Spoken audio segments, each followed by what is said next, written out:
Good morning, everyone. Good morning, everyone. This is Melanie Escher-Blair with the Arizona Telemedicine Program.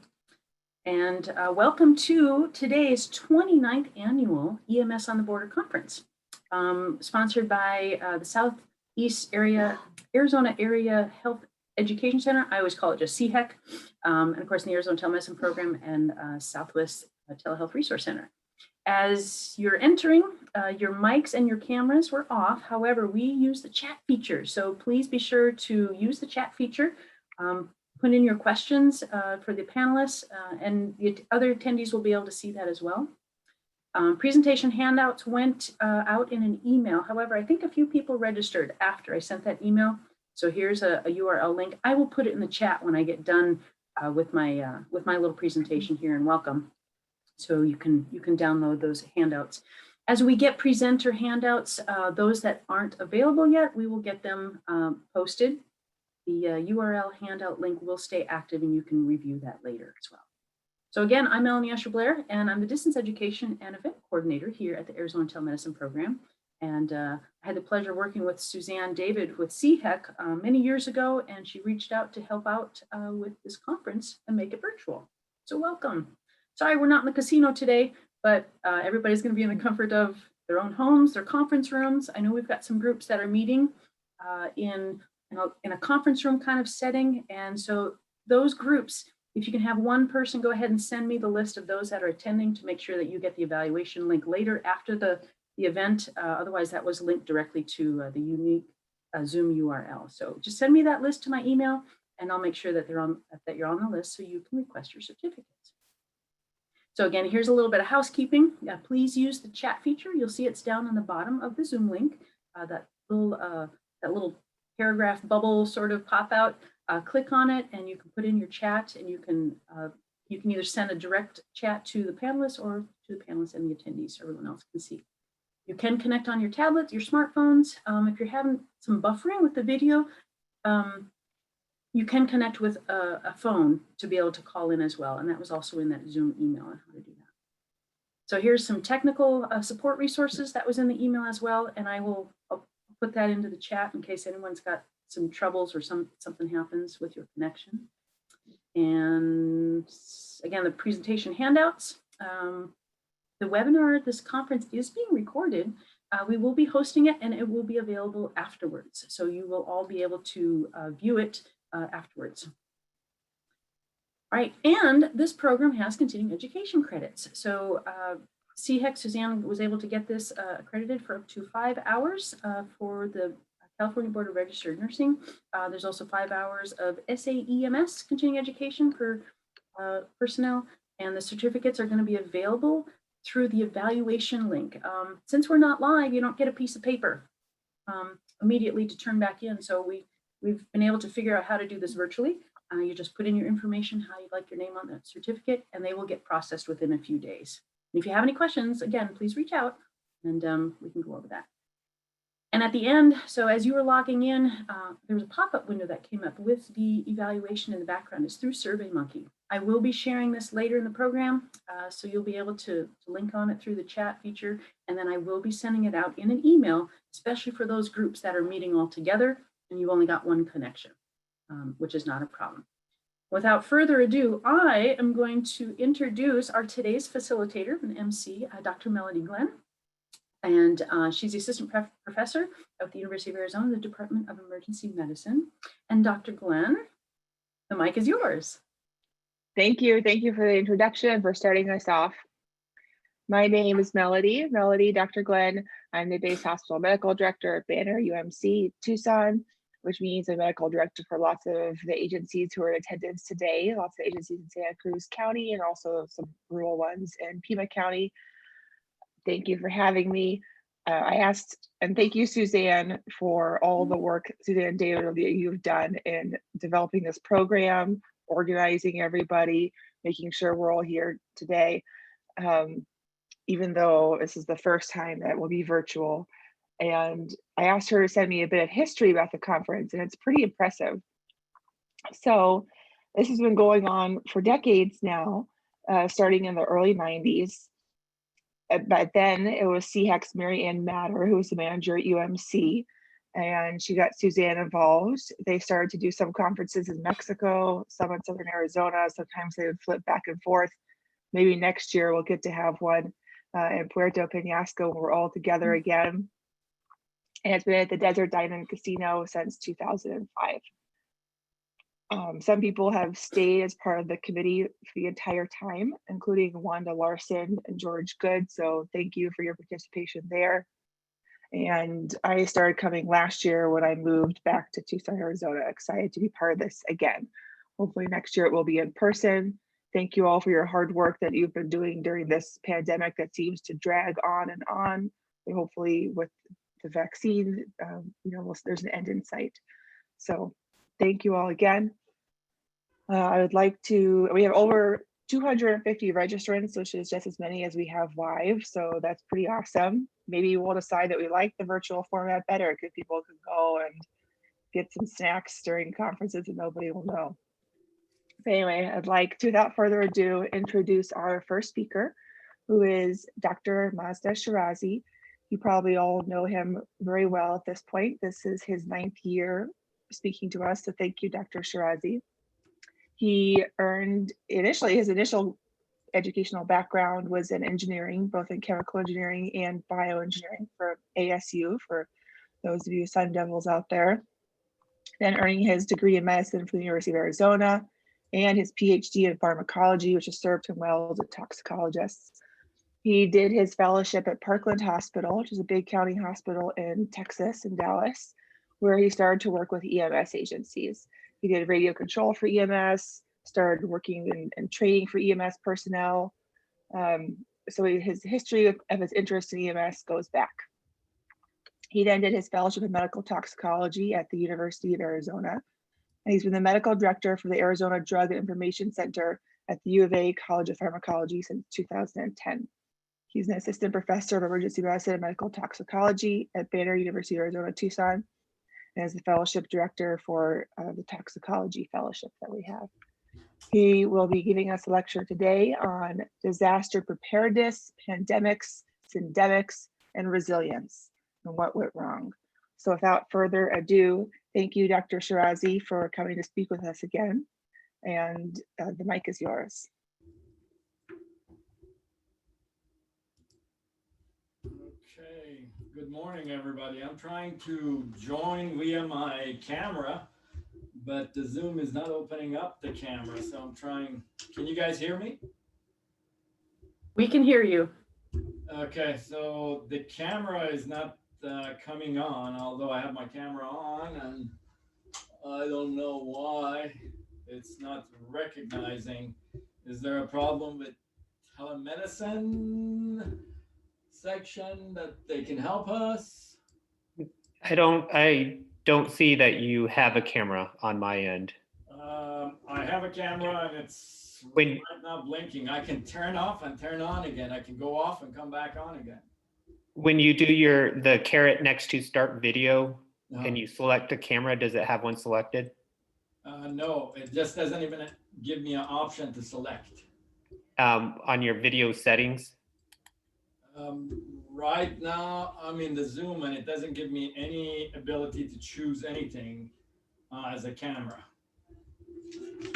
So I'm gonna just go out of the Zoom and return in 1 second. Otherwise I can give the lecture. Can I share my screen? If I can share my screen, I can speak. And you should be able to share right now. Okay, I am gonna share my screen. Oh, let's cancel this. So I don't know why it's not recognizing, but there's always, you guys can see my screen now. I'm gonna go into a slide mode so everybody can see my screen. If you can, just, I guess I can see most of you. Just give me a thumbs up or one of your hands or any type of movement. I can see. It's showing presenter mode. Okay. So as Dr. Glenn mentioned, I'm going to be talking about disaster preparedness, pandemics, endemics, and resilience. So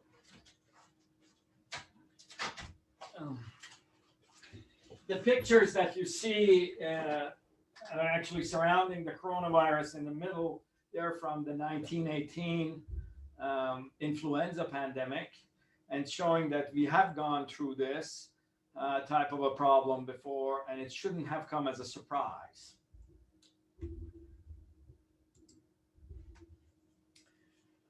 So for sake of conflict of interest, I'm part of the human race, and as an American, I have a significant conflict of interest with one of the topics, coronavirus. This guy, all of us have some significant conflict of interest with him. The views that I'm expressing here are my views as a scientist, as a physician, and a preparedness expert. And as an American, they're not views of Arizona Poison Drug Information Center, University of Arizona, or any other entity that I'm affiliated with. And let me make it clear, this is not to talk about last administration, the Trump administration or such. This is looking in depth in 50 years of not being prepared for something like this coming on. So this is not a blaming type on one or two administrations, but it tries to take a look at everything that's going on. Our objectives are to look at principles of preparedness and be aware of them, and then some definitions, look at syndemics and figure out what syndemics are, and then also talk about a little bit about resilience and recovery and why we haven't gotten into that mode yet. So let's start with a disaster. What is a disaster? So any type of an event that disrupts our normal function, whether it's our social function, economic, it causes environmental losses, human life losses, and that it overwhelms the resources of that community or that society, is a disaster. Now, what is an epidemic? Epidemic is an outbreak of a disease, usually, that can spread fast among many individuals. And as comparison to a pandemic, pandemic is an epidemic that involves wide geographic regions and high proportion of population are involved in it. So, and resilience is actually our ability to recover or adjust to a misfortune or a change. And if you look at it as in a picture that I have there, the picture clearly shows that this is a type of a circle or a chain of events that starts with looking at the risk, assessing it, planning, anticipating, implementing, going back and looking at what's going right, what's going wrong, and going forward in the recovery. It pretty much have the same elements involved in it as disaster preparedness in general. So what is a syndemic? I know this might be new to many people, but an epidemic that involves a cluster of two or more diseases within a population, a biologic, socioeconomic, or psychological interaction with disease or other problems that makes the outcomes worse. So here's a model. This is a simple model of a syndemic. Disease 1 interacts with disease 2. So, in today's day and age, in a coronavirus with COVID-19 disease, if you have hypertension, if you're obese, that interaction, it enhances that disease and it enhances the transmission, and it leads to bad outcomes for the individual and then by default for our society. So if you look at these syndemics, meaning problems or epidemics that was hunting our society prior to this epidemic coming on, you will see that they are many. For 50 years, we have neglected, we have undermined, we have cut our public health sector's budget. We lack standards. We have many hospitals that are for-profit, non-profit. They all get some sort of a tax break, more or less, but there's no standards what they should be doing and what they shouldn't be doing. What are they responsible for? Lack of basic public health. Our population has actually, in general, was not a healthy population to begin. Hunger, poverty also added to this. And then you have, wrong plans that were implemented, and other problems such as supply chain disruption, and it all this interaction led to an outcome that wasn't good. And I have a sad poopy down there so that everybody realizes what the outcome was. And I think all can agree that the outcome has not been good. Doesn't matter from which side of the political sphere you come from. The outcome of this pandemic has not been good for us. So let's go forward and see what can we do. So again, here's the disaster cycle: risk management, assessment, prevention, mitigation, preparedness, recovery, which is the same or similar cycle to resilience and recovery, and being able to manage a disaster. So first of all, risk assessment. Did we know this is coming? For many years, we knew a pandemic is not only a potentiality, but a reality that's going to be coming down the hall. And we decided to go and do other stuff. Here it is.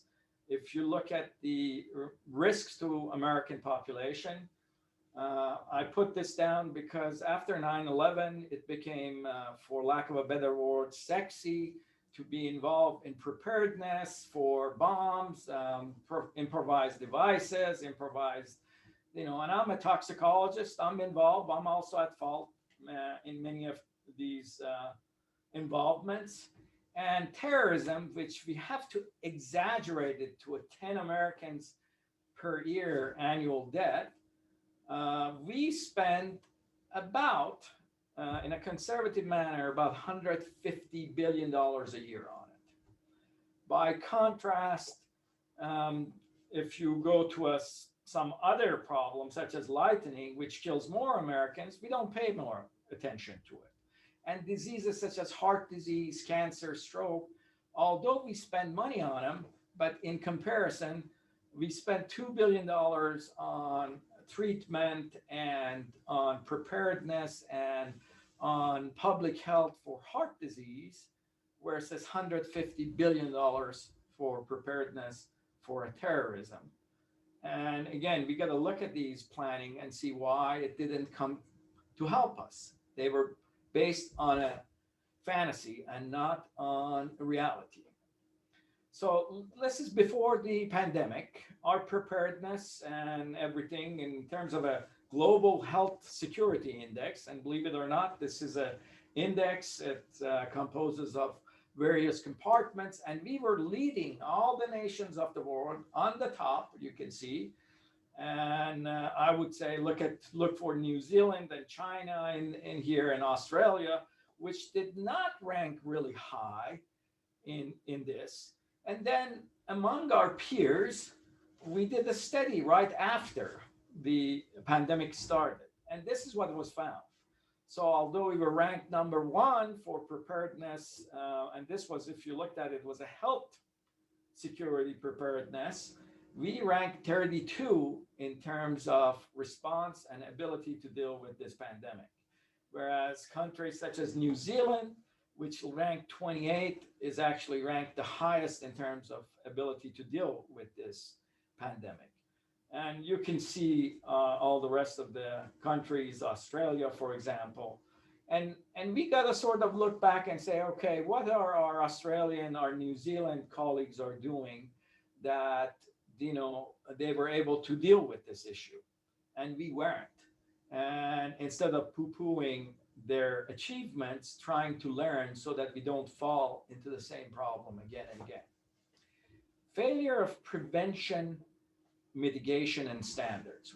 What do I mean? We spend lots of amount of money on our healthcare, yet we have some of the worst outcomes. And that's because we don't have any standards. Our nonprofit hospitals are making profits in the billions, according to standards that are not policed. These profits should go back into improving the healthcare, improving the operations. Yet we are getting worse and worse outcomes to the extent that in the last 3 years, the life expectancy of Americans, and especially American male, started declining. Our federal budget cuts over the past, this is 20 years showing it, and it had continued, by the way, to 2019. We're talking about public health emergency preparedness. We cut our budgets. This shows our state spendings and public health agencies staffing. And believe it or not, you can look at it and you can see that where we stand as a state, and also where most of the states stand. Majority of the states in our country actually cut, and they were under spending in anything to do with public health or public health preparedness. Again, here showing you number of cuts, how much there has been cuts, and over the years, how much even the workforce in our public health sector had decreased. Failure to account for syndemics. Syndemics, I said there are other epidemics, other problems that exist. You can't have a problem with obesity that you know when a pandemic comes, it's going to affect it. You can't have a problem with diabetes, heart disease, poverty, lack of food security, which is a sort of a double talk that nowadays we have it. We call hunger food insecurity in our country. This is showing you what is the 100% of poverty for a family of 4. If you look at the line at the bottom, $26,200 is actually what we call poverty in the federal government. That comes to about $12.60 per hour for a 40-hour week for 52 hours, 52 weeks of work being done. So this is not a problem that we can deny, and it has gotten worse and worse. And you can't have people who are poor, who don't have any type of a net to security net, and tell them go home, don't go to work, and quarantine. And we'll talk about those. Hunger. Again, we're not doing good on that. Overdoses and substance use disorder. It was bad. It got worse during the pandemic. Failure of preparedness. What do I mean? Supply chain disruption. We always knew that we don't have these. There's nobody that is in any area of healthcare, any area of trade, that doesn't know that there were months that we didn't have basic antibiotics that we ran out, insulin that we would run out. We would run out of normal saline. We would run out of sugar water. You name it, we would run out. And this was going on for 30 years. And yet we failed to deal with it. So what happened? The pandemic hits, and we can't even wipe our rear ends. And we have to wait to get this production going up. And we didn't have a plan for it. So for about 9 months, we were pretty much paralyzed in protecting our healthcare sector. You're given a 1, 2, or 3 of your N95s to protect yourself. And anybody in the healthcare centers knows that N95s that we use in the hospitals and in the healthcare, they were designed for one use only. So to have you go through a whole year of pandemic and not upproduct these, not produce these more, not have ventilators, not have oxygen. And the problem is that we depended on the private sector. Private sector, why would they produce these and put them aside in a storage when they don't make money off of it? We knew this. We don't do that with our military. We don't do that with our missiles. We don't do that with real defense that we want for our population. So we got to decide going forward who is going to be responsible, and are we going to have standards? If it's going to be private and public sector, are they going to produce, and are we going to store these things? Are we going to take care of them and then at some point bring them out and use them? Is it expensive? It's expensive. I don't hear anybody in American society coming up and saying, well, why are we, producing expensive missiles and putting them in storage to what the time that they're needed for a war or for our defense? Yet we were attacked at 9/11 and about 4,000 Americans died. Now we have days that every day we lose 4,000 Americans. And this has been a disgrace that we have lost 400,000 people. Who's responsible? We got to figure out who's going to be doing the preparedness. Who is going to be this incident command? Who is going to be talking to the public? During the pandemic, we had scientists and biologists and physicians take that role. And of course, science is never absolute. Science changes based on experimentation. To put our scientists, to put our public health individuals in that role is wrong. It's our political leaders who need to make the decision. And we got to figure out where we're going to spend our money. The way we've been spending on money to protect our population has not worked. This was an immense failure. We know how we do it for our military. And if we really are serious about protecting our population from disease and from pandemics similar to this, it means that we got to put where money needs to be put in. We got to be able to store and have PPEs, ventilators, and other equipments and medications in storage so that we can use them when they're needed.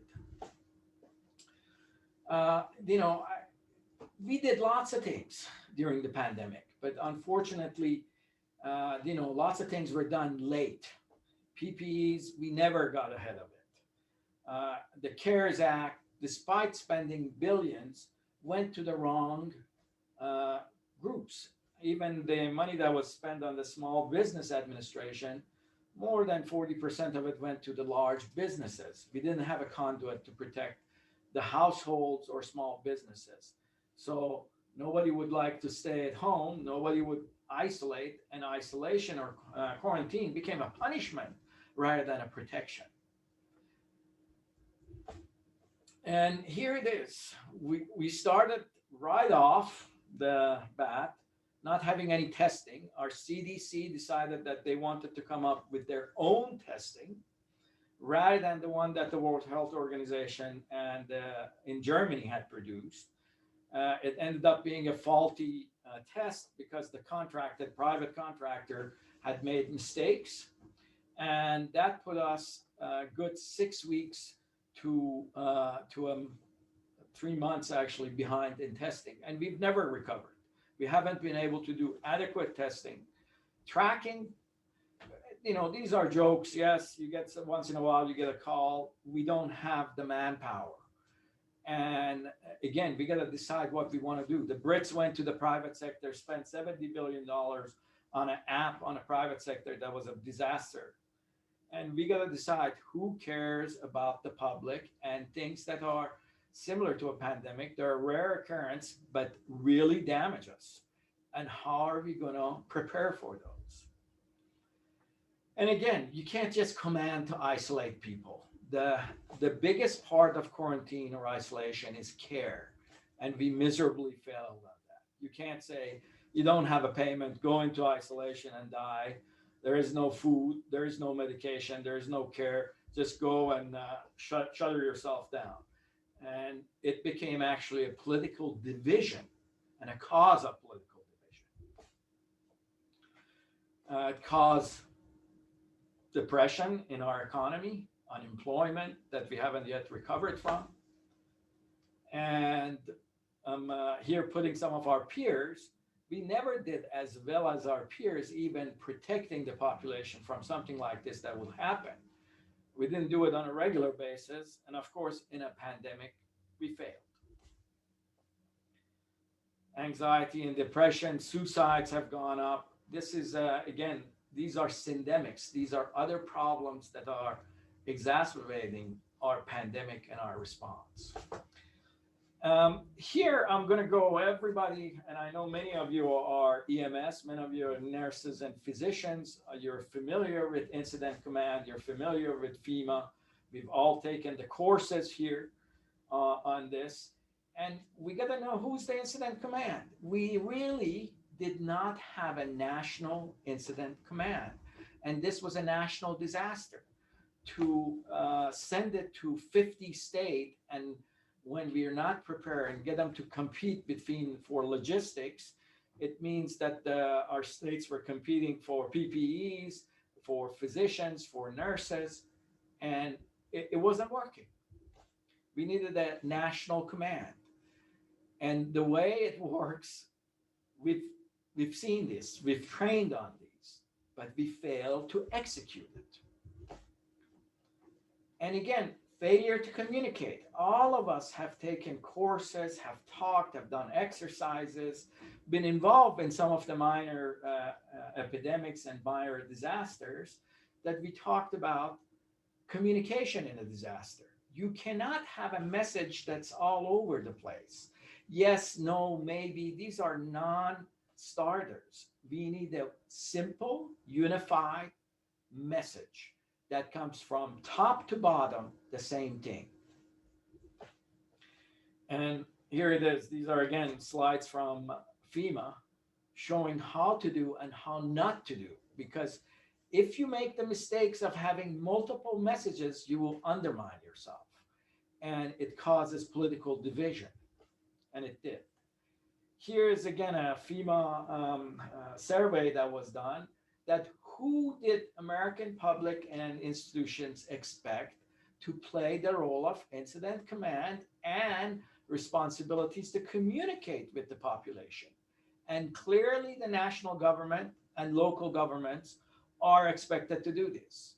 Yet nobody wanted to take the blame. Nobody wanted to make a decision that might be wrong. Everybody wanted to punt. And from top to bottom, that's what happened, unfortunately. And if anybody said the message that we didn't want to hear, they actually paid for it. There's more public health professionals that were fired or resigned during this pandemic than any other time in American history. So we undermine the credibility of our institutions by faulty test kits and going to a private sector as a contractor and not having standards to check upon it. Not going along. Again, this is not a time that you go alone. This is the time that everybody works together. Pulling out of WHO and not working with World Health Organization and not using the experience of other countries who were dealing with this was a solid mistake, and it did not help us. We undermined our credibility by forcing certain emergency use authorizations, such as hydroxychloroquine, that pretty fast, even when it got approved, it already studied had shown that not only it was not useful, it was detrimental. We had emergency use authorizations without standards. For the first time since 1963, we lost more Americans to hand sanitizers tainted with methanol than any other time. So if you look at this chain of prevention, disaster preparedness, it's as strong as its weakest link. Unfortunately, every element had a weakness. And we need to actually recognize this if we're going to go forward in a community of first providers, physicians, nurses, healthcare providers, and emergency preparedness community, if we're going to put forward something that's different. If we repeat the mistakes of the past and continue on the same path, we will get the same results with the next disaster. I put this on as the village people here because, as you remember, when we shut down, which are shut down, by the way, although they were effective for the first wave, they were late. It was when we had a massive outbreak. Then there was a designation of essential workers. Who were the essential workers? It was like the village people. Everybody was declared an essential worker, whether they cut the grass, whether they were involved in the food manufacturing and transit of food, whether they were healthcare workers, everybody. It looked like the village people. We really didn't think about it. We just didn't want to make anybody disappointed. We were too late and too small in assistance to our small businesses and our household. We lacked central incident command, and we undermined our own messages. So no recovery. The disaster persists. We have now, the highlight of this preparedness was actually Operation Warp Speed. It was a good operation in terms of getting vaccines ready fast, but now in terms of distribution, we're running into the same problem. And by the way, we are not 20% of the world population. We should not be having so many deaths. There is something wrong here. And if we do not acknowledge it, we cannot go forward. These are, again, our distribution of vaccine. We are not doing a good job with it. You can sit down and do just a sort of a algebraic estimation on how long it's going to take us. Even if we vaccinate 1 million people a day, okay, we need to give them 2 doses, okay? To get 2 doses, it's going to take 500 days. That's 1.4 years. So if we really want to get going, if we want to do things, we need to bring all hands on deck. We got to get more organized. We got to tell our private sector we understand they need to put their interest in terms of competition and making money on hold for a second till we get everything back online, and then they can go back in making money, being prosperous. But you cannot compete and say, I'm going to vaccinate my own people first. Who's going to reimburse me for vaccinating the public, and such. We need to work on this together. We need to come together on this. And there's plenty of blame to go around, and it's not just based on 1 or 2 administrations. This is what I call 50 years of neglect. Thank you. If there are any questions, I would be more than glad to answer.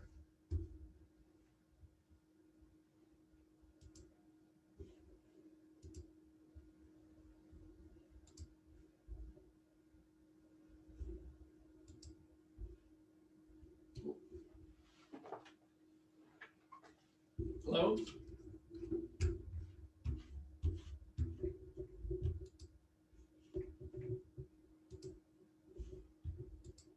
Can you hear me?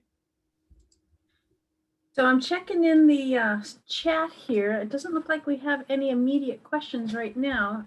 Again, folks, you can go ahead and use the chat feature if you've got a question. And otherwise, Dr. Glenn, if you're on, there you are. I'm here. Let's see here. So as we're going in, it doesn't look like we've got a lot of comments of there's no questions, but some great valuable information. Dr. Shirazi, that was a very wonderful presentation. Thank My you. video back. And I'm going to try to remain. I might go on and off just to be able to get my picture going again. I don't know why the camera is not being recognized this morning. That's right. We could hear you. And actually, you had your captioning on. So if anybody had some issue hearing it, we were able to read it too. So thank you for that. Thank you. Let's see here. Just double checking the chat. All right. So it doesn't look like we've got any questions. So you can go ahead and I stop see some sharing. questions. I see some questions. Yeah. All right. Let's see here. Oh, Oh, here we go. What would you suggest now for Arizona to increase the vaccination rate? Well, I have many friends, and most of you are my friends, actually. And I know that now EMS, the counties are coming together. And we actually, I'll be honest with you, I'm a civilian and I believe in the civilian sector and resiliency that needs to be in the civilian sector. But I think we need to get our National Guardsmen involved. Teaching somebody to vaccinate is not hard. The rate of allergic reactions are low, so having one or two medics and maybe a physician or an MP at the site with the rigs to help a person and then transfer them to a hospital, it's a possibility. We should be looking at our stadiums, and we should be looking at expanding, especially in the rural areas, going to high school stadiums, going to our federally qualified clinics, the FHQs, and the hospitals, and using those campuses for main sites. And the other thing that remains, it would be having a mobile units to going to those citizens who can't travel because they're frail, and to our nursing homes and areas that people have a hard time for transportation. We really need to come together and do this. Again, vaccination and ability to put a vaccine in an arm, it's not a hard thing to do. And we need anybody who can learn, anybody who can do it, to volunteer. We can't just depend on the private sector. You see that CVS and Walgreens, with all the efforts they're putting, they're having a hard time even delivering vaccinations to the nursing homes. So we need to come together and expand this. And there was a question that popped in before that one. Do you believe the speed of the vaccine outweighs the possible side effects? The vaccine, I'll be honest with you, I have followed the vaccine development, virology. I probably did a sabbatical on COVID and viruses and immunology this year. I spent over 1,500 hours of learning about this and following it. Part of it was because the state asked us to respond to healthcare workers, EMS. Our calls have gone up, and we became also a center for disease information. So the vaccine, they do have a side effect. There's not a vaccine that doesn't have a side effect. However, these side effects are minimal compared to contracting the disease, and not only potential for acute disease, but what we call long haul COVID disease and those who recover. It's not as simple as that. So vaccination is one of the best ways to prevent it. We still don't know about the transmission in terms of vaccination limiting that. We know at least if 2 people are vaccinated, chances of them getting the disease goes down. And actually, against the severe form of the disease, we have a pretty good protection. These vaccines actually are much more protective than vaccines that we were hoping that we would get. We were willing to give a vaccine that protect against severe disease, gave us 51% protection. We were willing to give them an approval. Now we have vaccines that shown to be 90-95% protection. I would say seek the vaccine, get it, learn how to give it, and that's the way that we end the cycle of transmission. And we can then talk about what's normalcy. I don't think we can talk about what was normal. What was normal brought us here, and seeking to go back to those conditions, it means getting back the same results. I think we really need to talk about what normal is going to be from now on. And with that, another question came in. Do any of the Banner docs know, is Banner going to be training EMTs to vaccinate? I don't know about Banner. Some of my colleagues are closer. I know that University of Arizona is doing that. We are having volunteers. We're teaching in the College of Pharmacy and College of Medicine. They're teaching students how to give vaccines. That's an easy thing to teach. What we need to do is just deploy. Vaccine is as good as getting it into the arm. Vaccine that's sitting in the fridge, vaccine that's sitting in the freezer is not a vaccine that's helping us. So I would suggest, first of all, for those who can go out and help, go out and help. I know our colleagues in EMS have been doing it. Here, we've been busy actually at the Poison Center making appointments for our elderly to get vaccinated throughout the state. And that has had some logistical problems, and we're working with that. We had, in one day last week, we had over the 10% of all our calls in a year come in about the vaccine. So I would say all of the healthcare, para-healthcare community, and even general citizens, you can learn how to give a vaccine. And the other thing is the health promotion. Masks should not be dividing us. Masks should not be dividing us, as, for example, a seatbelt does not divide us. We need to do something to bring the burden of the disease, bring the burden of our hospitals, bring the burden of our economic collapse really down so we can recover. And the only way we can do it is to control the transmission till we get everybody vaccinated. So my plea is, please abide by what you know can help you and what can help your community. And let's recover, let's then talk what the norm should be. Dr. Glenn, I see we've got quite a few questions that have been coming into the chat here. You want to kind of look at some of them and see which one we need to, we've got a few more minutes here that we can address with Dr. Shirazi. Sure.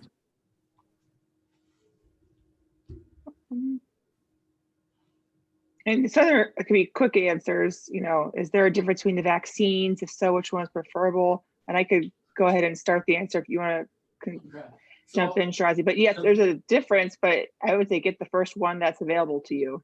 That's the best one. That is exactly the message. There's mRNA vaccines, there is vector vaccines, there is inactivated vaccines that are coming on. Right now in our country, the 2 mRNA vaccines are the ones that are being produced, and they're being actually shipped. So that's the one that's available. I would say use it. There is a Johnson & Johnson vaccine that would be coming on probably in February. That's maybe a single dose, but whatever vaccine is available to you, use it. Now, again, if you're allergic to vaccines and have been allergic, let the providers know there so that they're watching you and such. But this is not a reason not to get the vaccines. And, you know, if there are questions about specific side effects or breakouts of side effects, I can answer those. But get the vaccine. Another question, is this going to be a yearly vaccine? There is a good potential. I'll be honest with you, we do not know yet. We think this lasts, the immunity lasts close to a year. It's being looked at. Remember, we know a lot about the antibody immunity. We don't know much about the cellular immunity in terms of the T cells and natural killer cells. It might be that they have also a significant role, and it's suspected, and that the immunity might be longer. But the fact is, as long as we don't get the vaccine, we don't know. If we do not suppress the transmission among significant portion of our population, we are not going to be overcoming this. And this is going to be breaking out. There's concerns about what I would call the wood mice being able to transmit this disease. We know that bats can harbor it. We know that ferrets and minks do harbor it. So the sooner we get this under control in terms of transmission, the higher chances that we have that this would be a disease that we would look at it 5 years from now as a sort of a cold that comes and goes and does not cause severe disease. There was a similar question. Do you think it is still possible to eradicate this virus given the fact that it appears to be getting ahead of us with mutations? We are not going to be eradicating this virus. Let's be clear. We have not eradicated even polio. The one disease that we have eradicated, and that does not mean that it does not exist, is smallpox. But the reality is these types of viruses exist in nature, in animals, in water, even on rocks. If you put the whole body of the viruses that are in a 1 gallon of water together, they will travel about 100 light years. There are more than viruses, then there's all types of other forms of life. And we're not even sure that viruses are a form of life. So eradication, no. So that it does not cause disease, yes. We can put it so that this virus does not cause significant disease. And it would be similar to flu, or maybe even milder than that. You know, we have had diseases such as plague. Are there places that still get it? Yeah, we still have it endemic in northern Arizona and Colorado because of the prairie dogs carry the flea and the disease. But the breakout of that disease has been massively controlled. So that's where we want to go. Another question. A significant number of healthcare providers, police officers, and firefighters refuse to get the vaccine. What message do you have for them? Well, you know, in our country, everybody has the right of refusal.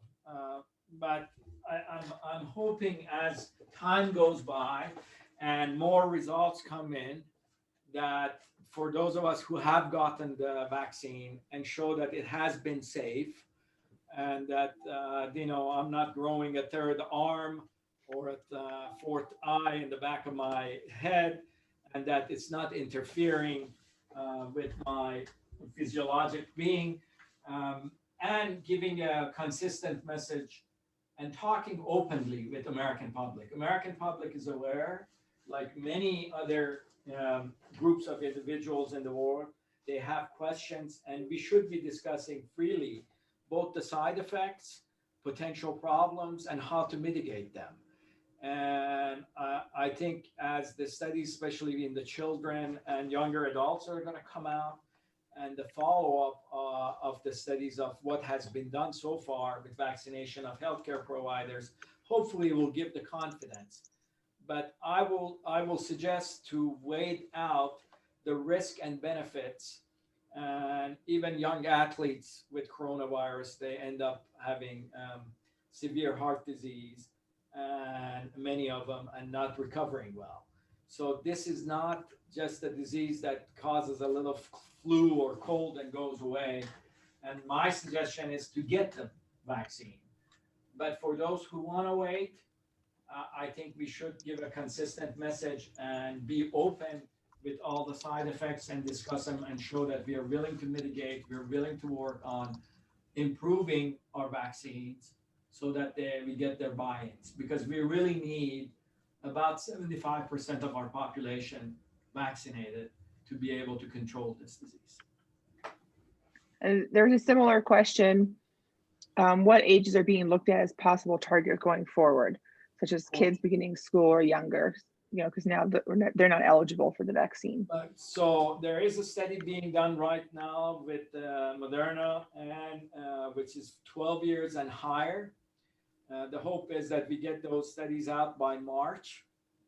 The results will be out, and we know how to go forward. Now, again, in children, they do catch the virus, so they get infected.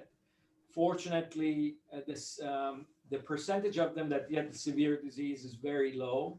There is another type of disease that they can develop. That's an inflammatory response. It's called multi-system inflammatory response. But that's also, the incidence is very low. But if we can get the teachers vaccinated, the older children vaccinated, then as time comes by and children who are younger getting older, they can get vaccinated, and we have better data on them.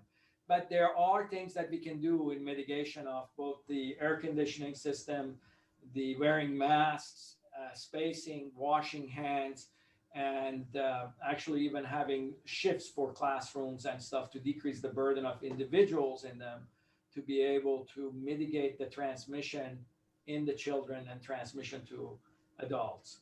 And those are all being looked at, but it takes some time. I think by this time next year, we're going to have the schools in full session and fully working. But we shouldn't be also pushing things without knowledge and trying to open up things in places that are deep in transmission and making things worse. So there was a question also about the different mutations. There are two mutations of concern. One, which is referred to the British one, 117. The other one is 501Y, We5, I believe, which is the South African variant. The South African variant has shown some resistance against natural antibodies, but has not shown any resistance against the vaccines. And the British mutation has shown some increased transmissibility, so transmission among people, but has not shown also any resistance against the vaccines or antibodies yet. Thank you. Before we take any more questions, Melanie, do you know if Dr. Patel is online? We're working on that. We've got someone who's getting connected to make sure he's available. Okay. We're working on it. Okay, good. So we'll keep working on some questions then. If you don't mind, yeah. Any word yet on if vaccinated people can spread to unvaccinated? The indication right now is that potentiality exists. So, and that's why we ask all the vaccinated people to still wear masks. Our hope is that the studies will show that what we call viral shedding would go down as a result of vaccination, and that transmission will go down. But those has not been shown yet. So I would suggest that if you're vaccinated, please abide with all of the health preventive measures until those things comes out, because we got those of us who got vaccinated, most of us are in healthcare right now or high risk, and the last thing that we want to do is after being vaccinated being a cause of transmission, illness, and death among our fellow citizens. Another question, is there a plan to have the immediate household members or frontline workers to get the vaccine next before the general public? I have not seen those yet, but there has been talks about it. And I think as we roll the vaccinations out, the whole goal is, now that we've gone down to age 65, and then the goal is to go to 65 and below with those people who are high risk, and then open it up actually to the whole population. So that specific question has not been answered, but they are looking at it, and we know we're concerned. But there are things that you can do actually to limit, again, transmission. If you're have a household, one of the best things you can do in Arizona is opening doors and windows. Ventilation is one of the best things to decrease burden of viruses in the air. Washing your hands, making sure that your clothes, you change your clothes, taking a shower after your work or before you go home, and such, if it's possible. And then again, some of the basic hygiene rules will limit and decrease. The transmission within a household has been about 54%. So if somebody in your household has the disease and has the virus and is infected, the 54% chance. So it's not 100%. And I think by some of these measures, you can actually make it lower. If there are any specific questions you have or such, you can contact us through Poison Center, or if you are talking about any type of congregate living, please contact me. I can give you some recommendations to help you with mitigating risks. Has there been any idea of long-term effects of the vaccine? So let me first talk about mRNA vaccine. mRNA vaccine, just think of it, it mainly goes forward, not backward, meaning the message is read by the machinery of the cell to make proteins that are the proteins of the spike protein, the part of the virus that attaches and gets incorporated. For it to go backward and get incorporated into human DNA, it's a very rare event. We have, first of all, many enzymes that break down mRNA that's sitting around. And what we call reverse transcription is a very rare event. In terms of other vaccines, that are, for example, vector-based vaccines and stuff, those vaccines have been around longer.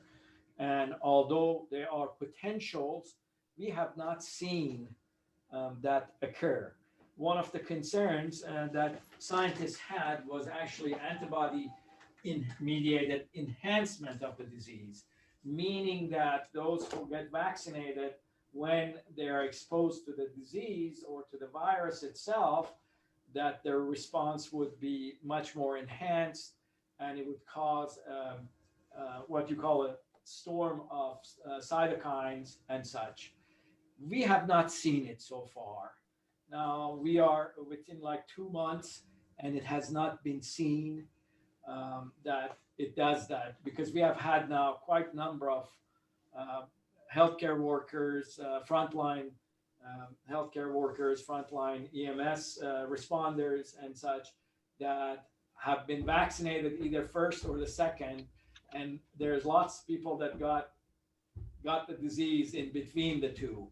So they acquired the disease. And we have not seen that antibody-mediated enhancement of the disease. So I would say at this time, what we know is the vaccines are safe. Now, if you're trying to ask me to predict 10 years from now, are we going to make changes in these vaccines? Of course. Science is alive. It's based on experimentation. And the whole goal is to make things more perfect. But are these vaccines, do they not meet the standards? They do meet the standards. So if you're hesitant, if you want to call me and talk to me, I'm more than willing to talk to you and answer any questions that you have, but they are safe enough that I've gotten both doses. And again, it wasn't based on lack of knowledge or jumping on it. I have the same concerns. I have small children in my house. My wife is not vaccinated. My mother is in her 80s. And I have the same concerns that you guys have. And it was based on learning, based on 1,500 hours of learning about viruses, immunology, disease, answering calls from you guys and the public, that it convinced me that no, the risk benefits are on the side of vaccines. Thank you. And thanks, Dr. Shirazi, for staying so late to answer some of these questions. Thank you. And sorry again that I couldn't have my camera working. I don't know, I'm a tech peasant.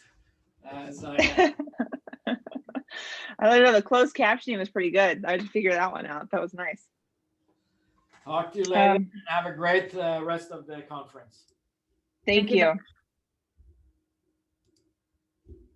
All right, so you can go ahead and stop sharing your screen, Dr. Shirazi. I am stopping sharing now. All right, so Dr. Patel, we're working with the engineers in the background to get connected. He was having a little bit of technical issue here. And so we've got one of the folks I've reached out to, and it looks like Chris, go ahead and I think go with Michelle for connection. Do you want me to introduce Dr. Patel? Yeah, I think you can go ahead and start here as we're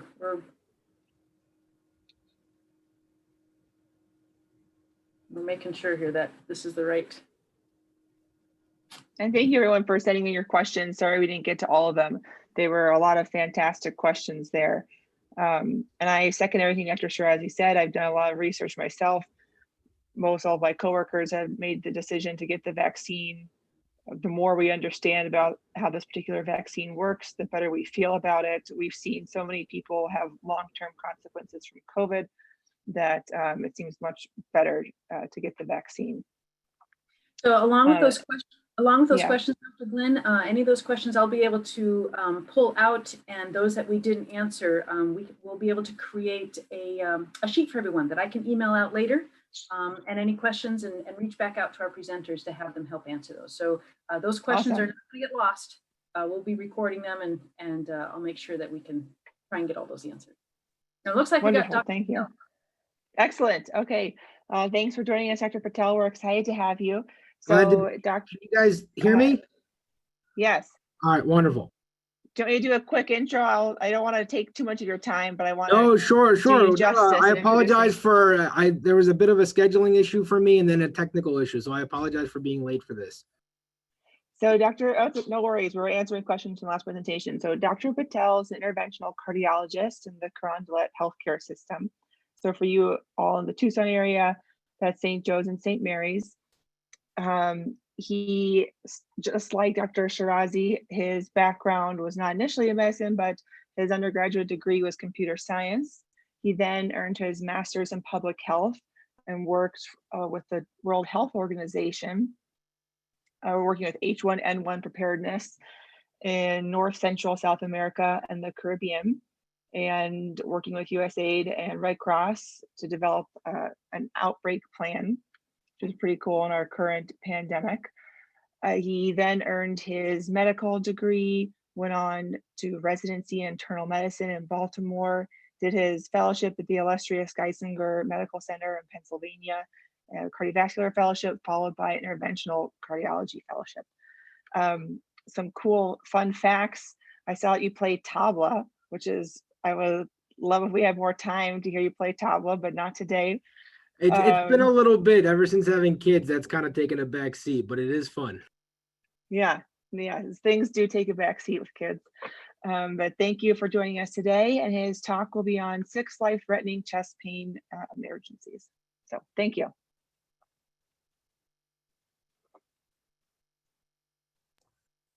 All right, give me 1 second to bring it up here. And let's make sure we have it here. I apologize. I've got a bunch of lectures here and they all have the same background. So here we go. Okay. Share screen. And I think it's this one. All right. Can you guys see it? Am I getting the right screen here? We can see it, and you can put it into present. There you go. There you go. Excellent. Thank you. All right. No problem. Did it do it? Oh, there we go. All right, wonderful. All right, so thank you again for joining, and again, I apologize for my tardiness here. But a couple, I've given this talk to a couple units around here, and the thought process is trying to bridge the relationship between EMS, the ER physicians, and us as cardiologists as we're being asked to evaluate these patients in a hurry. And I'm assuming, I don't obviously have any data behind this, but I'm assuming one of the more frequent calls that you may get out in the field is for chest pain. And it's very scary because there's a lot of things in the chest that could kill you. And so I wanted to go over the 6 more common things that can kill you as it relates to chest pain, and what to look out for, how to differentiate between them, and when to worry about which service you really kind of need, because it's not always heart related. I wanted to say, first off, a word of thanks to our first responders. This has been a tough year, and I can't believe it's almost a year. It's incredibly difficult to have to work in a hospital and go into a room, but we get the benefit of knowing whether or not they're COVID positive after they've been appropriately triaged in the ER. But you guys are kind of going out in the field having no idea what you're exposing yourself to every day. And for that, I'm very thankful for you. I included the Archangel Gabriel because that's the patron saint for EMS responders. And I think that makes sense because of all the patron saints, he's probably the biggest badass out there. I want to start off with kind of saying who I am, and I appreciate the introduction. From my perspective, I'm first a father and a husband, then an interventional cardiologist. And so I try to treat my patients to that effect, to say that I'm not going to just treat you as a problem in front of me, but also try to take in the whole picture, which is tough, especially in something that's being kind of strained this past year with COVID. We're making a lot of tough decisions, unfortunately. As was stated, I trained at Geisinger Medical Center in Danville, Pennsylvania, where it's a lot colder than it is here. And I've been practicing now for about 2 years here at St. Joseph. So for today's meeting, I'm going to cover some basic topics along with what we do in the cath lab. I want to let you know in what regards to what's new at St. Joseph, what's available in town, and then to kind of give you a guiding aspect as to what we are capable of doing. I love, I think PowerPoints are typically quite boring, and so I'm trying to pepper it with a little bit of comedy in here. For those that are offended, I apologize, but given the nature of your guys' job and having met a lot of you in my line of work, I know you guys probably have a lot better sense of humor than most, so I appreciate you understanding this. Again, the chest pain, when it comes to somebody presenting with chest pain, you want to make sure that you identify early the things that could kill them. And so that's why we need to kind of go through the differentials of life-threatening problems. The 6 major ones that are out there include pulmonary embolisms, esophageal ruptures, tension pneumothoraces, myocardial infarctions, aortic dissections, and cardiac tamponade. Cardiology is typically responsible for the pulmonary embolisms, myocardial infarctions, and cardiac tamponade. To some extent, aortic dissections, but we don't often manage those things in the cath lab. That is with the aid of our cardiac surgeons. And esophageal ruptures and tension pneumothoraces are the aid of our emergency medical physicians, as well as our critical care and GI for the esophageal stuff. But we'll go through them one by one. So pulmonary embolisms. This is a bit of a passionate area for us here at St. Joseph, because in the last year, we've started a much more aggressive pulmonary embolism treatment program. Identifying a pulmonary embolism is tough, and truly the golden test for this is a CAT scan. Things that you want to look out for in terms of history, and that's some of the things that I'll highlight as we start to talk about these topics, is what are some of the things from an EMS perspective you can grab in terms of information, because getting the information, the history is half the battle, really. So recent operations, recent edema, specifically in one leg, but not necessarily always just in one leg. Sometimes we have people with lower extremity edema on both sides. Prior history of PE for obvious reasons. History of blood clotting disorders. And physical exam, if they start to have pleuritic chest discomfort or hypoxia that's unexplained and maybe not even improved with oxygen supplementation. And again, the presence of unilateral lower extremity edema should certainly point you in that direction. So treatment options, immediate ones are obvious. So oxygen, fluid, trying to keep them hemodynamically stable. A lot of these, actually for all the chest pains, multiple large bore access is always preferred. The more access we get, the better it is. Especially we love IO access, it's just because we can add our medications that require central line access. ER management, it depends. It may involve some blood transfusion, depending on how anemic they are, if they're already on existing blood thinners. But truthfully, it's getting into the CT scan as quickly as possible. Identifying it early will change the kind of the management strategy that we have. Now at St. Joseph's, we offer aspiration thrombectomy, so going in and actually sucking out the clot. And these are both cases that I personally performed along with the corresponding angiograms, and you can kind of see the difference between where a clot is and where it isn't. Along with the cath lab management aspect of things, where you can actually, the catheter-directed thrombolytics. So that's where we actually put in a small little catheter into the actual pulmonary artery, and that allows us to be able to introduce high pulsing ultrasound waves to try to break up this clot. And TPA, so the same thing that we use to bust clots up in the brain, try to bust up the clots here. We found very good success with both of these modalities in decreasing pulmonary hypertension long-term, improving clinical outcomes, and preventing the need for actually giving systemic TPA, which is a lot higher risk for those people that are coming in with massive pulmonary embolisms or that are in shock or in cardiac arrest. The aspiration thrombectomy, this is just more of a kind of a detail of it. You'll see that it's literally like a giant garden hose that goes from the leg up to the pulmonary arteries, and where we actually have a manual aspiration or a catheter that we suck out the clot.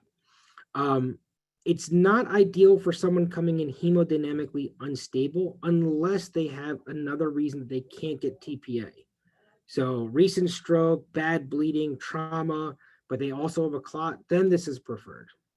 However, if they don't have any of those things, and we can get away with giving TPA for people that are hemodynamically unstable, then that is still the preferred modality.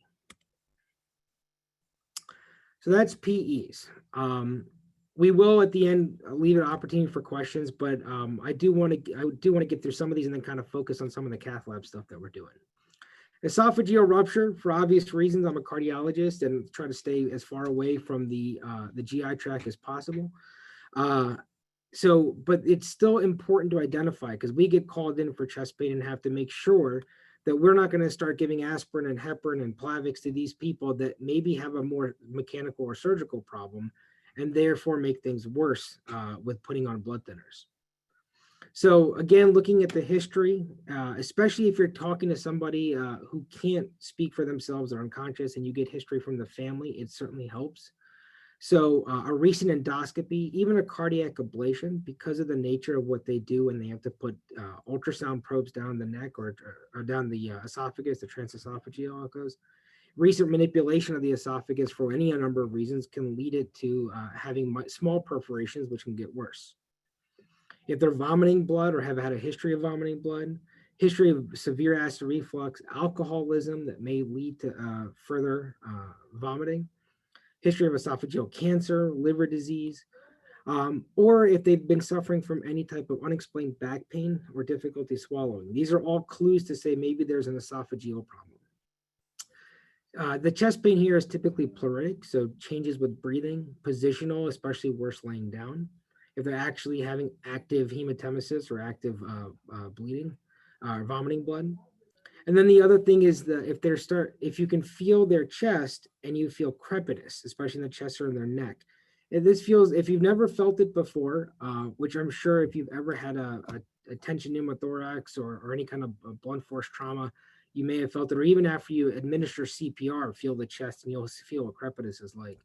It's like tissue paper, and it's basically the presence of air that's underneath there. Cath lab management, there is none. These are the people that we want general surgery on board and trauma surgery on board right away. So tension pneumothorax. This is where you have some type of rupture to the lungs whereby external air is going in and compressing the lungs. Again, history, recent trauma, history is COPD. So for COPDers, they make these things called blebs. They're these, because part of their lungs are basically kind of deteriorating, they hold these pockets of air. That's why also they have trouble with breathing, because this area of lung that's supposed to be working is now just a giant air pocket. Well, when these air pockets burst like a bubble, it can cause a tension pneumothorax. So if you have a history of someone that's a heavy smoker, especially thin people, for whatever reason, rupture a little bit easier than bigger people. But history of smoking, they're on oxygen, they're getting worse, and they all of a sudden decompensated, think of possible tension pneumo. You want to look for, again, pleuritic and positional chest discomfort. Look for distended neck veins, and I've got a picture of what that looks like. Again, that crepitus. Look for their trachea to see if it's deviated. Typically, if it's deviated, it's pretty bad. Other causes of tracheal deviation can be masses, can be like an upper airway mass or upper neck mass, but typically those people are not acutely decompensated. So you have acute decompensation and a deviated trachea, there's something going on. Diminished breath sounds, and obviously if they're in shock, because now you're compressing the heart and you're decreasing the amount of blood that's returning to the heart. So for that reason, they're going to be acutely decompensated and their blood pressure is going to be very low. These guys need a chest tube or a needle thoracotomy, which can be easily done in the ER upon presentation. For those with a lot more experience in the field, you may have had to do these every now and then to try to stabilize them to be able to transport them. So again, a distended neck vein, as you can see here. Now, we also see this in people with heart failure, with tamponade, but it's just a clue that their chest discomfort may not be from specifically a myocardial infarction, might be something else. And then again, an example on the right is that of a tracheal deviation. So having them be centered and lifting up. This also is important to note, especially when you bring the patient in, that they have a tracheal deviation, so that when somebody's trying to intubate them, they know it might be a difficult airway. That leads us to myocardial infarctions and kind of my forte.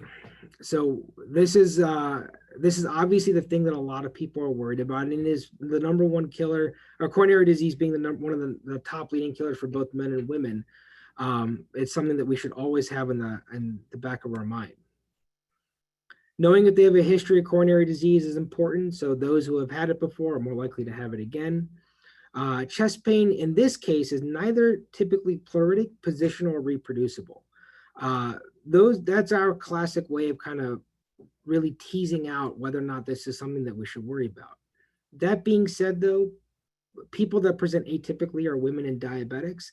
So we don't always just attribute the nature of the characteristics of the pain. They can be asymptomatic. Asymptomatic symptoms can also include nausea and syncope, so they may not present with just chest pain. They may present with some other symptom. I've seen people that have had acute blockages on the right artery that have bradycardia, and then they pass out. But the timing is very important. I'll talk to you as to why that is. Again, for physical exam, you're going to look for complications of a heart attack. So we'll talk a little bit about that. Some of that's related to the timing. So this is what's happening during a STEMI itself. There are people who have chronic accumulations there that they get a narrowing of the artery, and so therefore they start to feel more chest discomfort when they exert themselves and maybe getting to the point where at rest. But a STEMI is an acute process where you actually have a tear in the vessel. This tear in the vessel exposes the cholesterol plaque that's in there to all the things that are circulating in the blood, and the mixture of those forms clots. And so it's an acute clot or an acute dissection of the artery forming a clot.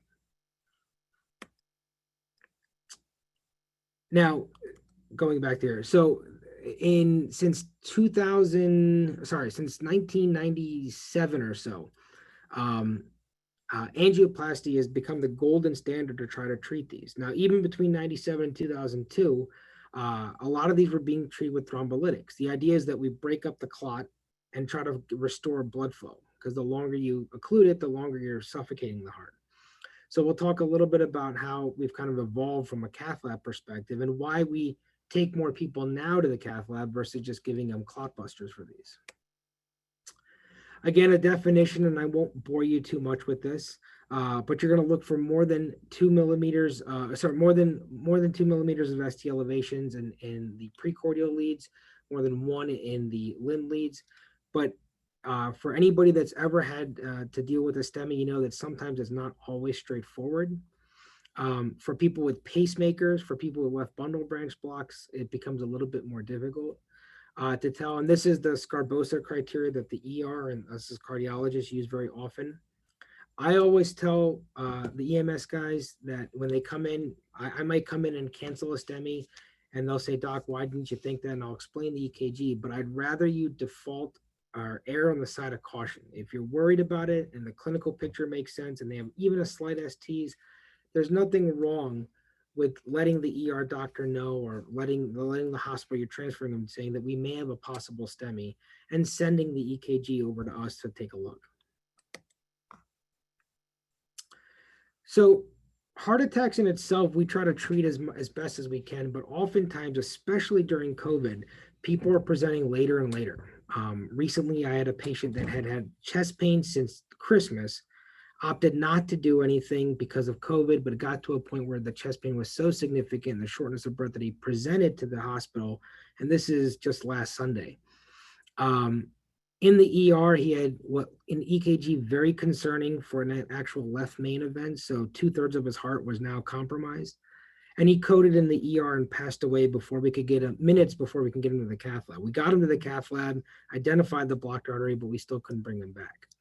So knowing the timing of symptoms is very important. Now, typically within the first 0 to 24 or even 48 hours, the chance of having a bad outcome is very low if we can get to them early. Now, that's just dependent upon their protoplasm. So how at risk were they beforehand, how sick they were beforehand. And this is just a little bit of some of the complications we see. An acute closure may cause some arrhythmia, a stunned heart, just like a boxer who gets stunned with an initial hit, the heart may be a little bit functioning less, and so they may have a little bit of edema. But the problem becomes after that 48-hour period where they can get a little bit of pericarditis. The inflammatory process kicks in, so there's more chance of scarring. This pericarditis results in pleural chest pain or chest pain when they breathe in and out. Coming out to 3 to 14 days, now the walls of the heart, because we've not revascularized them, because we've not restored blood flow, the cells are dying, they're being replaced with thin fibrous scars, and they're more likely to rupture. These people will now present, they may have had chest pain, they let it go, and now all of a sudden they're coming in with tamponade. They're coming with severe mitral regurgitation because their mitral valve may have ripped because of the muscle supporting that has now died off. If they're lucky, it's something that we can get to real quick and try to get them into surgery. But oftentimes, especially for a free wall rupture, the mortality is about 90 to 95%. So again, timing's important. And if you can get that history from the family members, let them know. Let the ER doctor know, say, doc, he's been having this for a couple of days or for a couple of weeks now. It gives us a higher threshold to do a quick echocardiogram, make sure there's not something surgical that needs to be done at the same time. So again, an emphasis on history. Getting that history is the most important thing. It'll allow us to decide how we should change our management if a dramatic change needs to be done. It tells us about the blood thinners.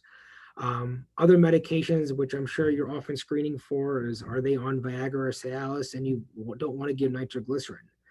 There are different kind of guidelines as to when you should give it. Viagra, 24 hours, Cialis, 48 hours, you should wait before you give nitro. I always tell people default on the side of if you've taken any of those medicines in the last 2 days, don't give the nitro. Nitro is great for pain relief to some extent, but I'd rather them be in pain and a higher blood pressure when I see them than have them be hypotensive and in shock.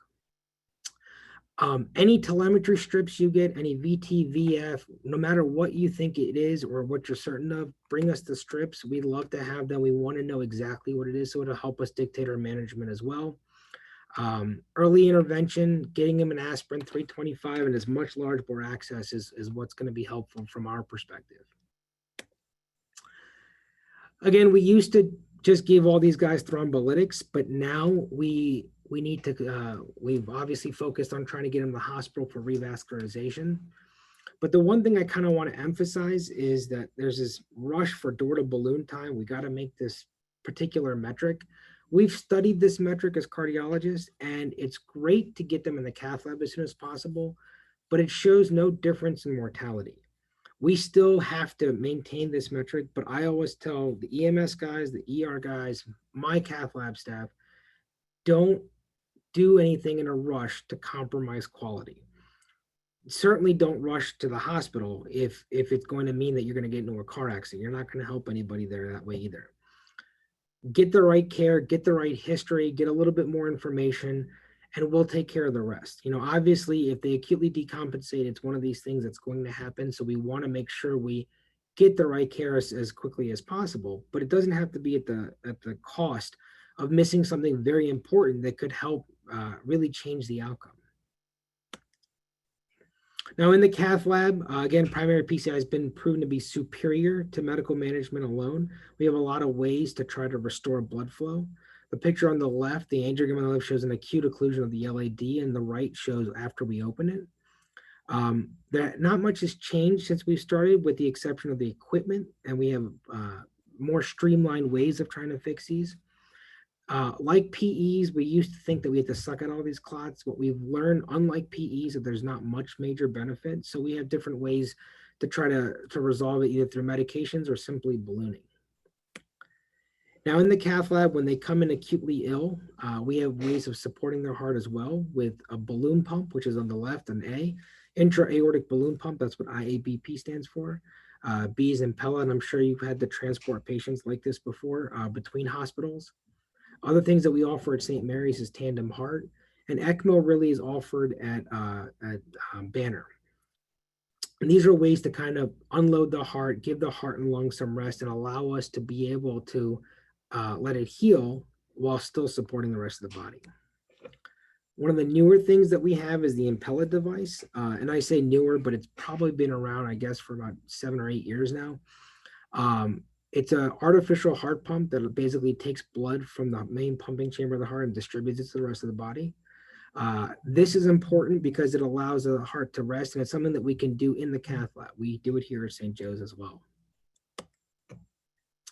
So that's MIs. It's a bit of a whirlwind. I think if anything to take away from that particular part from an EMS perspective is history taking is important. Obviously, medical reconciliations as much as possible. And then understanding the timing of when the chest pain started and what to kind of expect. The next thing is the aortic dissections. These are when you have a rip in the artery and it can extend a different way, rip in the aorta. You can see the aorta is shaped like a candy cane. And if you start at the very beginnings of the candy cane, the curve, that's where the heart's connected. And if you end up having a dissection at that point in time, that is where we need to get cardiac surgery involved. And that's something that's emergent and needs to be done right away.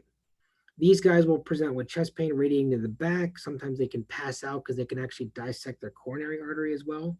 And it can look like a heart attack, but we have to discern kind of what the nature of their chest pain was and when the duration started. And a physical exam is actually a very key element to discerning if they have a dissection or a heart attack. I always check for bilateral pulses in every chest pain I have, because if they're dramatically different, it may increase my inclination to do a CAT scan first before I take them to the cath lab. Because the last thing, unlike heart attacks that need heparin and blood thinners, aortic dissections don't need blood thinners, and giving them heparin makes it worse.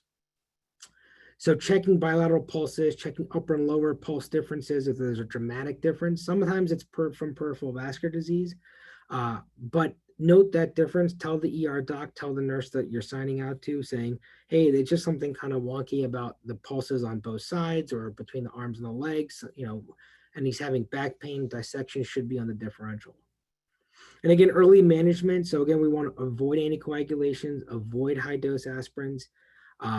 If they ever have a history of an enlarged aorta and the family tells you that, saying, his cardiologist has been watching his aorta every year, then that's even more of a reason to suspect that. So it might give you pause to give them the high dose aspirin and let the ER doctor know as to why you didn't do that. Cardiac tamponade. So cardiac tamponade is when you have a fluid collection around the heart. Now, fluid can range from kind of a clear straw-colored fluid from people who may have cancer, renal failure, people who have high intra-aortic or intracardiac pressures from uncontrolled hypertension. But tamponade, so it could be a clear fluid or it could be blood. So a lot of the times, if it's from a free wall rupture, certainly that can cause it. It can cause from people on anticoagulants. So again, history is going to be important to find out what you might suspect as the cause. You want to look for, again, chest pain and duration of chest pain if you think it's a heart attack related, history of cancer, or if they're on a blood thinner already. If they've passed out, then it may be an indication that they're not getting enough blood squeezing out of the heart because all the surrounding fluid is squeezing the heart and preventing it from getting effective contraction. Things you want to look out for are distended neck veins or distant heart sounds. You're putting a stethoscope on, but rather than going just skin, chest wall, muscle, bone, and then to the heart, you now have an extra layer of fluid. So things may be muffled. Granted, in the field, for large obese patients, everybody may sound muffled. So it's a little bit less of a physical key finding, but something to think about. And early management is lots and lots of fluids. You're trying to basically fight and compete with the space in the pericardium, or that sac that protects the heart. So for this, you want to consider an urgent cath lab intervention, or sometimes even in the ER, putting a needle in and decompressing that. It's typically diagnosed by echocardiogram or CT scan, but there are some things even in the field that you can kind of start to see whether you have a high suspicion. There's something called electrical alternance, where you might see a different variation for every other beat, and that's the heart swinging from side to side. A better example is here, where you can kind of see this up and down pattern. If you see that and you have distended neck veins, chest discomfort, and they're in shock, that's something you should highlight right away, because before they start throwing more blood thinners on board, maybe the easier solution is just to drain the fluid. There is a triad that we're often taught called Beck's triad, where you're looking for JVD, or you're looking for that distension, the muffled or distant heart sounds, and a low blood pressure state like we covered. That is a high suspicion. Combine that with the EKG findings, and you most certainly have made the diagnosis of tamponade. So that's all the 6. Again, it's kind of a whirlwind, and I apologize that I'm trying to conserve time for the other presenters as well. But I want, though, if you take anything away from this, is when presented with a chest pain patient, a couple key things that we can get, and we can kind of help bridge that gap sometimes of communication, is getting a timing of symptoms, good medical history as best as possible, either from the patient or the ancillary family members, even getting a picture of their medication list. If you have to be in a rush, on your cell phone, and share it with one of the nurses or docs is extremely helpful. Recurrent symptoms in the past, something that they've already had a history of, can kind of help guide whether or not we should be worried about it again. Getting an understanding of the patient. Again, I understand that there's a lot of triage work. You have to be quick about assessing these patients. So I don't expect a prolonged history, but any extra information certainly helps. And then a physical exam, some more of the obvious things, but starting to pay attention a little bit to ancillary things that you may not have thought of for chest pain. So looking at the neck, feeling how the chest feels, if there's any crepitus, looking for secondary signs of hypoxia, blue lips, blue fingertips, and then looking to see if there's any significant edema or just physical differences in how the legs may look. And the data that's helpful for us, telemetry strips are extremely helpful. If you had to shock someone for VT or VF, I want the strip, because I want to be able to see if whether they have any other arrhythmia in the hospital, is it any different? If there's atrial fibrillation, if there's what their baseline EKG is, certainly going to be extremely helpful. Again, medications that they're taking. I always say, if you talk to the wife of a patient that's down, or husband of a wife of the patient that's down, whatever, if they have stuff in their wallet saying, do you have a stent card, getting a picture of that, what kind of pacemaker, this will make our jobs and the ER jobs so much easier to figure out if there's something that we need to look for. And really the next of kin contact. Sometimes we don't get that, and it's really just because they're coming from far away, or they may not be available. But anytime you get that information, I personally try to call family members as much as possible, so that way, first, they're all scared about their family member being in the hospital, but more so to get that extra ancillary information. Okay, so that's it. That's it from my perspective. I'll open the floor to questions. I hope this was somewhat helpful. I've given my contact information. I am very open to any questions. If you see me at Joe's and we're having a mutual patient, even if you want to come to the cath lab and see a case, you're always more than welcome to. Thank you, Dr. Patel. All right, so folks, if you've got some questions, please go ahead and put them in the chat here. Usually, it took a couple of minutes the last time, and then we got a bunch of questions coming in. We are working on getting our next presenter connected, which I don't think he is quite in yet. So please, if you have some questions, and Dr. Glenn, you want to Yeah, I see them rolling in. All right. Yes. So first question, with new findings and recent research, what can be done better for these patients in regards to treatments by EMS and critical access hospitals? That's a great question, actually. So where I trained, actually, one of the things that kind of helped especially with STEMIs, was the introduction of using Brilinta or ticagrelor up front. So identifying a STEMI and giving it to them as early as possible to prevent stent thrombosis. Sometimes it's not always practical, especially if you're going to send them for surgery or if you're not quite certain. I think while that's an initiative that probably warrants more study, I think more than anything is getting as much history as possible. Right now, your job in the field is to stabilize the patient and get them over to us. But you're the first point of contact. You're the guys that have the best information as to how the patient presented, what was going on. So getting that information, we're trying to work with our chest pain coordinator to try to have even just a bucket for these strips. And I know everything's you have to go right back out in the field. So finding some way to kind of bridge that gap to get as much information, pictures of medications, pictures of strips, getting a key point person maybe in the ER just to be able to dump these people too, even if it's by text message, may be helpful. And then the other thing is just access, whatever IV access. I think the introduction of intraosseous access has been a lifesaver for us. And I think that there should be a low threshold to get that. As difficult as it may be for patients to experience that, or for people to do it, I think it's getting that central access is going to be a lot better for the patient, especially if they're coming in for something that's potentially life-threatening.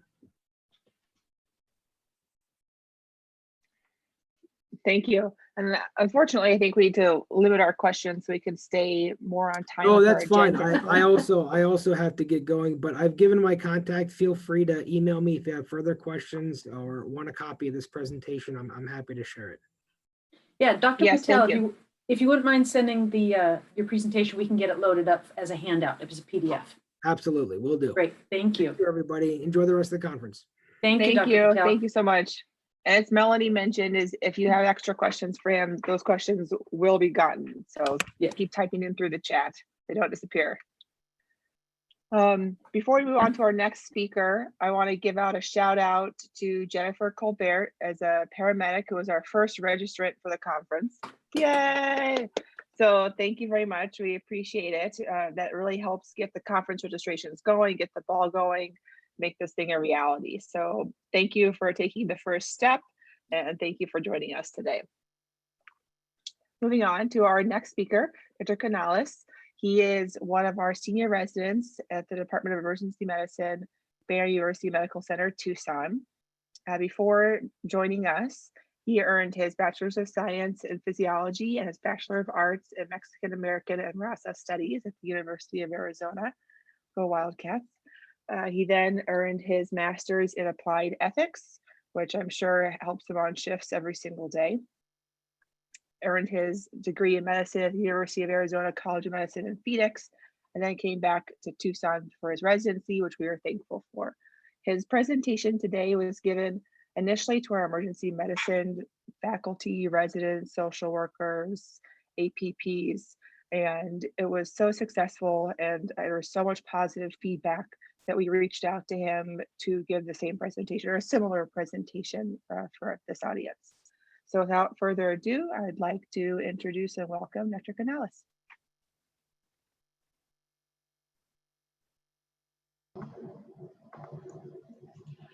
Good morning, everybody. Sorry, I'm a little bit informal. I'm actually on shift right now in the pediatric ICU. Are you able to see my screen okay? Am I sharing the correct screen? Yes. Well, I see your face. I don't see your screen. Yeah, we can see you. So when you go to your share screen, just choose the window that's got your presentation in it. How's that? It's coming. And there we go. Yep, we see a desert landscape. All right, thank you. All right. So here, I did give this presentation a few months back, a similar presentation a few months back to my colleagues here. At the time, we had been recently had discussions about biases, and it made me think of lines in the sand. Growing up, my experience as a first generation Mexican American, greatly influenced my academic decisions and, my views of the border and the borderlands. So I really appreciate the opportunity to be here discussing issues with the borderland. And, this drawing here of a line in the sand. Early on when I was a kid, a movie that we would watch pretty often, a movie called Mi Familia. Basically a movie about families move from Mexico to the United States, covers multiple generations. In it, James Edward Olmos narrates a portion where he's talking about his grandfather crossing into the United States from Mexico, that he left his home by foot, said he was going to California, and one day walked over a hill and he was in front of Los Angeles. He said that his grandfather didn't even know when he crossed the US border, because at the time the border was just a line in the sand. Interestingly enough, I'd also, as part of my studies, got to see a whole lot of old photos of Nogales, Arizona, which also sort of reminded me here of this line in the sand. So this is a picture from the late 1800s of Nogales. Right down the middle, what we see is the border region. At this point, there were a couple of posts, a security checkpoint, but definitely not quite the border we see today. Fast forward to the early 1900s, a little bit more than a line in the sand now. We do have a small fence here. Again, same strip of land here in Nogales. And then 1950s, the post became a fence with barbed wire. And in more present days, this same region is a lot more militarized, if you will, large wall, much more barbed wire. So, with the borderlands, it's definitely a complex space, a space between two countries, between two, or some would argue 3 different worlds, and is of particular interest to me. So I'll be talking a little bit about EMS and the borderlands here. Thank you, Dr. Glenn, for the introduction. I won't belabor that again. But I do want to speak a little bit more about my experience growing up, where my family's from, and why this is an important topic to me. So both of my parents are from Mexico. My dad from a very rural, small agricultural village, if you will, in La Laguna, Zacatecas. My mom, similar sort of rural background from La Puerta de San Juan, Guanajuato. Now, and when I say rural and agricultural, I mean visiting as a kid, houses were made of adobe, no bathrooms with running water, definitely a place of a lot of agriculture, but not a whole lot of other opportunity. My parents came to the United States in the late 70s, came in actually as undocumented immigrants, but with the Reagan administration passing an amnesty in the mid-80s, my parents became legalized citizens in the country and ultimately became citizens. So, with growing up in a household that was primarily Spanish speaking, having family in Mexico, and sort of experiencing the immigrant life through what I saw my parents experience, obviously sparked a big interest, and again, makes this a topic that's very near and dear to me. So for today, one of the things, really the big thing, overall picture that I want to cover here with regards to EMS in the borderlands is really I want to provide more context of what the borderlands are, and not so much in geography, but the infrastructure. How did we go from a border being a line in the sand to a border being big fence like we see in this picture here with barbed wire and sort of all of the international policies, the militarization of the border, and as well as national and local policies, how it sort of affects the borderlands and makes it a particularly unique region for EMS services and for pretty much all services that require us to treat any patient under EMTALA. So hopefully I'll be able to tie some of this in at the end. So first thing, right off the bat, big thing I want to discuss is nomenclature. The term illegals is definitely a term that's thrown around a lot by press and news media over the years. It has absolutely become a term that now implies criminality to the existence of a person. For me, it's not so much the origins of the word, illegal alien is where this term comes from, became illegal immigrants and now just illegals. But the context, that criminality that's attached to it, that implies that their existence is criminal. When we think about the worst type of criminals, you think about, murderous pedophiles. We don't consider them as being criminal, or their existence as being criminal. Definitely their acts, but just want to put that out there that I definitely do not agree with the term illegals, and frankly, I very firmly believe that there is no such thing as an illegal human being, period. So with talking about the border, obviously there are people and populations that cross the southern border here between Arizona and Mexico, but where are they coming from? Who's crossing the border? Historically, major populations have been coming from Mexico, especially as of the mid-90s, early 2000s. But in the most recent decade, what we've been seeing is a lot of immigration from Guatemala, Honduras, El Salvador, a little bit further down. So how are they getting across?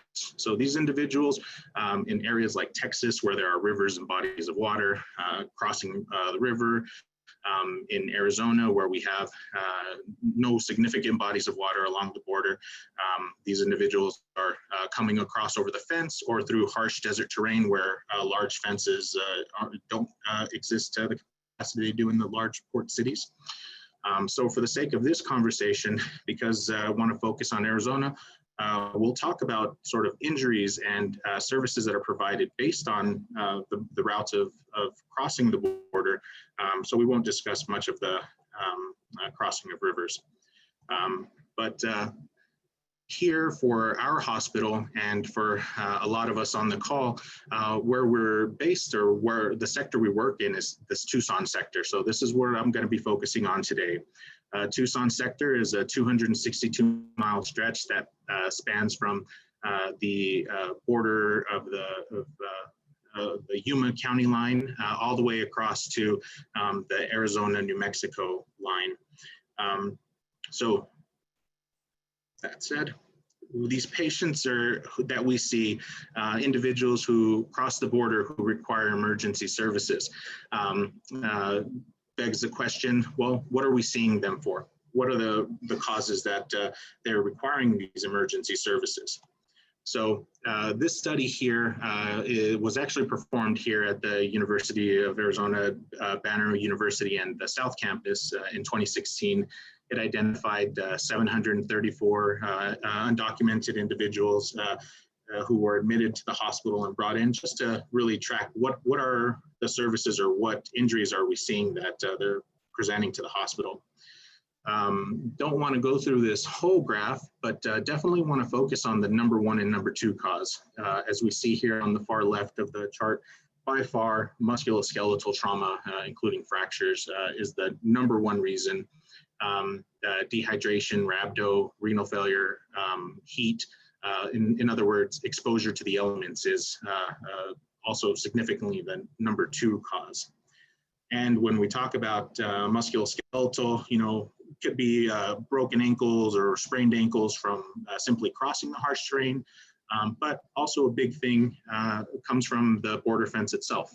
Individuals coming across the fence, slipping, falling, and having significant injury from the act of crossing here. So one study here also comes out of our university campus from our orthopedic colleagues. They looked at 174 individuals who had come in with injuries directly related to traversing the border wall. For demographic sakes, the average age was 31.5, which we'll see is pretty consistent among the age for our population here that we see crossing the border. Otherwise young, otherwise healthy, able-bodied individuals who sustain these injuries. So what did they find?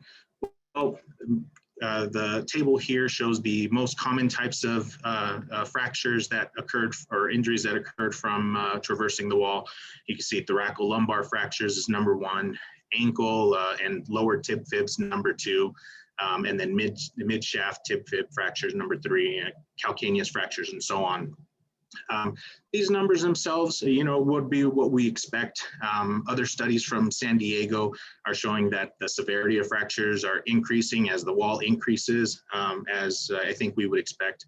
A bigger takeaway, though, from this study is this association of injuries. So what they found is that for patients who came in with calcaneus fractures, a big common co-occurring injury was TNL spine. Same thing with pylon fractures with TNL spine, and as you can see listed here. So, it makes sense. Someone who's coming down the wall or coming up the wall loses their footing, loses their grip. They're going to land on their feet, but the energy of the impact is going to travel up and cause injury to the spine. So one takeaway here, if you see someone, you're working with someone who's got obvious calcaneus or lower ankle deformities, take the extra precautions for the spine. Otherwise, exposure to the elements is going to be the number 2 cause of reasons undocumented individuals crossing the border need emergency medical services. This map here is sort of from a pamphlet of a group called Humane Borders. If you see there's blue flags, Humane Borders produces pamphlets to try to decrease the number of migrant deaths that are occurring in the desert. The blue flags represent water stations that are set up. But more what I wanted to focus on in this picture is these rings that are drawn in. They're labeled day 1 for the first ring, day 2, day 3. So really more informative for people on the other side of the border who are thinking of transiting, really just to drive home. This is dangerous. After 1 day of walking, you maybe get as close as Aravaca if you're leaving from Sasabe, but after 3 days of walking, you're barely going to be close to 3 points. And walking in the heat and the sun for 3 days, it's hard to carry enough water to maintain hydration during that. And one thing we're seeing here, a study that came out of our South Campus Hospital is nephropathy, or basically exertional rhabdomyolysis, again, from exposure to these elements. So high heat, inadequate hydration, excessive physical exertion, everything we would expect from these long sort of journeys by foot through the desert. Won't belabor the graphs here a little bit, just sort of shows some of the lab abnormalities with regards to the injuries, but muscle breakdown here with this little picture shows muscle breakdown is going to release myoglobin from the muscles. You'll get buildup of the myoglobin in the blood, which will lead to kidney failure. The way we look at this in the emergency department, we check a urine. Myoglobin is similar to hemoglobin in its structure, so our dipped urines will show that there is blood, but when we look at it under the microscope, we won't see any red blood cells. Sort of the myoglobin will trick the test strip into thinking that there is blood. But this study, again, young individuals, average age of the patients that were seen here was 26, I believe. 5 of the 42 patients that came with severe rhabdo required dialysis, otherwise healthy. So mid-20s on dialysis just from exposure to the elements. So also, when we look at critical illnesses, not just, an ankle fracture, but illnesses that require admission to the ICU and more prolonged and intensive care stays. This last study that I came across, also from the hospital here, did show 55 adults. This was 2 years between 2010 and 2012 at the university campus and throughout the year 2010 at South Campus. And what we see as far as the spread goes, very similar to non-critical injuries. So trauma by far is number 1. Now here, the trauma ICU admission requirements is not only because of wall injuries, but because of mostly falls from the wall as well as motor vehicle accidents. Working the highway roads, unfortunately, it's sometimes when people are trafficked across the border, they're packed in very tightly into small or large vehicles that can get into accidents and cause, sort of mass casualty sort of scenarios. So that's something that's not completely unheard of, and of course contributes to some of these critical care stays. But if we look at the rest of the causes for intensive care stays, rhabdo, liver injury, dehydration, again, all related to exposure of elements. Now, one thing that's interesting with this study is that there were only, I believe it was 55 adults, only 55 adults that were identified that needed critical injuries. Now, thinking about that a little bit more, why isn't that number higher? There are certainly much more individuals crossing the border that are exposed to these elements. Is it just that there are a few that are getting really sick? Do they have pre-existing conditions, or have they received initial resuscitation at another hospital and then transferred here, or were they admitted to ICUs in other hospitals? Well, none of those pictures really fit. I think between the South Campus Hospital and the border, I think there are only something like 8 ICU beds in the state south of Banner South Campus. Definitely much more individuals are having, sort of severe illness from being exposed to the elements. The unfortunate reality, the sad truth is that being out in the middle of the desert, in the middle of nowhere, these individuals are succumbing to the elements and dying. The Binational Migration Institute released a report back in 2013. They reviewed all migrant deaths that were attributed to the bodies found in the desert, essentially. Autopsies of 46% of these individuals showed that they succumbed to exposure to the element. Another 36% could not be fully determined based on the condition of the bodies when they were found, based on how long they had been out, but 36% were thought to also be related to exposure to the elements. So this looked at records from the medical examiner's office from 1990 to 2012. There were a total of 2,238 autopsies performed during this time. Median age was 30 years. So again, young, otherwise healthy. But it begs repeating, 2,238 autopsies were performed. That's 2,238 otherwise healthy, relatively young individuals who perished in our backyard here in the desert while attempting to cross the border. This number is even more staggering when we realize that deaths along the desert actually were a very rare occurrence before 1994. I'll talk a little bit about the policies that have contributed to this in a little bit, but again, these are only deaths that are occurring along the Tucson sector.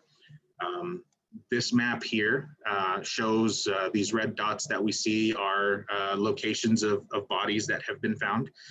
As we see, the concentration is all along the Tucson sector and disproportionately present on tribal lands, which is denoted by the sort of light brown region there in the middle. So, and this one's even more staggering. I mean, this graph's from 1999 to 2019. There were on this map 3,496, almost 3,500 deaths that were reported during this time frame. Despite no more deaths efforts to place water in the desert, unfortunately, this is the reality. So, what's driving this immigration?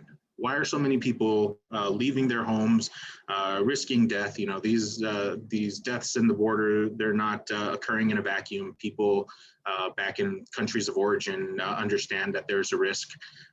But why are people coming to the United States? What's driving this? This is definitely a very complex phenomenon. All migration is. It's always much more than they're coming here to take our jobs. Oftentimes there is lack of opportunity in the home country, or there's family in the United States that they want to reunify with, and overall just seeking a better life. But peeling back the layers, looking one layer deeper, what's causing that? Big drivers, especially in the mid 90s, have to do with massive economic changes of not only of the US, but the rest of the world, expansion of capitalism, changing in our financial structuring. It used to be in the United States where you'd find a manufacturing job that had great union representation with good benefits and pay enough to support a family with a high school diploma. Whereas now, that's what we'd consider a welfare-based economy. Whereas now, economies are more geared toward the market, where we're concerned more of the financial well-being of companies themselves and sort of stockholders, which drives cheap labor closer to the border and acts to recruit actually people from their homeland. One of the big major drivers from the mid 90s is the North America Free Trade Agreement. This is definitely a very guided summary of the North America Free Trade Agreement. I took entire classes lasting multiple semesters in undergrad, understanding the changes of it. But one of the gists of what it did to drive immigration was that it eliminated these agricultural subsidies from rural Mexican farmers.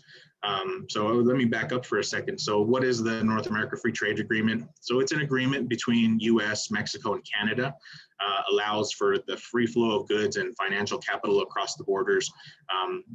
It used to be that there'd be increased tariffs for movement of goods, and it would cost companies to make transfers across the border. This sort of eliminated that, but on the side of Mexico, the government decided that they were no longer going to provide, stipends to these rural farmers that a large portion of the economy was based on. So when these rural farmers lost these subsidies, they found that the finances they had to manage their crops and the returns they were getting in the market were not enough to sustain a life. And this led to at least 1.5 million rural farmers migrating into the United States just in the first year after enactment. And it was estimated that there were another 2 million agricultural rural farmers who left in the second year. So while this allowed for free flow of goods and financial capital across the border, simultaneously, there were federal policies put in place to limit the movement of people across the borders. Operation Hold the Line in '93, Operation Gatekeeper the same year as NAFTA. These sort of increased enforcement along the borders. It used to be that places like El Paso and San Diego were big hubs where large amounts of people would cross into the United States. Well, with these enforcement policies, the border became more militarized, larger, longer fences, more border patrol presence, with the intention of funneling large amounts of people to more harsh desert terrains. Now with this, there's a definite correlation with more people coming into the United States and being forced into very harsh terrains that has increased the number of deaths, led directly to more deaths along the border, especially in the Tucson sector. And one thing that's particularly angering is early on, government officials speculated and acknowledged that these policies would lead to deaths in the desert along the border, but that it would serve as a deterrent. Unfortunately, what history has shown is that these deterrents have not been greater than the driving forces of people across the border. And again, looking at this, we can see very clearly that it has resulted in a lot of loss of life. So I mentioned that Immigration from Mexico is affected by North America Free Trade Agreement. But I also mentioned earlier that we're now seeing more migration from further down in Guatemala, Honduras, El Salvador. So what's driving this? Apprehensions currently along the border from these countries are outweighing the number of apprehensions of Mexican nationals. Actually, the number of Mexican nationals being apprehended along the border has decreased significantly over the last decade or two. And this movement of people from this region further south can actually largely be attributed to not only anti-immigrant policy in the country from the 90s and 2000s, but also from a much longer history of U.S. intervention in those countries dating back to the 50s. So the U.S. has a long history of military interventions in Latin America, particularly in these countries. In Guatemala, the United States directed bombings, provided funds, and actually funded a civil war when in 1954, when one of the private fruit companies that's now Chiquita was nationalized by the government. The Civil War didn't end until 1996, leading to a lot of people leaving, escaping war, but also leading to long-term disability or long-term instability. El Salvador, similar, U.S. funded death squads to crush popular people's movements, supplied military equipment, arms, led to civil war as well.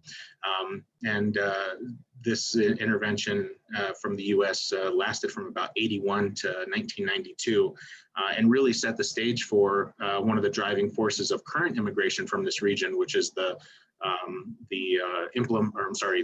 implantation of gangs such as MS-13, which have taken a very strong hold in these regions and have led to increased violence amongst all the instability and are driving, again, migration now.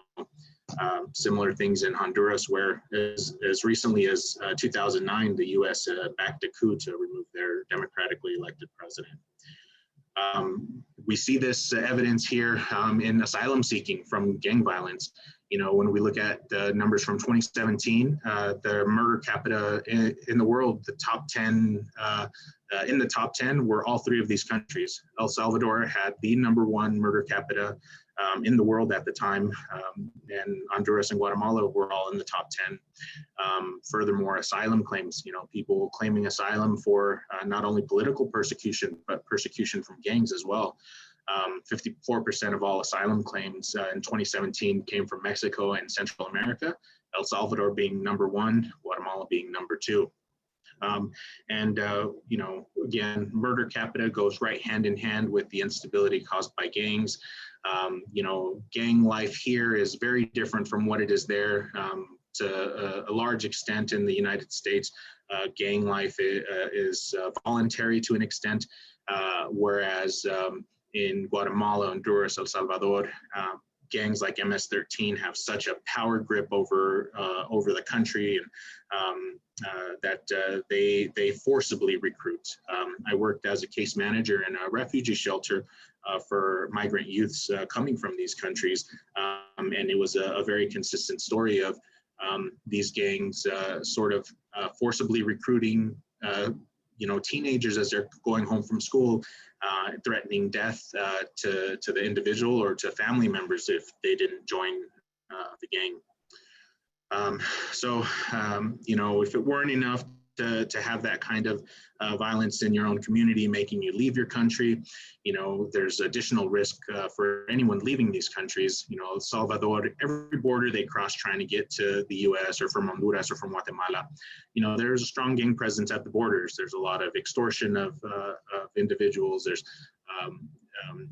kidnappings, physical, sexual assaults, torture, disappearance, and these individuals risk this with every border they cross.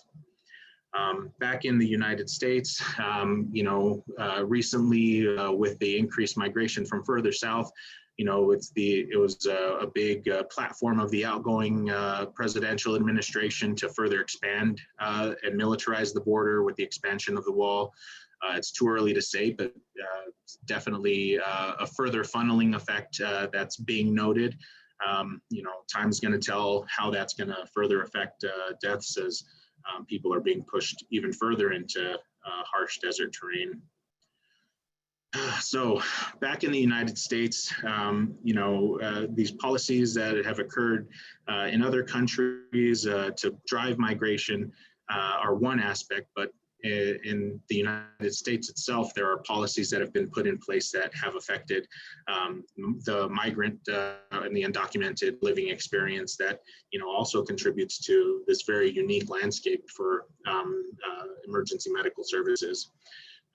I won't belabor the point a whole lot, but, you know, multiple acts such as the PRWRA, the IIRIRA from the 90s, you know, one eliminated federal funding of any form of welfare or healthcare for undocumented peoples. So, you know, the notion that undocumented peoples are here utilizing welfare and, you know, draining the healthcare system from federal funding is not true. Undocumented migrants do not qualify for any of those benefits. Otherwise, the IRRA directly led to increased enforcement of the border and large mass deportations that were occurring in the mid-90s, sort of to come full circle with the gangs like MS-13. From the war-torn instability in places like El Salvador, people were relocating to places like Los Angeles, where you know, newly arrived immigrants would form gangs to protect themselves from other existing gangs, only to be deported in '96 and allowing for the implantation of these gangs in their country of origin. So it's sort of a full loop there with policies sort of leading to further migration from these regions. And also, you know, there's multiple state laws and policies that have been put in place to limit access to resources. Prop 187 in California sought to prohibit schooling and access of other public funded healthcare as well as social services. That was deemed unconstitutional and mostly gutted. SB 1070 in Arizona, House Bill 56 in Alabama came around in the early 2000s when there was a whole lot of turmoil around immigration. And with these, just the same, served to prohibit undocumented migrants from looking for work.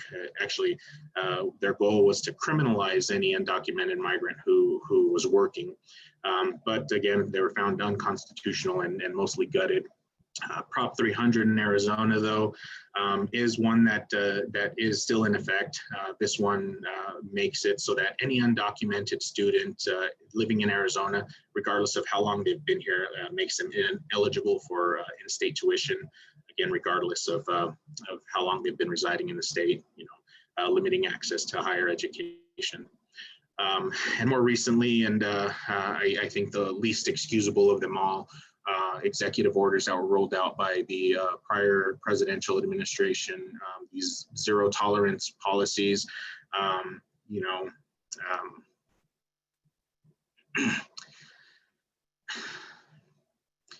sorry, I have a hard time speaking about this one in particular, just with how much anger it incites. So these are the policies or the executive order that separated parents from children at the border, that allows for children to be put in cages without access to basic sanitary spaces. What can I say? There are still kids in cages along the border here.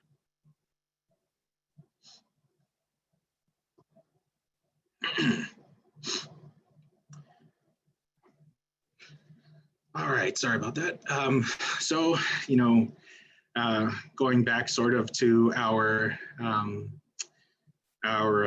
lines in the sand, you know, over time become posts in the sand.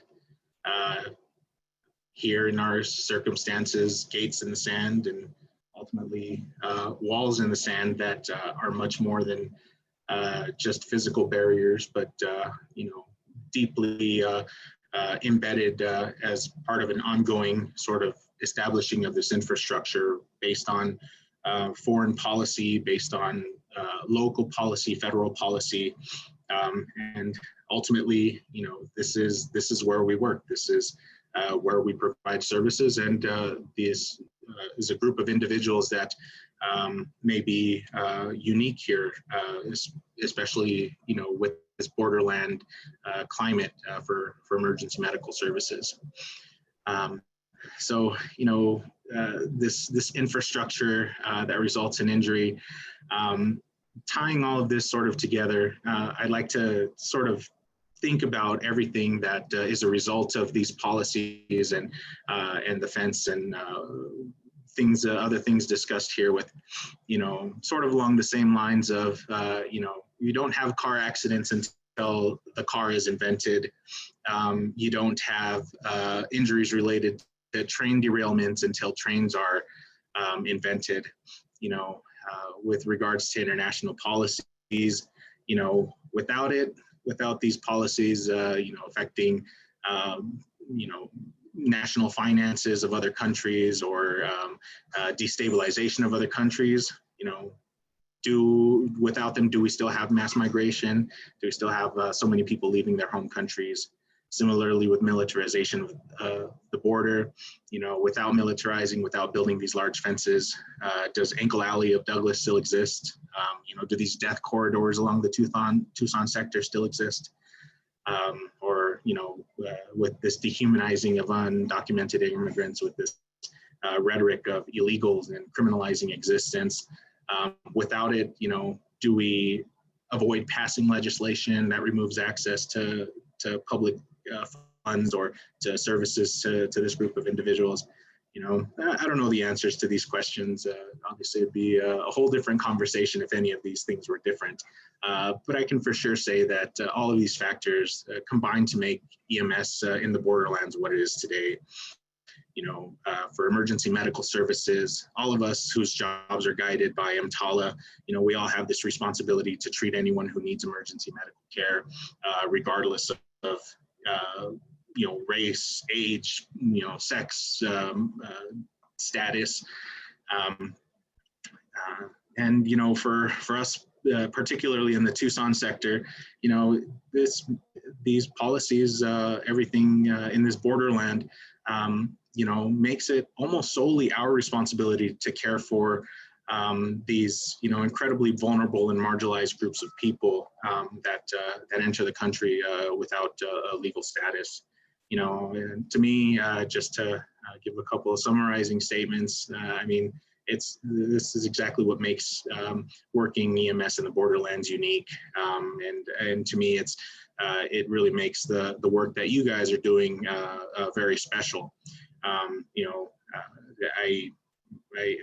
just can't say enough thanks for the work that you guys do, and also thanks for letting me come and share a few thoughts with you guys about sort of our unique placement in these borderlands here. So that's all I have for you guys. Thanks. I'm happy to take any question if time permits. Great, thank you, Dr. Canales. Difficult topic. Dr. Glenn, we've had some chatting going on. Yes, there's been quite a bit of chatting. I think it's important for us to have questions, but I also realize that this is our scheduled break time.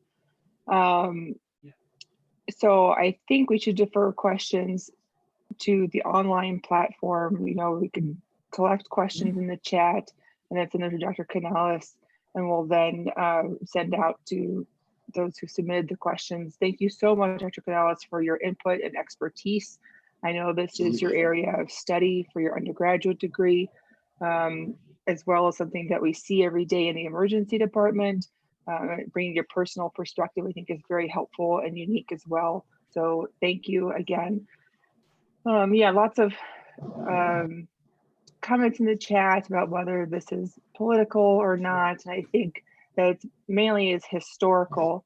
And it's important to include the socioeconomic and historical perspectives of our patients because their medical problems do not exist in a vacuum, much as we learned about how COVID is spread around the world and policies that may have hurt or enhanced our response to COVID. This is similar. So we have some lectures during this conference that focus more on the biologic aspects of disease, and we have some that focus on the historical and socio-cultural, economic implications of disease as well. Like I mentioned, our diseases do not exist in a test tube, and so it's important to hear various, not perspective so much as context, to gain additional context is what many of our patients are going through. We do work in a unique environment in the borderlands. So thank you all. Thank you, Dr. Canales. Thank you, guys. Without spending too much more time, I would like to dive into our break. And Melanie, do you think we should spend 10 minutes in our break, or instead of the full 15, or just 5? And I believe our next speaker is actually already on. So yeah, so we've got about, let's see, we're supposed to start about 10:30. So let's do about 5 minutes or so we can kind of keep on time. Again, what's nice about doing this virtually is we're not in a big conference facility where everybody has to get something at the same time. So, but what I can do is put up our agenda here just to kind of show it, just so we can see where we're at. So we're right here within this break time frame, and we've got a Dr. Munn who's going to be coming on in about 5 minutes. So why don't we just go ahead and do a 5-minute break, and I'll leave the agenda on here. So folks, you can grab a quick snack. And again, please go ahead and keep your questions coming in the chat. Like Dr. Glenn was saying, you know, not all the talks are going to be the easiest, but please, again, the conversation does need to happen. So keep the questions coming in the chat. We'll print them out and get those questions sent off to our presenters, and I will be putting together a summary of those to send out to all of those that have joined us today. And I'm happy to say we've got well over 200 people that have joined. That's an amazing connection from those that registered. A lot of times folks will register, things will change in their schedule and they're not able to join us. So thank you again, everybody who has registered and that are still with us. We greatly appreciate it. We're so happy to be able to help with the CHEC and be able to provide this virtual platform for this traditionally in-person conference. So we'll be back. And Melanie, just to clarify, I saw there was a question in the chat about where to leave the questions for Dr. Canales. It should just be in the chat, correct? Yes, go ahead and you can put it in the chat. You've also gotten my email address because I was sending out various information. You can send them directly to me if you'd like, but we'll make sure that we get them put into the questions for all of our presenters. So, and I can put get my correct window here. When I'm sharing something, my window changes just a little bit here, and I can put my email address in the chat as well. Hold on just a second here, and I'll put my email address in.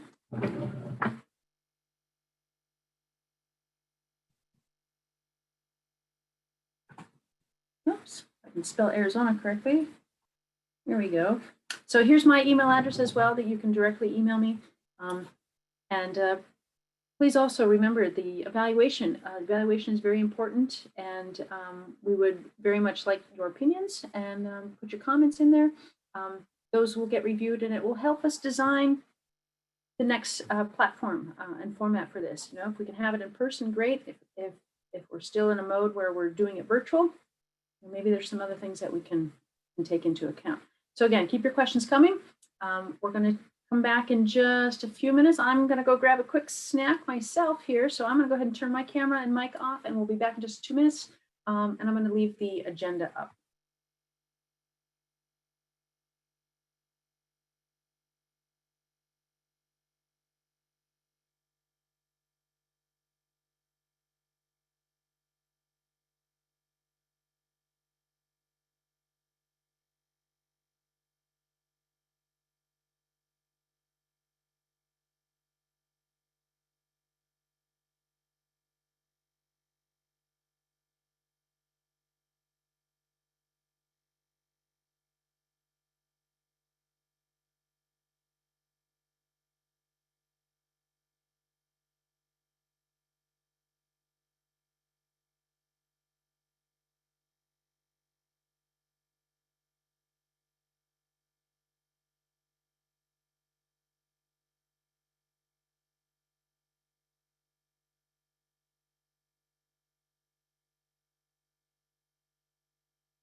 All right.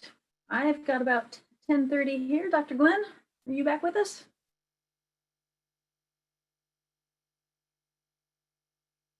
If you are, you're muted at the moment. I know. Give me There we 2 go. minutes. 1 minute. 1 minute.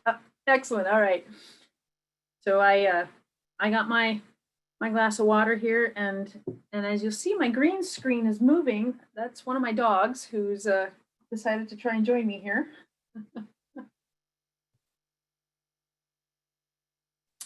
We've got Dr. Munn, who's already with us. And again, please be sure to use the chat feature. And I will go ahead and put in materials links for any of you that has joined us after my initial All right. materials. I'm back. Sorry about that. Oh, Our okay. dryer has gone kaput. So yes, we're here fixing a dryer. It's the benefit of being emceeing from home, I suppose. But thank you.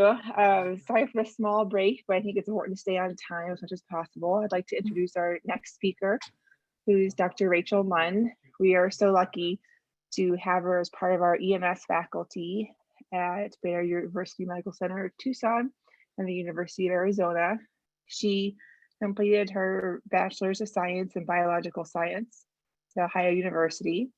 Then she studied medicine at the Ohio University Heritage College of Osteopathic Medicine, completed her residency at Ohio Health Doctors Hospital, which is one of the biggest residency programs in the country, and then completed her fellowship in emergency medical services and wilderness medicine at the University of New Mexico in Albuquerque.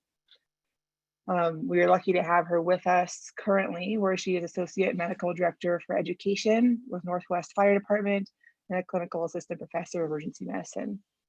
So she'll be talking about hot topics in EMS. I'm excited to see where this leads us. And I don't want here, I'll pass over the mic. Thank you, Dr. Munn. Thank you for that really kind introduction. I'm also excited to see where this topic leads us.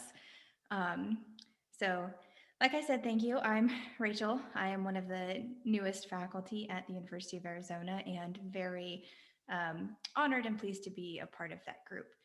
So, can someone give me a signal that you guys can see my slides, me in the corner, and hear me okay? All right, great. Thank you for the thumbs up. So when asked to do a hot topics in EMS, it's very broad. It could be anything. And I really did consider just talking about fires for 30 minutes, but I thought that might not get me a repeat invitation to speak. So before we begin, I don't have any disclosures to make. And oh no, my video is not going to play. It was a really cool GIF of the DeLorean, you guys, so you'll have to forgive me for that.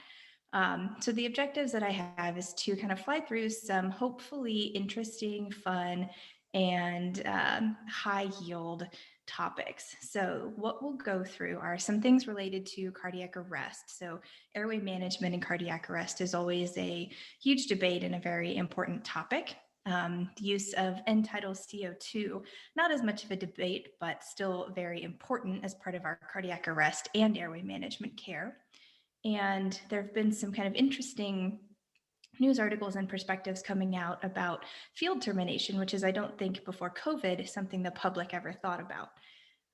So moving on from the cardiac arrest topics, we'll touch just very briefly on some things related to TBI, also pretty less controversial, but still very important for our patients.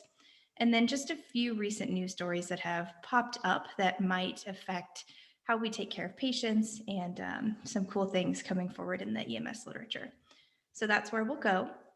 Please put stuff in the chat. I can see it on my screen. So if at any point you guys have questions or want clarification, or if you're just tired of a topic and want me to move on, just type it in and we'll keep going. So starting off, so cardiac arrest, airway management, and also somewhat newsworthy and television worthy. One of my favorite things in the world are looking at horrible photos and GIFs and videos of how different Hallmark television shows display our field or specialties. So I love the Yonkar as an ET tube here.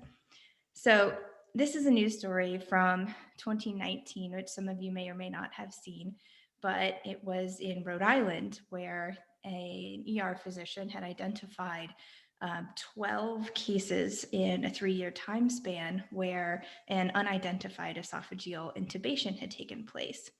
And to give you some background, obviously airway management in a variety of ways is part of all of our purviews, whether it is from basic airway management with oxygen or bag valve mask, all the way up to endotracheal intubation.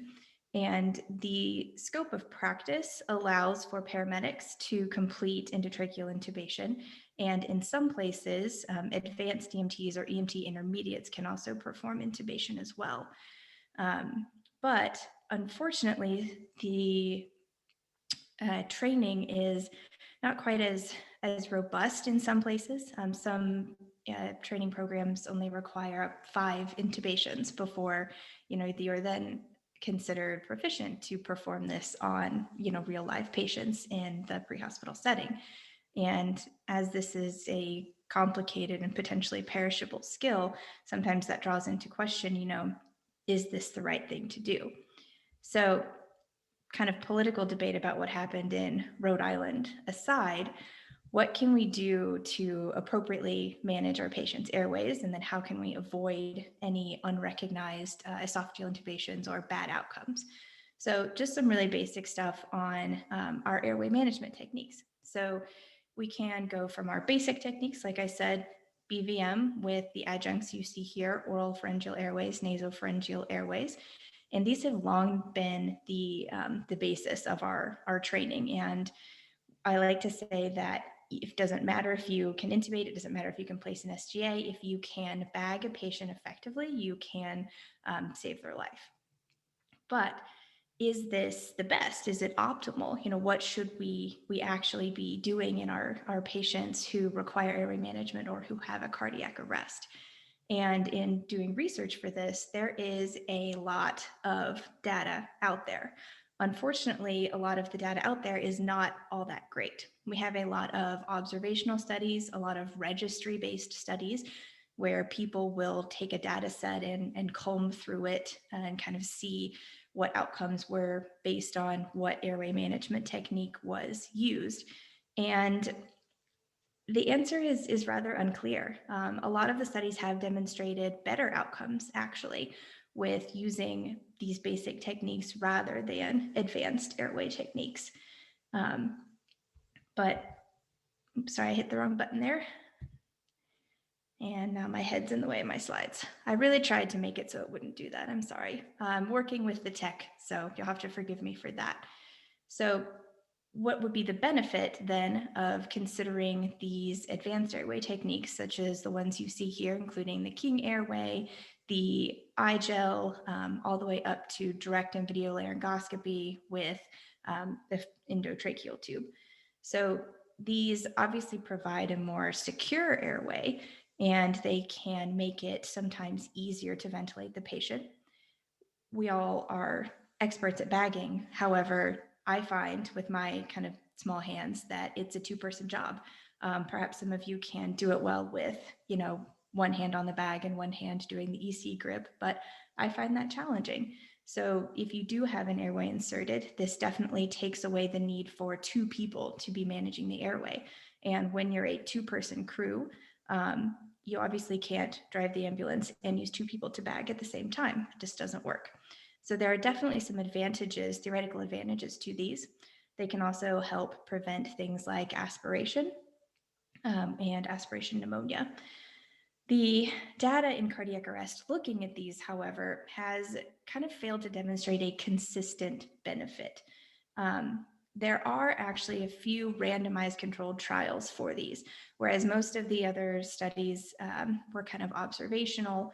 These actually do look in a randomized way at what are the outcomes in cardiac arrest based on what airway management technique we're using. So the 3 most recent I've put here kind of are all different and all done in different parts of the world. So actually the first trial at the top was done in France and Belgium, where they have an EMS system that includes physicians as part of their system. And so they essentially randomized to BVM versus endotracheal intubation, and they noticed no differences. The next study, the PART trial, randomized to a supraglottic airway versus an endotracheal tube. And they did notice that there was greater survival at 72 hours with the supraglottic airway. And lastly, the Airways 2 trial, randomized also to supraglottic and endotracheal intubation, found that there was no difference. So what do we do with all of this information? If you think about your cardiac arrest patient, obviously ventilation is a part of their care. And I think some of the debate surrounding how we should manage their airway is centered on what can we do to allow us to continue with the rest of cardiac arrest care in the least interrupted way possible. So we may not know exactly which airway management strategy is better, but we definitively know that there are, two things that improve outcomes in cardiac arrest. One is good CPR, particularly early by bystanders. And two, if there's a shockable rhythm, early defibrillation. So if you're in an agency that has extra help and you have someone who can manage those other things while someone else can be focusing on airway management, potentially messing around with the airway, trying to get a good secure endotracheal tube would be the best thing to do in your system. So I think that's one of the big challenges about this topic is everybody's system is different, everybody's training is different, and the resources provided to you are different as well. So the summary of this is, I don't know that there is a right answer. We even have a meta-analysis that was actually just published in 2020, which I'm going to have to start saying last year. I still haven't accepted that 2020 is over. I'm still living in it. So last year in 2020, they did a meta-analysis looking at a lot of these randomized controlled trials and still, unfortunately, didn't give us a final answer. They found no significant difference in patient survival or neurologic outcome.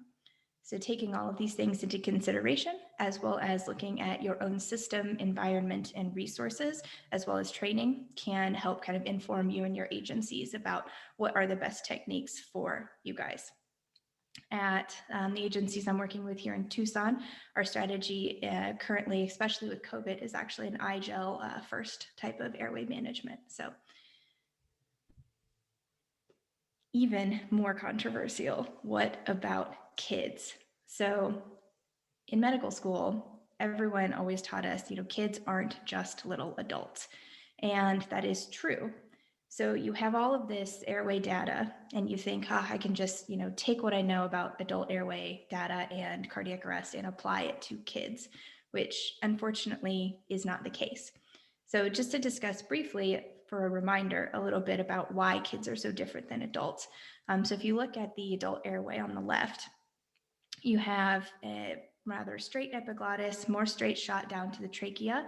You have a cylindrical trachea that doesn't kind of funnel like the pediatric trachea you see on the right. You also know that kids have a relatively kind of larger tongue that can definitely get in the way. And they also have a floppier epiglottis. So all of these things make the anatomy of pediatric airways different than adults. So there are anatomic reasons why some of our data may not apply, but there are also physiologic reasons.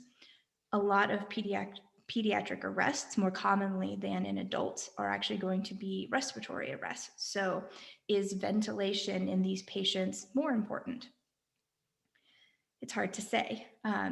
There have been 2 really good studies within the past few years looking at this, and one published in Resuscitation demonstrated pretty significantly that children managed with basic airway maneuvers, including a bag valve mask, had better survival and better neurologic outcomes than kids managed with an advanced airway. And kind of further from that, it does seem like even in these patients, supraglottic airways may be more beneficial than trying to intubate. There are a few reasons that this could be. One, it is a challenging and perishable skill. It's been some time since I've intubated a pediatric patient, and I'm sure it's been some time since many of you have intubated a pediatric patient as well. Also, the adrenaline is higher in these cases. I know I don't have kids myself, but talking to my colleagues, once you do, you just see your own kids in these patients. So your adrenaline is high. It's a different and challenging scenario. So there are definitely a lot of reasons why these patients might benefit just from sticking to the basics and not attempting intubation or not attempting anything kind of more challenging or complicated.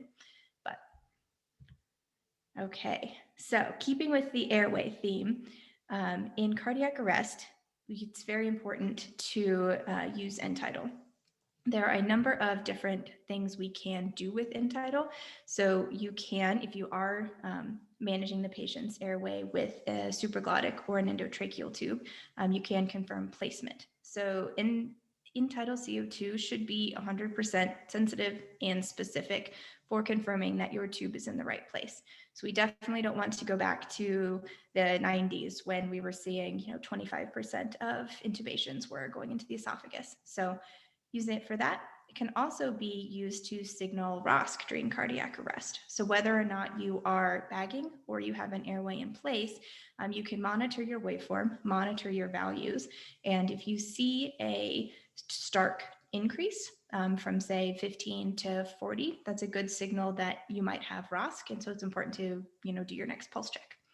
Can also be useful in field termination. So part of the guidelines in terms of whether or not a patient's resuscitation is likely to be successful is if they have a kind of consistently low end tidal. So if you're seeing consistent single digits, even with ongoing resuscitation, it's a good signal that the arrest may not have a good outcome, unfortunately. And then last, but certainly not least, monitoring for respiratory decompensation in patients who are not in cardiac arrest, whether they have a medical illness or they're having a respiratory illness such as COPD, asthma. You can certainly kind of monitor their overall breathing and clinical status using that. So just to do a quick review on some of the waveforms that we might see. First, I want to focus on the normal up on the left. So when you're looking at an end tidal waveform, what you're seeing, the sharp uptick at the very beginning is your kind of exhalation. So the reason it starts at 0 is when you are exhaling first, you're exhaling air from the dead space in your airways, which does not have any real end tidal CO2 in it. And once you get up to that plateau where it flattens off, that is your exhalation from the rest of your lungs that are actually participating in gas exchange. So there are a number of different factors that can influence your end tidal. Those would be your metabolism and perfusion, as well as ventilation. So in cardiac arrest, two of the reasons we see such kind of low end tidal values, one is your metabolism is essentially shut down. Two, your perfusion is essentially shut down unless you're doing really good CPR. You're not circulating blood through the body to pick up metabolic products and through the lungs to offload those. So that's kind of, those are the three things that we are thinking about when we are monitoring an end tidal value. So the other three that I want to point out on this slide, so if you see hypoventilation, so that's going to be the third box down on your left. So you see how these waveforms are spaced out, and you're also seeing an increase in the end tidal on the second one. So if you are ventilating a patient or they're spontaneously breathing and you start to see this, this would be an indication that they are hypoventilating or that you are not breathing fast enough for them. So watch your respiratory rate and watch the patient's clinical status. On the opposite side of things, you can see hyperventilation just below. And this is where your waveforms are getting closer together, your rate is increasing, and your end tidal CO2 value is decreasing. So this could be an indication that maybe you're overbagging the patient, or they are starting to hyperventilate and breathe more rapidly and shallowly on their own. And the other two, so cardiac arrest and return of spontaneous circulation, you'll see kind of on the bottom right where my head's in the way. What your waveform looks like in cardiac arrest can differ, kind of depending on whether or not the patient has an airway in place or not. So this has more of a continuous tracing, but sometimes if you do have them intubated or if you have a SGA in place, you will actually see more waveforms while you're ventilating. And then, just like I mentioned, the return of spontaneous circulation at the bottom when you just see that sharp uptick. So this was more of kind of a basic review, but ties into our airway management techniques, and that this is a very important way to confirm your airways in the right place, and also to monitor kind of the quality of CPR that you're doing and watch for return of spontaneous circulation. So transitioning to field termination. I don't know if any of you guys have seen this news article, but it came up all over my social media. Was LA County is not taking patients to the hospital. They're leaving people dead in the streets. It was very much just a kind of emotional outcry from the public, who of course would not know that field termination has been a thing for a long time, and it is kind of an appropriate not medical intervention, so to speak. So essentially what happened is LA County had kind of enacted an appropriate field termination protocol, and the news got a hold of it, and people panicked thinking that it was a reaction to how severe their COVID pandemic was, and that they were essentially just leaving people dead in the streets, which is not really the case. So field termination is not new. It's something that has been suggested. The universal guidelines that I've put here kind of tie into some of the things we've been talking about. So unwitnessed arrest, no BROSC despite interventions, and a non-shockable rhythm. So if you have these three factors over 20 minutes essentially, then you're really unlikely to have a good outcome. So rest assured, if any of your friends, family, bring this to your attention, it is not as terrifying and crazy as it sounds. All right, so this is more of our educational section, less newsworthy, kind of just hot topic type stuff, but still very important. So with traumatic brain injury, there are a few things I want to hit, but I want to start off with a case. So the CAT scan that you see here, I even put the giant red arrows for you, even though you probably don't need them to see that there's a massive amount of brain bleeding there and a completely crushed ventricle. So this is a patient that I had. He was a 70-year-old gentleman. He came in essentially unresponsive after being found that way by his family early in the morning. And the backstory was that the night before he had fallen and hit his head. EMS was called and evaluated him, found him to have a normal mental status. He felt fine, didn't want to be transported to the hospital. So they did an appropriate informed refusal on him. Unfortunately, he didn't know, EMS didn't know, and family didn't know what was brewing inside of his brain. So when we go either back to pick up this patient, or if we're taking care of the patient for the first time, there are a few things in traumatic brain injury that we really want to pay attention to, and we like to call them the H-bombs. So looking at your monitor here, hopefully I edited the vital signs. I couldn't find a picture that said what I wanted it to. So hopefully some of those things stand out for you. This is a tachycardic, hypotensive, hypoxic patient with an end tidal that's below normal. So I didn't mention what the normal value was in the last section, my apologies, but normal is between 35 and 45. So this patient's end tidal is 30 in the white, and they're breathing about 28 times a minute, or you're breathing for them about 28 times a minute. And they have just everything is bad. So why does this matter so much? So the brain is a very needy organ. It does not like it when it doesn't have sugar, blood, or oxygen. Blood obviously delivers the sugar and the oxygen. And even just one episode of hypoxia or hypotension in a traumatically brain injured patient decreases their chance for good neurologic outcome. So these are also additive. So if you have both hypoxia and hypotension, do even worse. Unfortunately, in the pre-hospital setting with a brain injured patient, there's not much that we are doing except preventing any further injury or further deterioration. We're not doing craniotomies or any of the other things. We can't reverse their anticoagulation if they're on it. So what we can do is prevent them from developing hypoxia or hypotension, or treat it aggressively if we find it. So recommend nasal cannula non-rebreather in these patients if they are trending down on their oxygen saturations. Recommend 2 large bore IVs and fluid boluses. These are not the trauma patients where we are allowing permissive hypotension. These patients do not do well with that.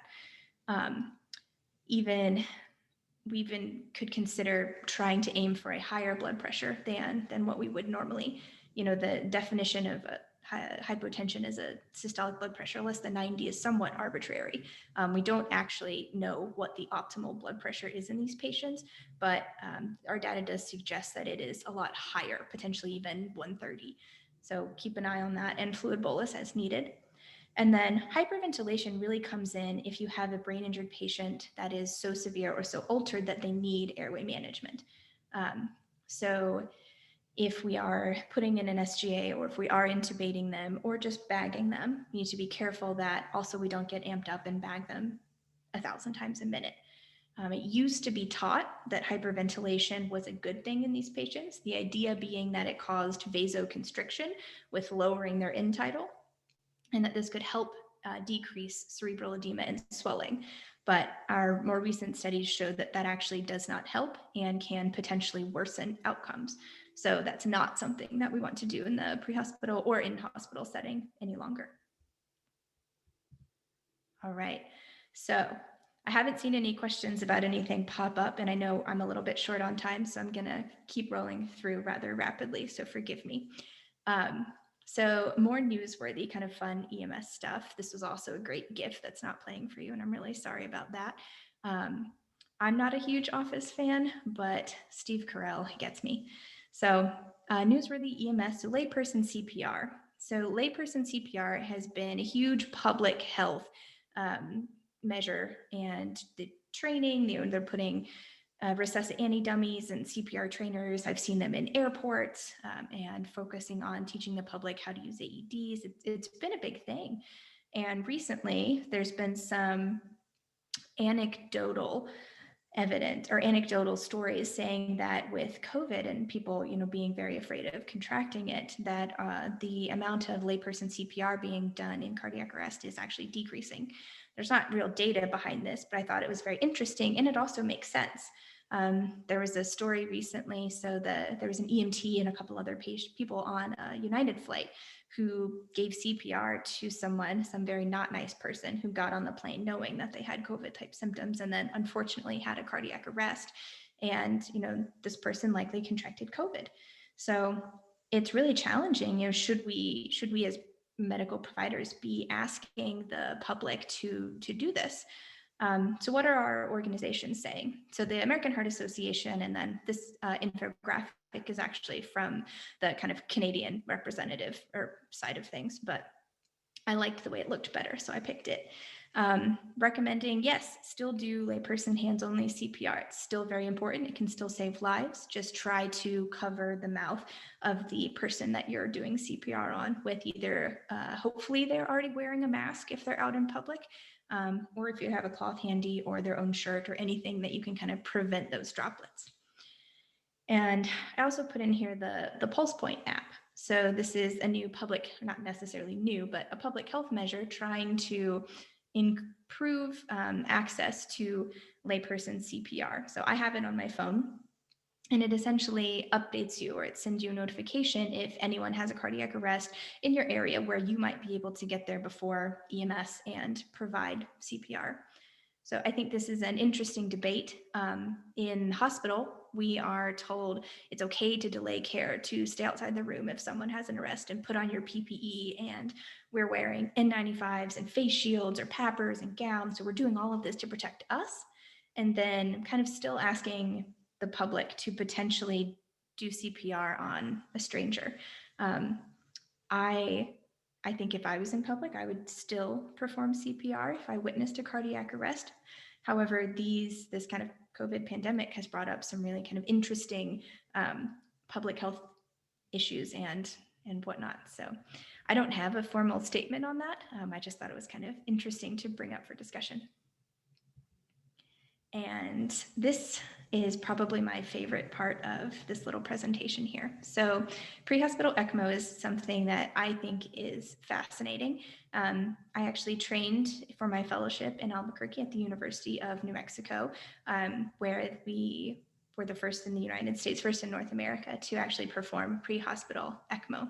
So really briefly, because I know I'm short on time, what is ECMO? So extracorporeal membrane oxygenation. So there are two types. the venous and venous arterial. And essentially what you're doing is you're taking blood from the venous system, funneling it through an oxygenator, and you're putting it back into the body, either in the venous system or in the atrial system. And for us, what we are thinking about is this as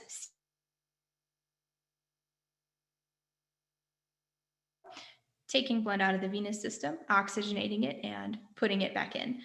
I just got a notification that my internet was unstable, so I hope you all can still hear me.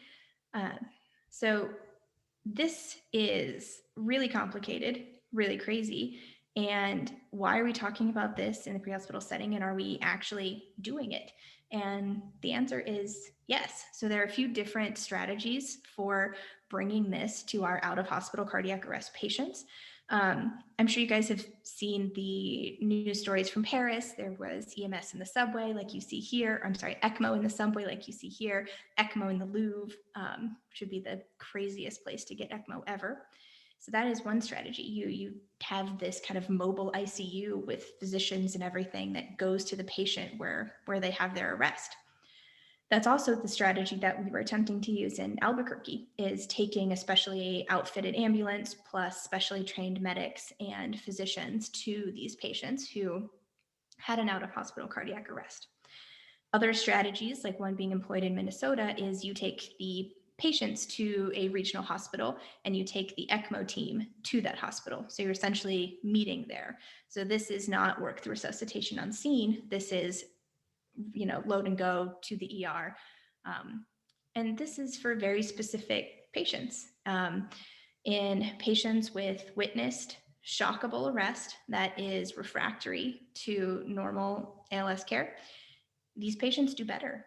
They've demonstrated sometimes up to 40% survival, which is a heck of a lot better than the 10, 11, 12% survival from out-of-hospital cardiac arrest that we see in other populations.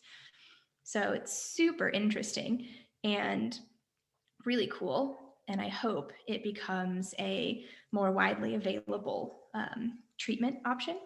Obviously, it's extremely resource intensive. It's doing it in the pre-hospital setting or in the ER is kind of a new thing. And we've still yet to identify exactly how beneficial it is and exactly which patients would benefit from the intense resources used. I almost want to say worth the resources, but that's not precisely what I mean. So really, really, really cool stuff. And I'm excited about it. So I'm over my time. So I'm going to kind of breeze through ketamine really quickly. My big points for this are ketamine is an amazing medication that we've been using in the pre-hospital setting for sedation of excited delirious patients, for pain control, for a while now. And it's been fairly well studied, and it has a decent safety profile. It does seem to have some increased intubation as opposed to some of the other sedatives we can use, but it's gained a lot of media attention recently, potentially due to being used inappropriately and potentially due to being involved in some deaths. So I'm sure you guys have all heard about the extraordinarily horrible Elijah McClain case in Colorado in 2019, that this person was kind of being arrested by police for relatively unclear reasons, was held down and was given an extraordinarily large dose of ketamine, and he ultimately died. And it is kind of unclear what role ketamine played in this, but it has spawned kind of a political debate. And actually, the state legislation of Colorado kind of intervened and said, you have to stop using it. You have to review police body cam. And it was kind of almost an unprecedented legal step into what had previously been the world of the medical director and the kind of state like medical control board and things like that. So what is kind of the actual data on ketamine? And it's overall pretty good. We have seen in a large database study that 6% of patients administered this drug in the pre-hospital setting did have a fatality. However, a lot of that was thought to be due to other underlying medical conditions.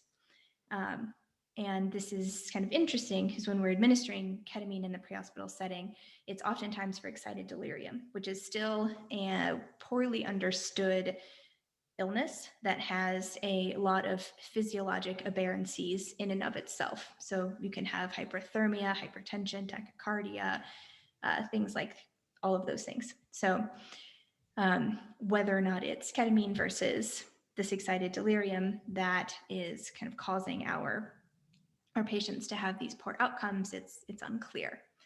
But the summary of ketamine here is that we need a balancing act. We have to balance the safety of our patients, our providers, and when we are working with police on these patients, their safety as well.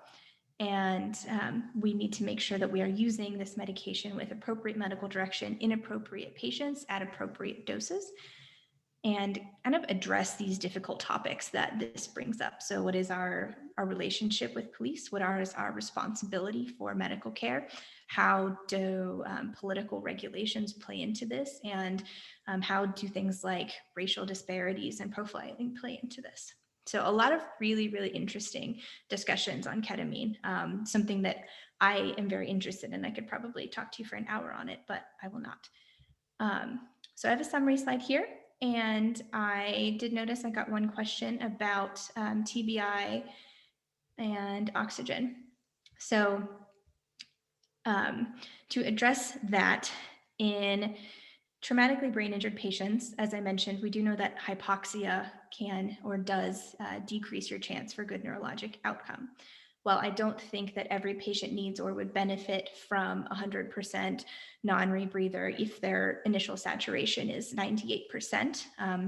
There are some theoretical concerns about hyperoxia and free radical damage and things like that. I think the main point is to prevent any hypoxia. So if you have a patient whose breathing may not be adequate, if their oxygen saturation is trending downwards, to aggressively get ahead of that and not let the hypoxia develop. So I hope that helps. And then there's a question about end-tidal CO2 and eye gels and potentially falsely elevated end-tidal CO2. It's a great question. I don't have any data behind that. I definitely have seen really high end-tidal values in cardiac arrest, but it's generally been in the setting of mechanical CPR devices. And so I'm not sure about the association with supraglottic airway. Thinking anatomically and physiologically, I can't come up with a reason why supraglottic airway would give you falsely elevated end-tidal, however. All right, I know I a few minutes over, so I'm sorry. Wanted to end showing you my cute little dog and leave my contact information if you guys have any questions. So thank you. Great. Thank you, Dr. Munn. Normally we would take time for questions, but we're kind of racing along to keep everyone on time today. But again, everyone can put their questions in the chat, and then these questions will get to you, Dr. Munn. So you might get a few emails of questions so you can get the answers back to our participants. Thank you. Lots of comments about your high-tech presentation skills as well. I wanted to share. Yes. Excellent. Thank you. Our next speaker is Dr. Rizvi, who's a neurointensivist at St. Joe's. He's also the medical director, actually, of, let's see, let me get the official title correct, the neurocritical medical director, which I think is quite an accomplishment, seeing as he came out of residency and fellowship relatively recently. So that's a nod to his leadership abilities. So I like introducing everyone's bachelor's degrees. It's kind of fun to see where our interests began. So he initially had a BA in biology and religion from the University of Rochester in New York, then went on to earn his MD at St. George's, did internship and residency in neurology at the University of Minnesota in Minneapolis, a little bit colder than here, where he was also chief resident, and then went on to do fellowship in neurocritical care at Stanford University in San Francisco. He then joined the Carondelet group as a neurointensivist, quickly rising to be the neurocritical medical director and on several committees and quite involved locally. So thank you again, Dr. Rizvi, for joining us today. We are excited to hear about the neuroemergent exam. I'll pass the mic over to you. Wonderful. Thank you, Dr. Glenn. Thank you all for joining, and special thanks to Dr. Munn. Actually, the last couple of slides with TBI translates very well to this talk. I think the neurological exam is really important. Let me share my screen here with you all. 1 second.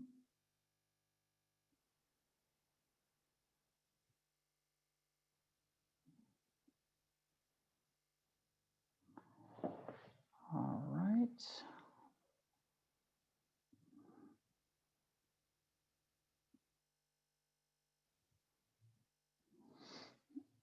Okay, and that is the screen.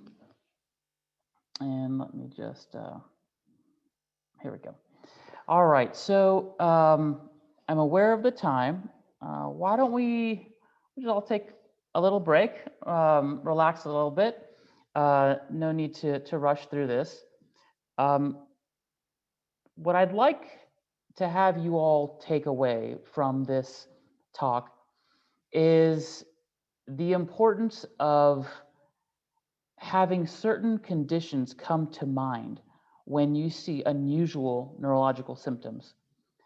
When we go through this, you're going to have an example of a neurological emergency, a stroke in the anterior circulation, which is to say the blood vessels near the front of the brain.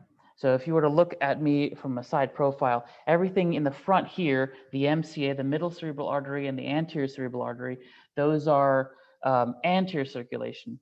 The vertebral arteries, the basilar artery in the back here, those are posterior circulation. I think we're all trained as first responders to recognize the anterior circulation, but less so with the posterior circulation. So what I'd like you to take away from this talk is being able to pick up when you might be dealing with a situation that is one or the other and not writing it off. So keep that in mind here as a primary takeaway. So basic objectives here, we'll review some pathophysiology. We'll identify some pertinent exam findings, and this is related to what I talked about, and understanding the diagnosis and treatment for common emergencies. Also, in case I don't see questions as they pop up, Dr. Glenn or whomever, feel free to jump in and let me know. Okay, case number 1. This was a young gentleman who presented. I'd like all of you to sort of follow along and think about what you would do in this situation.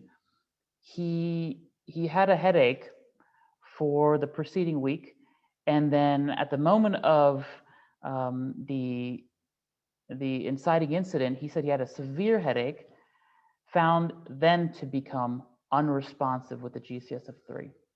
EMS was called, and they transported him to the nearest ED, which was our ED.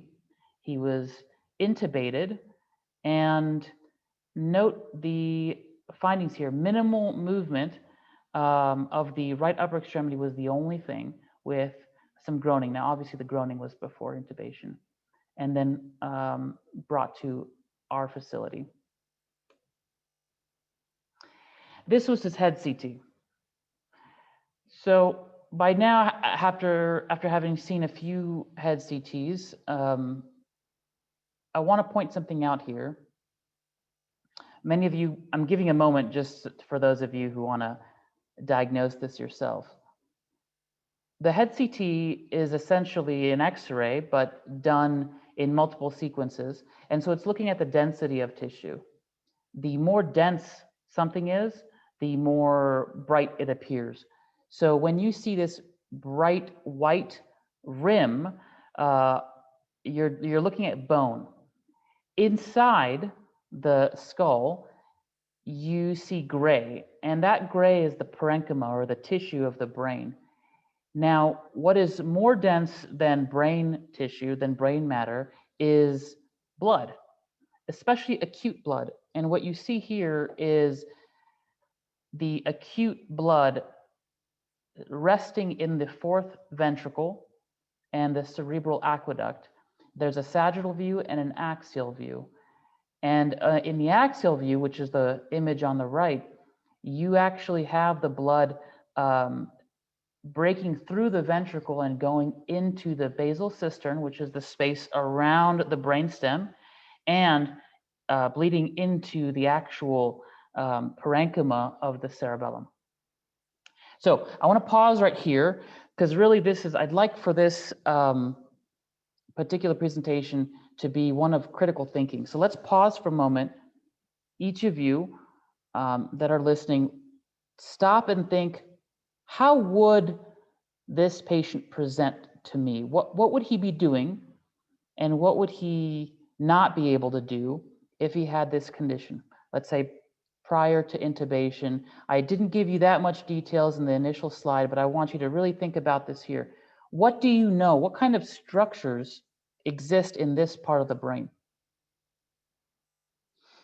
There's two structures that I want to highlight: the brain stem and the cerebellum. And let's just pause for a moment. What do each of those things do? The cerebellum, on a high level, we know helps us control fine motor movements. It's about coordination. It's about the ability to maintain a specific movement through space and time, both truncally in terms of the center of our body, as well as peripherally in our appendages.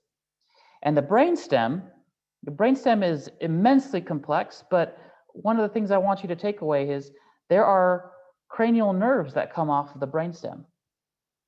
And each cranial nerve has a particular function. And so one of the things that I want you to look for is, when you do your exam, your neuroemergent exam, are you noticing any cranial nerve deficits? Is there maybe diplopia? Are their eyes not looking in the same direction? Might there be difficulty with a cough and a gag? Maybe you notice that prior to giving any medications, you attempt an intubation or suctioning and there's no response. These are things to look for. Of course, a full cranial nerve discussion would take a long time. So here are some of the exam findings. The patient is intubated, and the patient is decerebrating bilaterally. Now, if you have an image, if you can see me here, there's two postures that I want you to be able to recognize. The term decerebrate decorticate is often confusing. I like the term flexor posturing and extensor posturing because I think it's a little bit more descriptive. When the patient is doing this, that is called flexor posturing because the arms are flexing.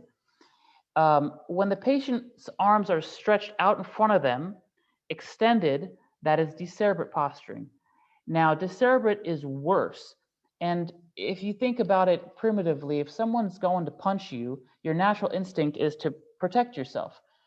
When you do that, that is an appropriate response. An inappropriate response would be to extend away, leaving you wide open. That's one way to sort of remember which one's worse. So he's doing the worst of the two. He's being hyperventilated. And I actually agree with Dr. Munn's previous comment about hyperventilation. I think when in the activity and the heightened emotions of the moment, we overventilate, and that actually can cause such vasoconstriction that the patient will stroke. So that's something to keep in mind. The pupils are equal but sluggish. So as you know, pupils, the pupillary findings, that's largely cranial nerve 2 and 3, which come from the midbrain. That's the top of the brainstem. The corneal reflexes are intact. That's cranial nerves 5 and 7, which come from the pons, which is a little bit lower. And the patient has doll's eyes, which assesses the vestibular system and part of cranial nerve 8, which is even lower still, to the very bottom of the pons. So that tells us, okay, his brainstem is intact, but clearly something severe is happening such that he's decerebrate posturing. We talked about his CT findings. He has extension of the bleed from the fourth ventricle into his surrounding ventricular system. There is mass effect and early herniation. And we give him an ICH score of 5, which is a mortality indicator for large bleeds. And how we perform management is we want to prevent him from herniating further. So we minimize or mitigate the increase of intracranial pressure. So one of the things that one of the secondary goals of this talk is that I'd like you to know what happens when you bring a patient like this to us in the emergency room and in our hospital. Oftentimes, you know, you skillfully manage the patient in the first couple of minutes, drop them off, but you're not quite sure what happens next. This is what happens. If the patient has a lot of blood that's causing some ICP issues, they often need some sort of intervention. And in this particular case, we needed to prevent hydrocephalus. And so an extraventricular drain, EVD, was placed. It's a catheter that goes into the brain to relieve the pressure. And ultimately, the patient needed further decompression, which is making sort of a small hole in the back of his head to remove the blood and allow the cerebellum to swell. This is how he looked like after he got through.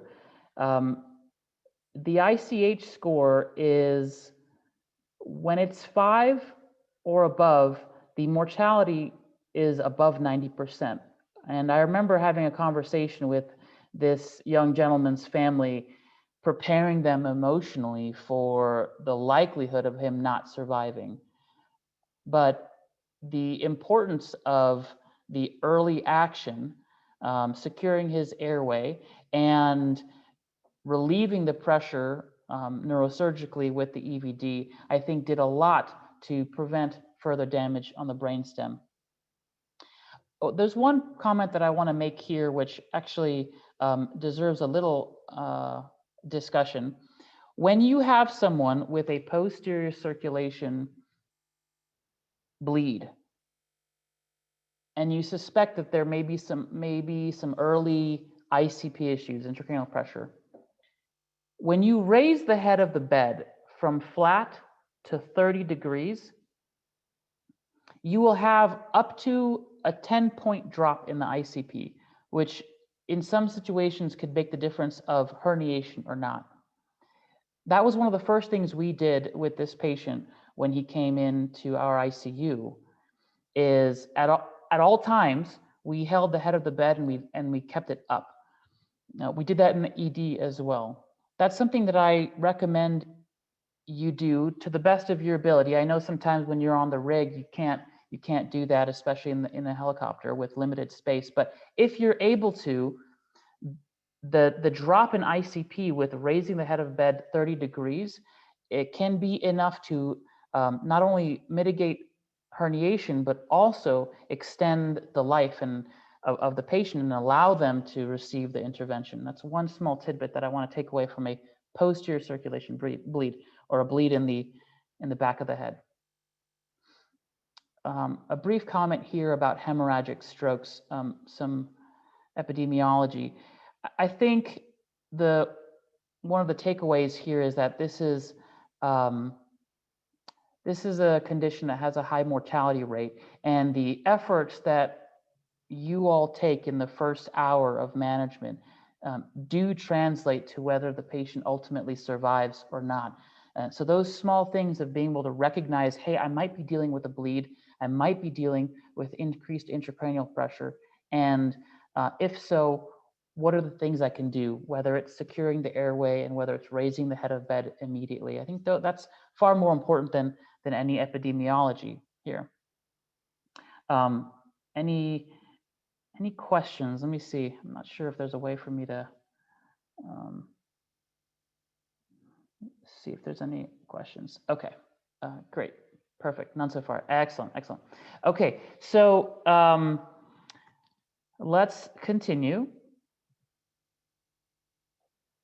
Oh, this is a good picture. So we talked a little bit about all these, largely these issues over here, and I'll make one comment.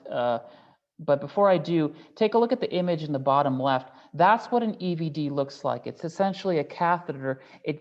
When I place them, you basically sterilize the scalp, drill a hole using a drill bit into the skull, and then place a catheter in that relieves the pressure of the blood. The image above that is an example of a hemorrhagic stroke that completely filled all the ventricles and all the space. And you can actually see that because of all this bright white material, which is blood, dense material inside what should be fluid-filled spaces of the brain. Of all these points on the right over here, the one that I want to highlight is the management of hypertension. There have been several studies, Interact 2, attached to trials in the past, I think, 6 to 8 years, that have asked the question, how aggressive should we be with managing blood pressure? One of the more recent trials said, what's the difference in long-term outcome if we lower the blood pressure to less than 180 versus less than 140? And what was felt is largely no difference in long-term outcome. There was an initial difference in the rate at which the hematoma expanded, but that was a minimal finding. And in the less than 140 group, they were more likely to develop kidney injury, AKI, because of that lack of blood flow. So I think what the trend is, having now worked at 3 different hospitals, 2 academic and now in the community hospital, the trend is towards using the middle point as a go-between, which is less than 160. And that's largely been our practice in our ICU, is we keep the blood pressure less than 160. The other thing to keep in mind too is if someone's used to having high blood pressure, usually people have these bleeds because of high blood pressure. Not all the time. Sometimes you have aneurysms and you have venous malformations. But in the case of a high blood pressure related bleed, their body is used to being in the 180s, or the brain is used to seeing pressure in the 180s. And so if you plummet the pressure to 120, which seems normal, but for that brain it's not, it will perceive that as something is wrong. The brain will feel that it needs to take action, and the body instead will mount a response to try to overcome that. And the kidneys, also being used to seeing pressures in the 180s, 190s, will have developed compensatory mechanisms like thickening the vessel wall, where a blood pressure in the 120s won't be sufficient to supply the kidneys. So that gives you an idea. So lower the blood pressure, but not aggressively so. Okay, case 2. I think we'll just do 3 cases today. This is a 72-year-old male, hypertensive, and he has a sudden onset of difficulty swallowing, feeling dizzy with the right arm numbness. EMS was called, identified the stroke-like symptoms, and noticed his blood pressure, 258 systolic. He was seen in the emergency department. He improved, but then exam worsened. So we have fluctuating symptoms, and he received TPA. He was admitted to the neuro ICU and deteriorated. So I'd like to pause for a moment and let's think critically here for a moment. Sudden onset. Anytime that you have a sudden onset of a symptom, we like to think a stroke, because symptoms that gradually progress over time might not be. It might be something else. It might be some underlying chronic condition that's worsening. But anytime you have a sudden change, a temporal change in symptoms, you have either a clot or a bleed or something, some stroke-like issue that's happening in the brain. He has difficulty swallowing. So if we think critically here, the ability to swallow is a cranial nerve 9 and 10 process, which both of those come off of the medulla and part of the lower pons. He's feeling dizzy. Dizziness, we know, is a posterior circulation process, and it can involve certain parts of the deeper, deep brain, like the thalamus and the limbic system, and right arm numbness. And now, anytime you have focal symptoms, you think stroke. So I just wanted to go through that process. I'm not saying it's clear yet what's going on, but clearly we have some sense of where the issue may be located. This is his initial head CT and CTA. A couple of things I want to point out here is the relative lack of findings here. You might be looking at this saying, well, gosh, I don't see anything. This is a largely relatively normal looking brain with fluid-filled spaces, which are the ventricles, and sulci and gyri of the brain, which are the crevices and grooves. And then on the right here, we have a CT angiogram. We have the anterior circulation. I wish I could point this out to you over here, but the two large branches going off to the right and left, that's the MCA. The two branches going up superiorly, those are the ACA, the anterior cerebral arteries. And the sort of horseshoe-shaped system in the back, that's the posterior circulation. That's the posterior cerebral arteries just coming off the brainstem. And most of those vessels actually, on a high level, look fairly open. So here are his exam findings again, and we'll eventually get to what's going on here. He's intubated. Now take a look at this. He's developed a left gaze deviation. He has nystagmus with his eyes in jerk-like movements. He's difficulty swallowing, again, prior to intubation. Vomiting, which we know tends to be a posterior circulation process. Dysarthria. Now, I'll take a moment here to pause. Dysarthria. Arthros means to bend.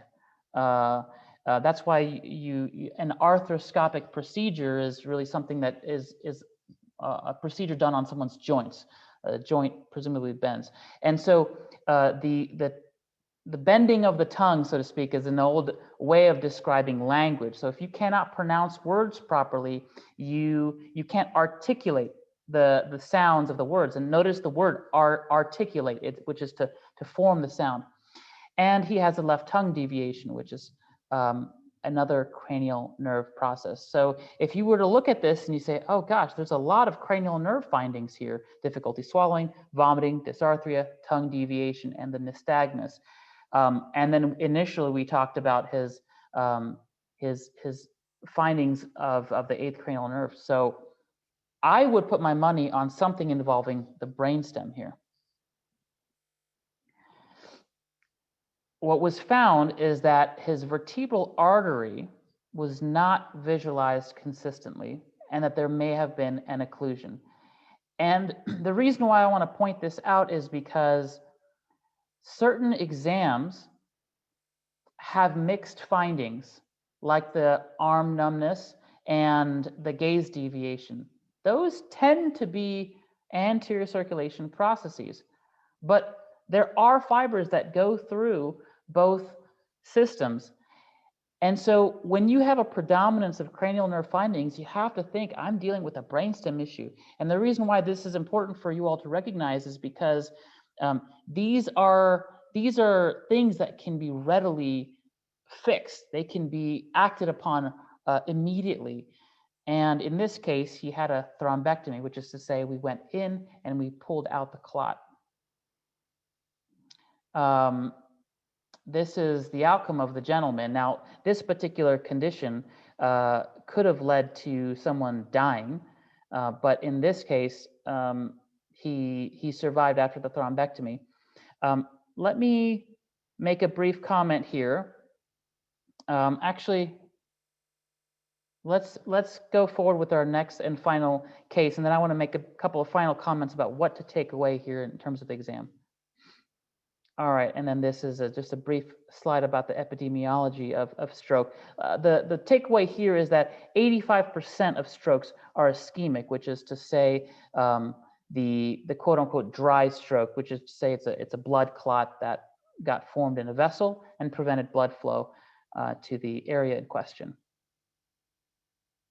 And a large vessel occlusion is when a blood vessel gets blocked. In this image here, this woman has a facial droop.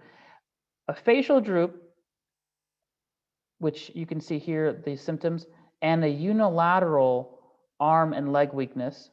Those are anterior circulation processes. This is what most people have been trained to recognize.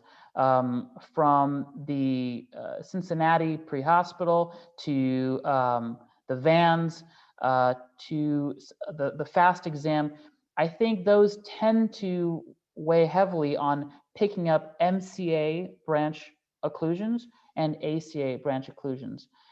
The reason why 2 out of the 3 cases I'm presenting here involve the posterior circulation is because those symptoms are not as clear, they're not as straightforward, and they often get missed. So these symptoms, I trust you all will recognize: aphasia, gaze deviation, facial droop. Those are largely unmistakable. But the more subtle things like difficulty swallowing, coughing, the nausea, if it's worse enough, then you get vomiting. All of those findings are less explicit and require a sort of subtlety in your ability to perform the exam. So this is one of the major takeaways here of this talk that I want you to have is when you have a posterior circulation stroke, your neurological findings may be absent or quite subtle. I'll point out here dizziness, diplopia, which means double vision, dysarthria, we talked about difficulty articulating speech, dysphagia, difficulty swallowing, and ataxia or dystaxia, which is the inability to control smooth or fine muscle movements. So here's what I would do. If I were with a patient and they were telling me that they were dizzy, nauseous, vomiting, maybe had a headache, I would have my ears a little concerned. Yeah, it could be an upset stomach. They could have had some sort of viral gastritis or something.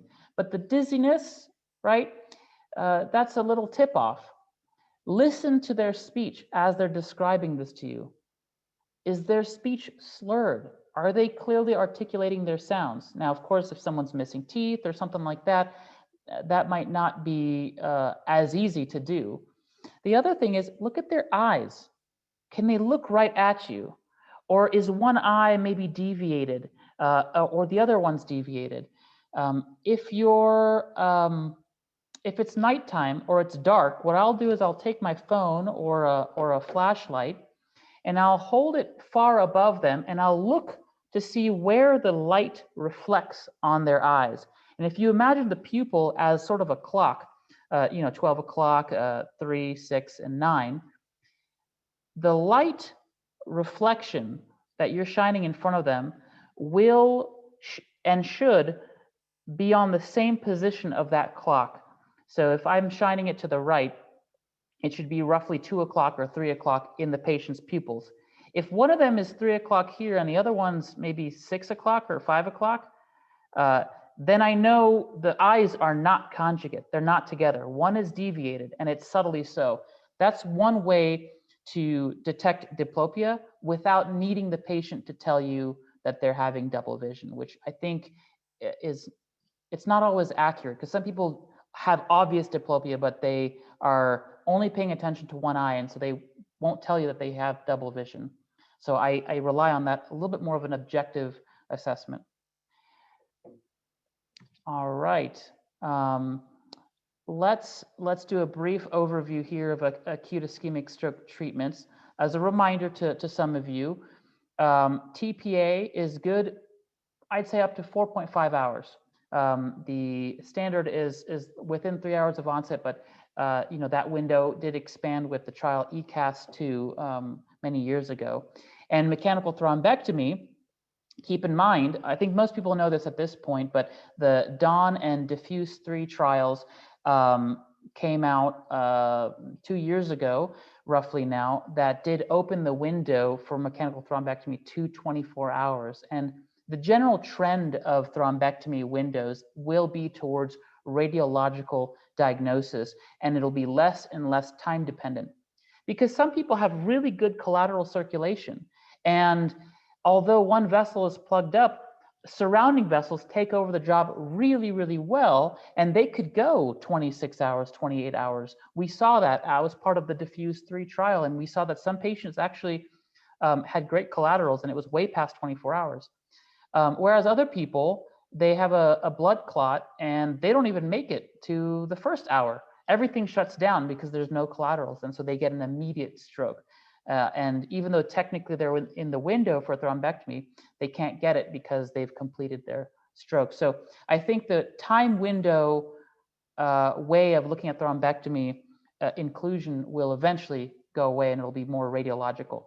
What it means for you as a first responder is assume everyone is eligible for treatment. That is the safer and more conservative approach.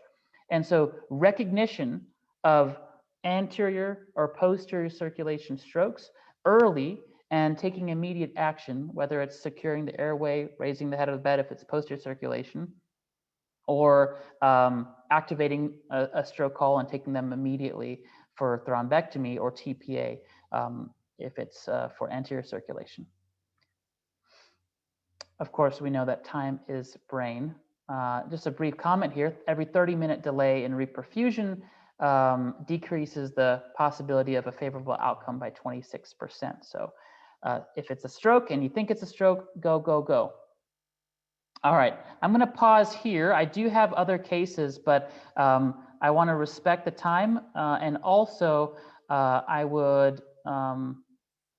going to stop my share here, but I want to also give people a chance to ask any questions and have a dialogue. Great, thank you. So folks, if you've got some questions, go ahead and use the chat, and we can, everybody's working from home. I think it's your washer, your dryer, is that right, Dr. Glenn? Yeah, my dryer. Okay. Our appliance repairman out here. But yeah, thank you for the excellent presentation, Dr. Rizvi. Yeah, I think having worked with both paramedics and firefighters in Minnesota and again in California, what I find is that ability to detect or at least suspect that they're dealing with something like a posterior circulation bleed can really make the difference. If you bleed in the posterior fossa, you're going to herniate within 20 to 30 minutes. And that's often how much time is needed to get to the ED. And so if that can be recognized, the patient's blood pressure lowered accordingly, and the head of the bed raised immediately, you might have someone that survives. And I think that's why pre-hospital management and recognition is extremely important. Agreed. Agreed. Right. And I do want to be respectful of everyone's time. And I know this is sort of cutting into our lunch break. So if we have questions, again, Melanie can collect them in the chat and then send them to you afterwards, Dr. Rizvi. That's perfect. So, thank you again so much for giving that presentation. Lots of great points there. Okay, we could do one question. When would we not want to raise the head of the bed for stroke patients? Yeah, that's a good question. So there was actually a trial that looked about 6 years ago that was done internationally and largely led by a group in Germany that looked at whether if someone was having an ischemic stroke, which is to say a clot, whether lowering the head of the bed would actually help perfuse the brain more and have better outcomes. The outcome of the trial was that there was no difference in outcome whether you did that or not. I know in an ischemic stroke, the teaching is permissive hypertension, and that's still the case. But I think if you're unsure as a first responder whether you're dealing with an ischemic stroke or a bleed, the safer thing to do is to keep the head of the bed at 30.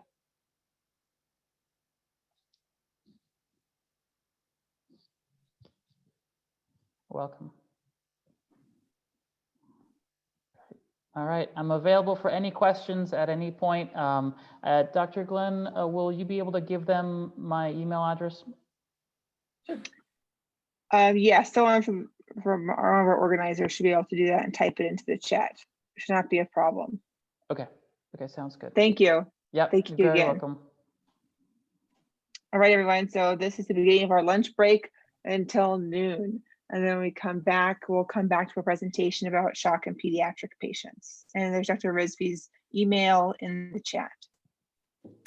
So I'd also like to let you all know that Dr. Munn has already provided her a PDF of her talk, and we've got it uploaded into the materials link. So you're more than welcome to go into that materials link and be able to see that.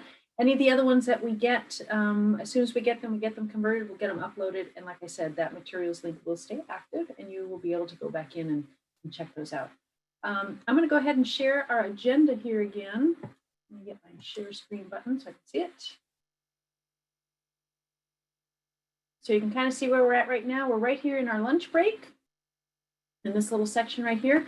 So, and again, please keep your questions coming into the chat. We're going to take, it looks like we've got about 15 minutes according to my clock right now. We'll come back at 12 and we'll be having a presenter talking about shock in pediatrics. So I'm going to go ahead and mute my mic and stop my camera here. I'll be coming back on a few minutes before we start so that we can get our next doc all set up. And grab a snack, everyone, and we'll be back in a little bit.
All right, we're going to get started here in just a few minutes as we get our next presenter all set. Needed to stop sharing my screen so they can work on that in the background. Looks like we've got 3 more presentations this afternoon. And again, thank you everybody for sticking with us. We still have well over 200 participants that are still on and with us, and we greatly appreciate that.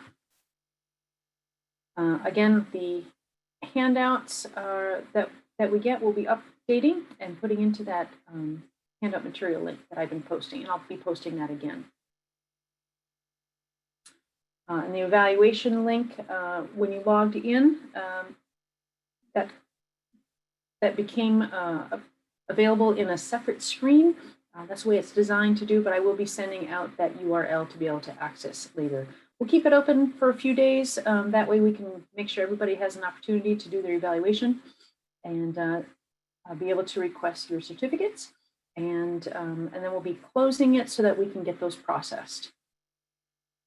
And it looks like we're getting all set there. Dr. Glenn, are you back with us?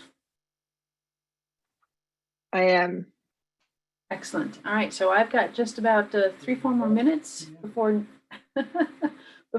I got about 3 or 4 minutes before noon, and here we've got our next presenters all getting all set up. And again, keep I your was questions. thinking of, sorry, what? I was going to say, I'm letting everyone know, keep those questions coming into the chat feature, and we can get those sent out to our presenters if we haven't been able to answer them. I was going to wait until noon to start our introduction, just give everyone their full lunch break. Don't want to cut anyone's lunch short.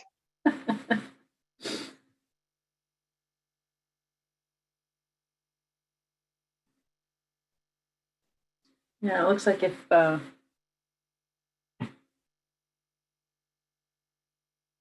we're getting a screen so that it can be on a presentation mode.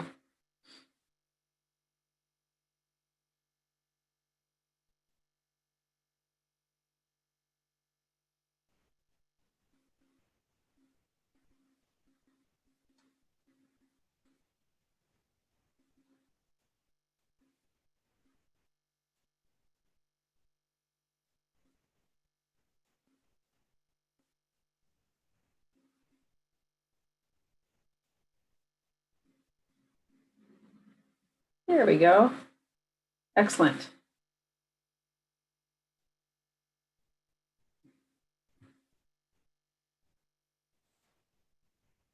So I know our team actually asked Dr. Munn for process in getting her presentation to play behind her.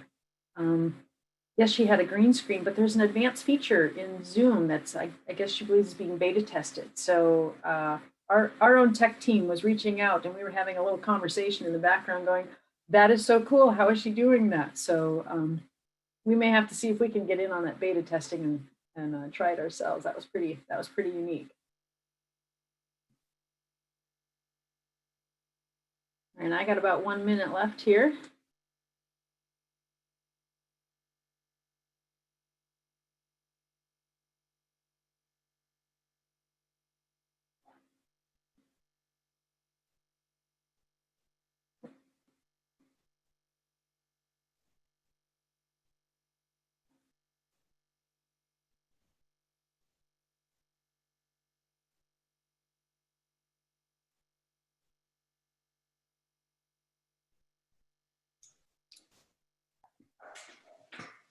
I like the enthusiasm from the audience. Hello. How are you? Good. How are you? Thank you for joining us. Oh, yeah, no, thank you. I'd like to give a brief introduction, giving introductions for all of our speakers. And this is Dr. Karacha, who's coming to speak to us today about shock in pediatric patients. Starting back, I'm going with everyone's undergraduate degrees. So studied biology at the American University of Beirut, followed by medical school, La Universidad Tecnológica de Santiago, and then a fellowship in pediatric intensive care at Vanderbilt Children's Hospital in Nashville, Tennessee. Then earned a master's in healthcare administration He was the medical director at the PICU at Jackson Madison County General Hospital in Tennessee, which was affiliated with Vanderbilt Children's. Then became medical director for pediatric education for pre-hospital professionals. So he's been working with pre-hospital professional education for quite some time now. Lucky to have him here today. He then had a dual appointment as assistant professor of clinical pediatrics and pediatric critical care medicine at the University of Arizona, becoming the pediatric transport medical director in Tucson, Arizona, and the PICU medical director at TMC, currently working as a pediatric emergency physician at TMC. So thank you so much for being with us today. Thank you. Good morning.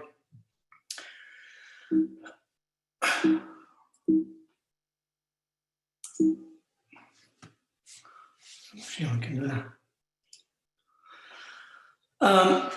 First of all, I really want to thank everybody from first responders, hospital staff, TPD, and everybody who organized this conference.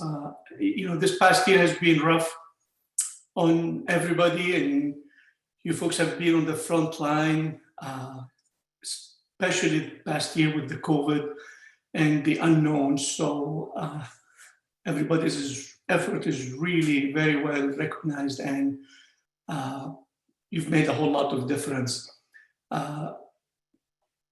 last year and always. So thank you. What I'm going to talk about is pediatric shock and what does it mean. But before I start, I was told that I have to be accurate, to the point, and brief. Therefore, I promise you that I will be as brief as possible, no matter how long it's going to take, which might be more than 40 minutes. In my agenda, we're going to talk about definition and classification. Then we're going to discuss briefly oxygen delivery and consumption, which is actually the most important concept in recognition and management of shock in kids. Then we're going to talk about the treatment, the simple and the complex. What outside the hospital needs to do and what's inside the hospital we need to do. Shock, by definition, is an acute complex state of circulatory dysfunction that affect ultimately the cellular oxygen deficiency. So in other words, in simple, it is a balance between oxygen demand and supply. So how much oxygen is delivered and how much it is consumed. And any imbalance in this equation will have a detrimental effect on the organs and how it's going to function. We use a simple equation, but it's also complicated, but it is the fundamental part of the therapy. Oxygen delivery is equal to cardiac output and oxygen content. Cardiac output, by definition, is heart rate and stroke volume. And the stroke volume is preload, afterload, and contractility. So that part, I just then simply define it as how much fluid is on board, that's preload, and how much is the heart is able to squeeze and kick forward, and then the contractility of the heart. This cardiac output is multiplied by the oxygen content. And the oxygen content is two components. The first one is how much oxygen is bound to the hemoglobin, and then how much oxygen is dissolved in the hemoglobin. This part, as you see, it's 0.003, so it's insignificant. The most important part about the oxygen content is how much it is bound to the hemoglobin. And this is another graph that we can tell is oxygen delivery. This is the straight line, and this is the consumption. You can see that all are up equal to a straight line, even if the oxygen delivery slows down till we get to a critical point, and that's where the balance between the delivery and the consumption becomes disrupted. And that's where the cells go from what we call it the aerobic pathway to the anaerobic pathway. In other words, it goes from using oxygen and producing CO2 to the formation of lactic acid. Shock is classified in different kinds: hypovolemic, septic, cardiogenic, obstructive, and endocrine. And we're going to talk about each one of them individually, but the two most important ones, especially in the pediatric population, is the hypovolemic and septic shock.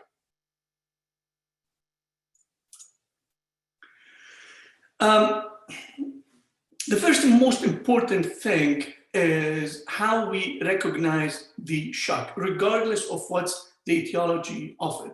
So the first one is we go by the history. Illnesses. Have they been sick? Have they been drinking? Are they having diarrhea? For kids, it's very important is, are they producing urine? Because that's one of the clinical part that says, well, those kids are really not having enough fluid on board, which means enough preload. Medication. Are they taking medication on regular basis or not? Cardiac history. Are they taking any medication? Have they had any operation? Have they ever seen a cardiologist for any reason, arrhythmias, or if they were born with a congenital heart defect? And then the other thing is trauma and travel, because trauma, as most of you know, especially in the adult population, it can lead to major complications that we're going to discuss in a few minutes. The assessment include the BCA, so breathing, circulation, and airway. We need to look at the respiratory effort and the symmetry. Are they breathing comfortably or they are shallow breather? Is there asymmetry in the chest, even just with the expansion? Or if there's asymmetry, that one lung sounds more diminished than the other. And this is critical when we know that there is, for example, a history of trauma. The other thing is oxygenation. What's their oxygen level? In newborns or little kids, sometimes it's important to check the pulse ox between the upper extremity and lower extremity, because it can indicate a congenital heart defect that has not been detected. The other important concept in the oxygenation is, especially in shock patient, don't get fooled that the oxygen is 95, which is actually normal, or even 93, that it is normal. Because the way that the pulse ox works, it will take a little bit time before they crash, before they start saying that the tissues are not getting enough perfusion. So even if somebody's oxygen level is, say, 95 or 93, but the history reflects any form of shock, it's not a bad idea.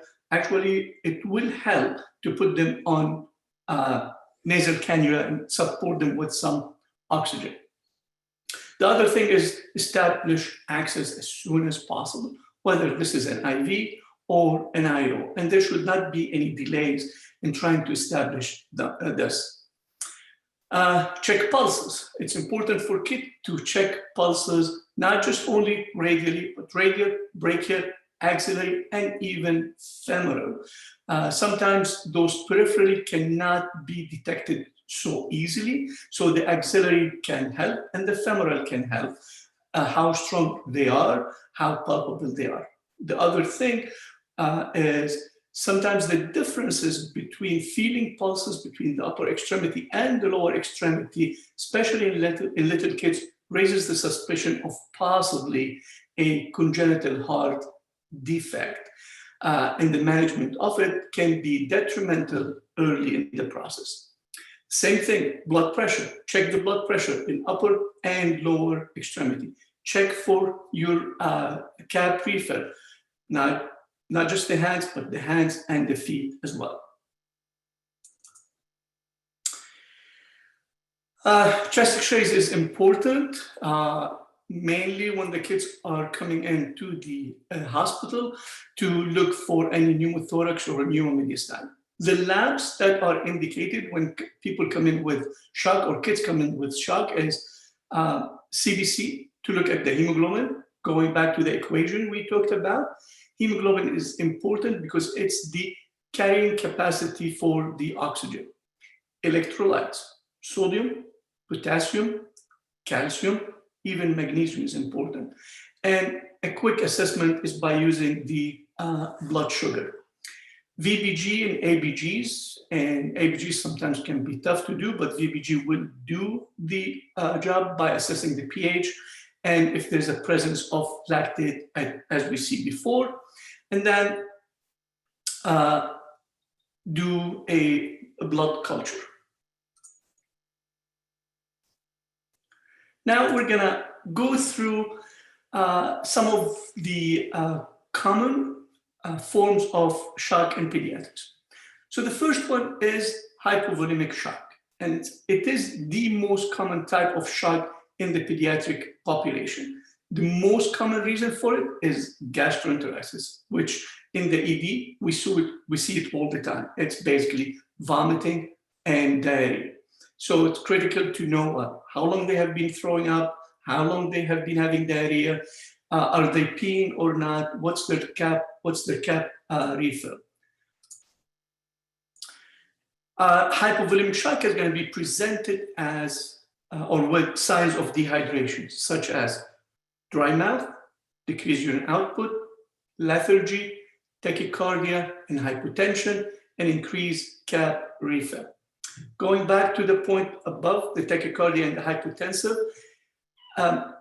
hypotension by itself is a late finding in the pediatric population for shock. So they can be initially normotensive, like a normal blood pressure that is appropriate for the age. But you're going to see tachycardia before you see the hypotension. So again, two things. Don't get fooled that the oxygen is okay, and don't get fooled that the blood pressure is okay early in pediatric shock. The treatment of hypovolemic shock is fluid, and fluid. You can use normal saline or regular lactate. The guidelines to use 20 cc per kilogram push of either one of them in 3 increments up to 60 cc per kilogram.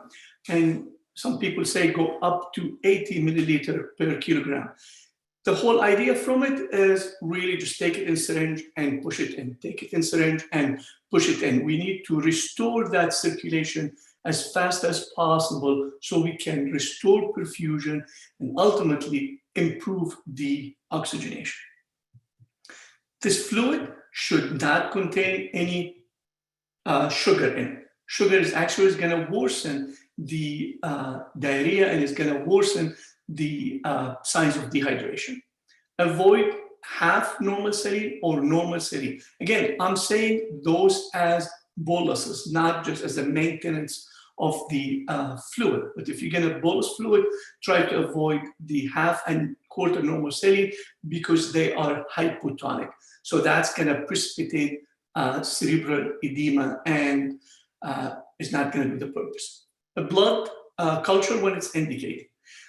The resuscitation needs to continue till we restore the blood pressure to be normal, have a good perfusion, and most importantly as well, have a urine output. The second most common form of shock that's critical is the sepsis and septic shock. And basically sepsis is an evidence of an infection plus life-threatening organ dysfunction with acute changes. The septic shock goes into 3 stages: compensatory, uncompensatory, and irreversible.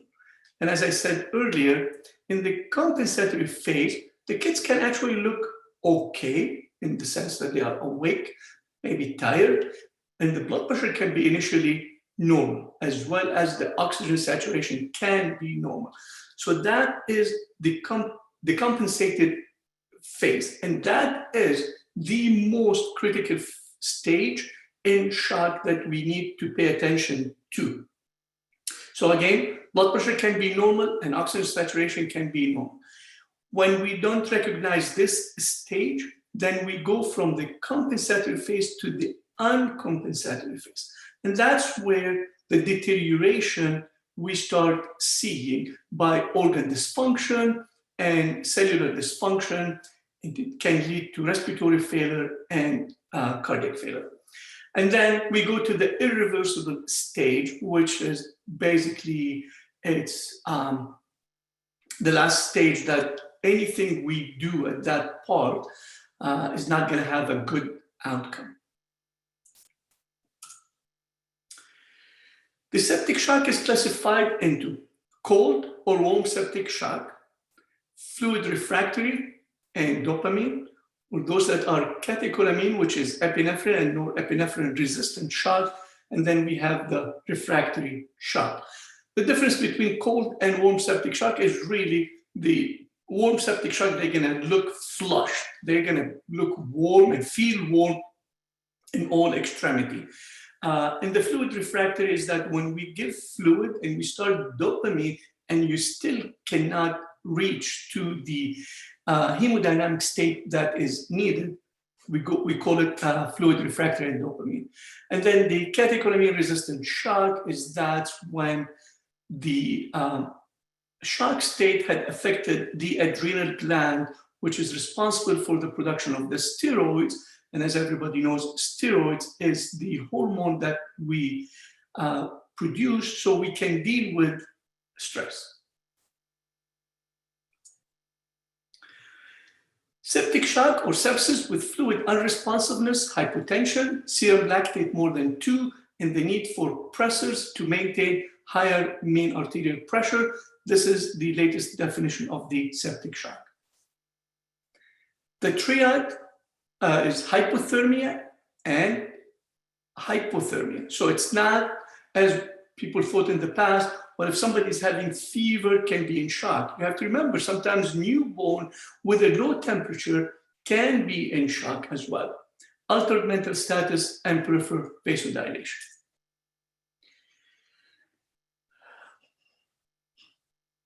In septic shock, early resuscitation and reversal of septic shock by community, ER physician, and first-line responders are associated with improved outcome. Early resuscitation, which means normalization of blood pressure and capillary refill. It has been found that early reversal of shock with a median time of 75 minutes associated with 96% survival and a 9-fold increased odds of survival. For each 1 hour of persistent shock and for each 1 hour of delay in resuscitation, the odds of mortality increased by 2-fold and 1.5-fold respectively. Non-survivors received more mechanical ventilation and pressors support more than survival. So again, we go back that this is the critical time that when we recognize shock, treat with the compensated phase rather than wait till it goes to the other one. The recommendation is we split them in almost like 3 time frames. The first one is 0 to 5 minutes, is recognize signs of perfusion and recognize and maintain airway. Give oxygen, again, put oxygen. Nobody is gonna say, why did you do that? And early intubation if indicated. Establish IV access. So this in 5 minutes. So for the EMS, even when people come into the ED, recognize it, it's 5 minutes, take action.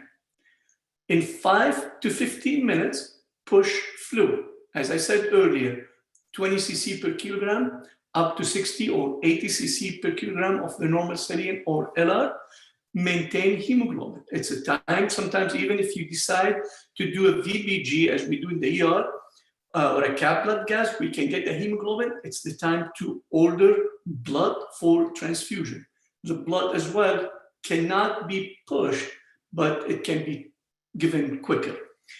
Fresh frozen plasma to correct PT and PTT and correct the hypoglycemia and the hypocalcemia. Again, we have to remember calcium is an important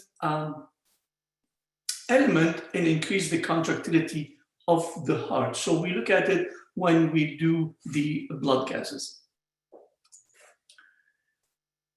In 0 to 60 minutes, immediate consideration for antibiotic for septic shock, and there's no reason to delay it because we cannot get the culture.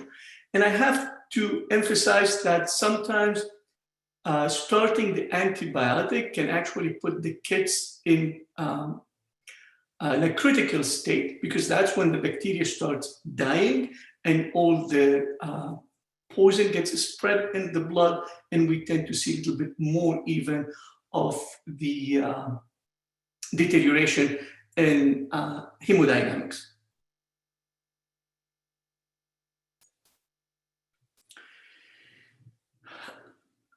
Patients who do not respond rapidly to initial fluid boluses or insufficient physiologic reserve should be considered for hemodynamic monitoring. And that's usually if they come to the ED or if they end up by being admitted to the ICU, where we put a central line and a pulmonary artery line to assist the oxygen delivery and the consumption.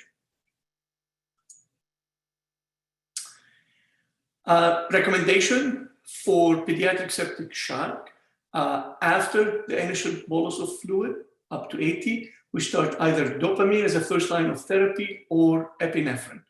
If they are refractory for the fluid and the dopamine, then we can consider either epinephrine or norepinephrine, depends on if it is a cold septic shock or a warm septic shock. If they don't respond to that, then we have to think about the adrenal gland being affected, and we can start them on steroids to basically replenish any loss of internal steroids. And last is, was interesting in the pediatric population to include ECMO. I know Dr. Mann had mentioned it before. It is basically, I call it like, it's a bypass machine at the bedside that take care of the function of the heart and the lungs. So basically gives them both a rest so the machine can do the job for it. I'm going to tell you just a couple of scenarios that I've experienced myself that we get fooled initially about it. The first one, there was a kid when I was in Tennessee, he was actually in a rural town. The physician called me and he said, well, there's this kid, has a rash, but she's awake, she's alert. He could not get the blood pressure. She was flushed from head to toe. And he thought it's just a viral rash. Put an IV, give her some fluid, and send her here. And it took about 2 hours between arranging for the transport and getting to our hospital. As soon as the kid rolled in, she said one thing, I can't see. And in less than 5 minutes, this kid was intubated. She was on dopamine, epi, and norepi, and we had to set her up for ECMO. This kid was basically had a meningococcemia that gave her a full-man septic shock. She ended up by being on ECMO, and then unfortunately, because of the delay in recognition, she lost one of her arms then. She did recover, but with losing the arm because of the decreased perfusion. The other kid also, same thing. She rolled into the ICU. She was about 9 years old. People also did not recognize her because it's just not in the back of the mind. We gave her fluid, we put a line, she was awake, alert, and as soon as we started the antibiotics, she crashed totally.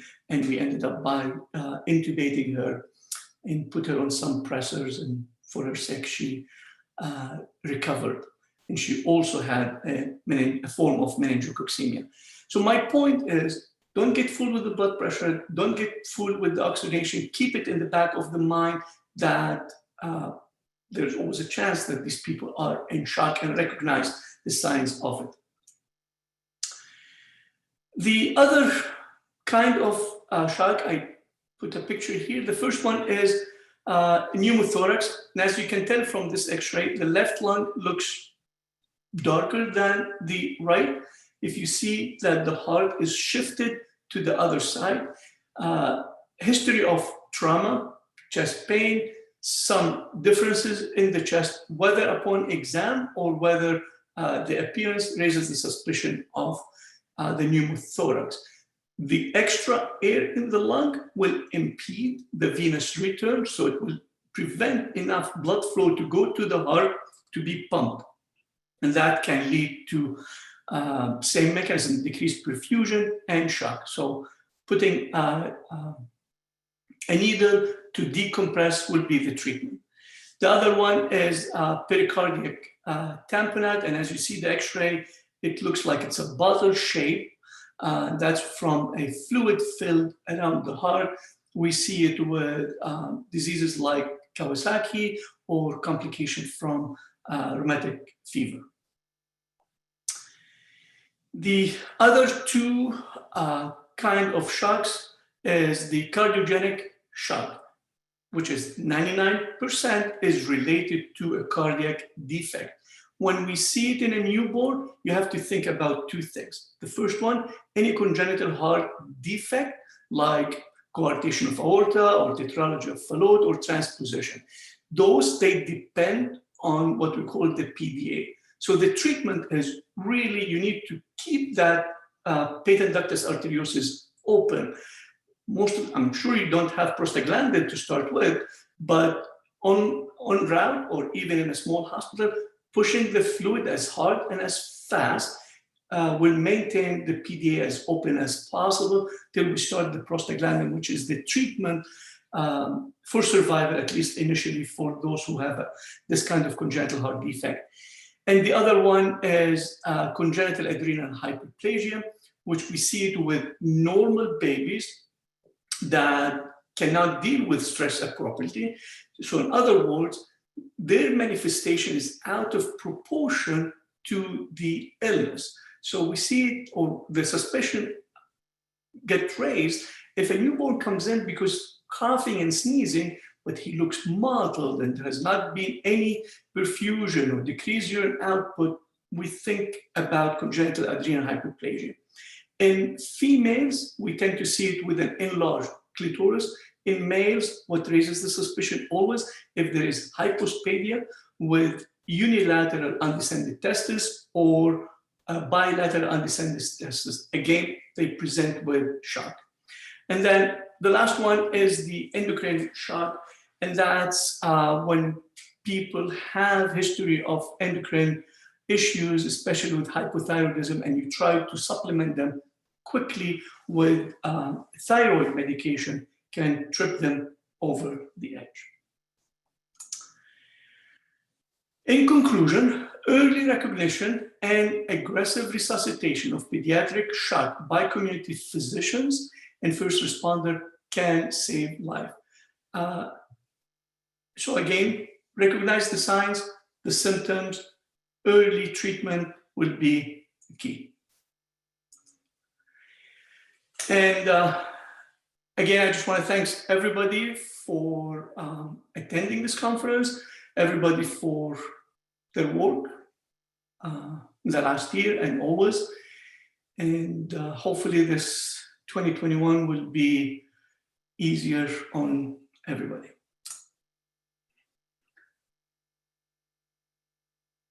Thank you.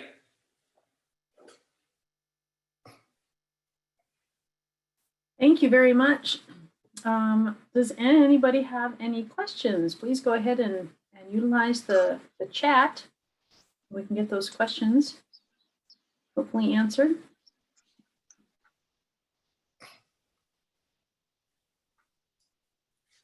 Getting a lot of thank yous. Yes, thank you. Thank you. We'll give the questions a few minutes because in the past they've taken a little bit of time to come up.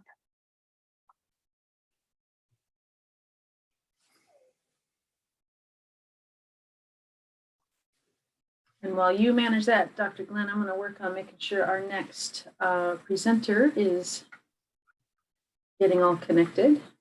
Excellent. I can stop sharing, right? Yes. Okay, thank you. Thank you again for joining us. If any questions come up, we will send them to you. Sounds good. Thank you.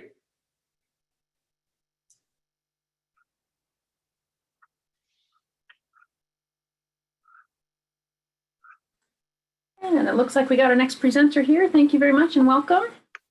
Excellent. So I'll get started with our introduction. So right. we'll be a little ahead of schedule for the first time today. Yay! I'm sure we'll catch up soon. So I'd like to introduce Dr. Gorski, who will be speaking on field trauma from the perspective of a trauma surgeon. So a little bit of background. Dr. Gorski earned his Bachelor's of Science in Biology from Tulane University, and then his MD from Mount Sinai School of Medicine. Then completed a residency in general surgery at the University of Pennsylvania in Philadelphia, becoming chief resident at Loma Linda University Medical Center before doing a fellowship in trauma surgery at the University of Southern California School of Medicine, which is a pretty crazy trauma center for those of you who don't know. That's where I did medical school, and there's a pretty good documentary about the emergency department as well. My cat's making an appearance. So he then was a research fellow at the Cleveland Clinic in Florida and a fellow in surgical critical care at the University of Texas Houston Medical School. So thank you so much for joining us today. We look forward to your presentation. And currently works in the trauma service at Carondelet St. Joe's. And let's see whether my family members will appear during today's conference. But anyway, without further ado, Dr. Gorski. Okay, all done? Yes. So let's see what happens here. My cat's got a mind of her own, so she's left us. Let's see.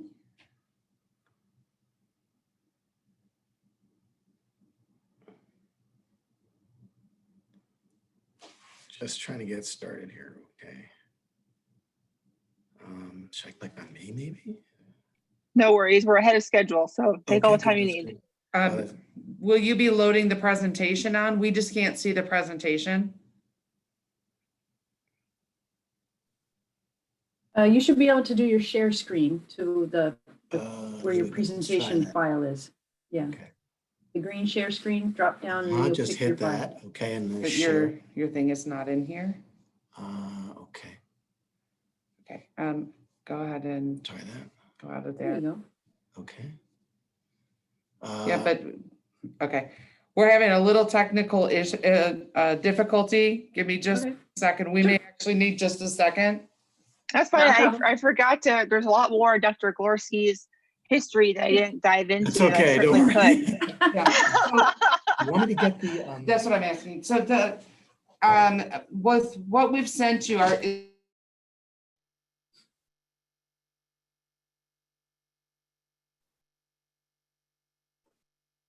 So while they're working on that, Yeah, so Dr. Gorski was a professor of surgery all over the country. It's pretty impressive at Loma Linda in California, University of Texas, Houston, and Medical College of Wisconsin, Milwaukee, University of Texas Medical Branch. He was a staff surgeon of Trauma Critical Care Service at Brooke Army Medical Center in San Antonio, an associate professor of surgery at Florida State. Pretty impressive. I'm sure there's lots of stories to be shared from all that experience.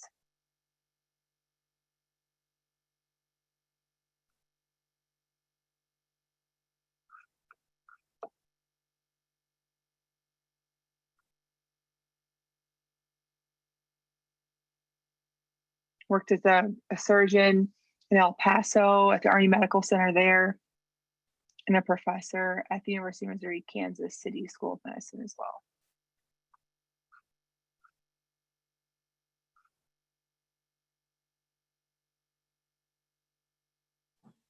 So, sorry about that. Yeah, I saw someone said in the comments we needed a dog for bingo, for our Zoom conference bingo, and maybe that counts. We had an internet connection over here with Dr. Glorski, and so we're just switching computers so we can pull his presentation up. I am so sorry to have, it's technology, right? That's all right, we're ahead of schedule. Okay, it'll just be a second. We're gonna switch to a different computer. That way we won't continue to have the same problem.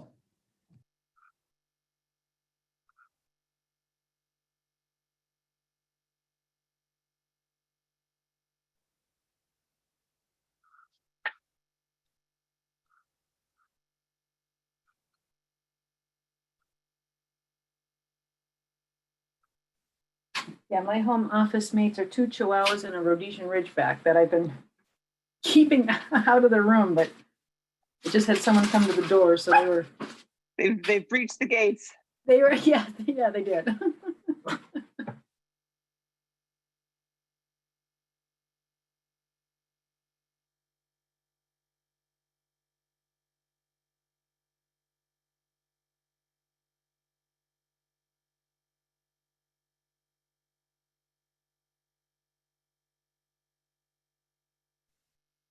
So as they're getting the presentation up and ready, it does take a team to do these things. And I'm very fortunate with working with this team with the Arizona Telemedicine program. And you got to have folks that know how to punt when you need to. So thank you for the folks helping him right now. We can see you on camera. Appreciate it.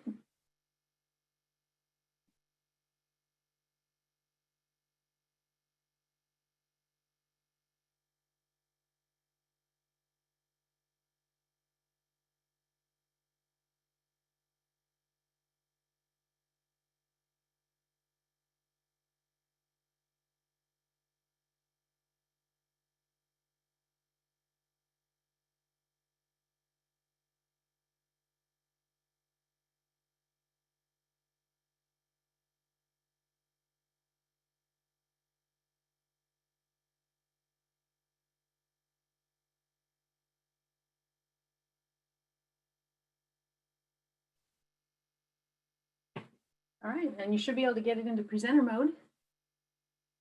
There you go. All right, that looks great.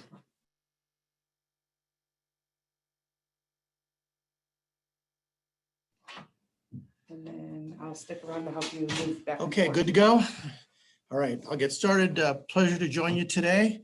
Thank you for the introduction.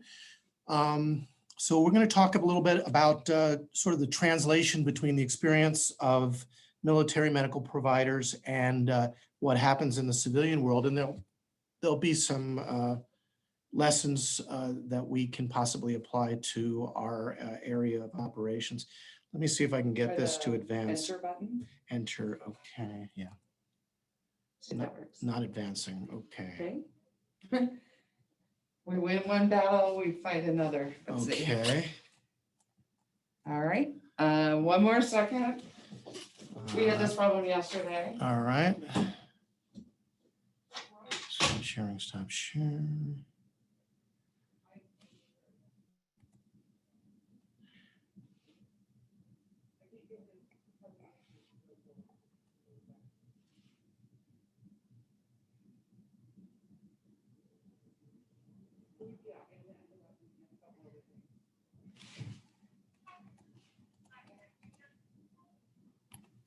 There's arrows in the bottom left corner of your PowerPoint that you can use to advance. Well, let's try that then. Yeah, that usually works.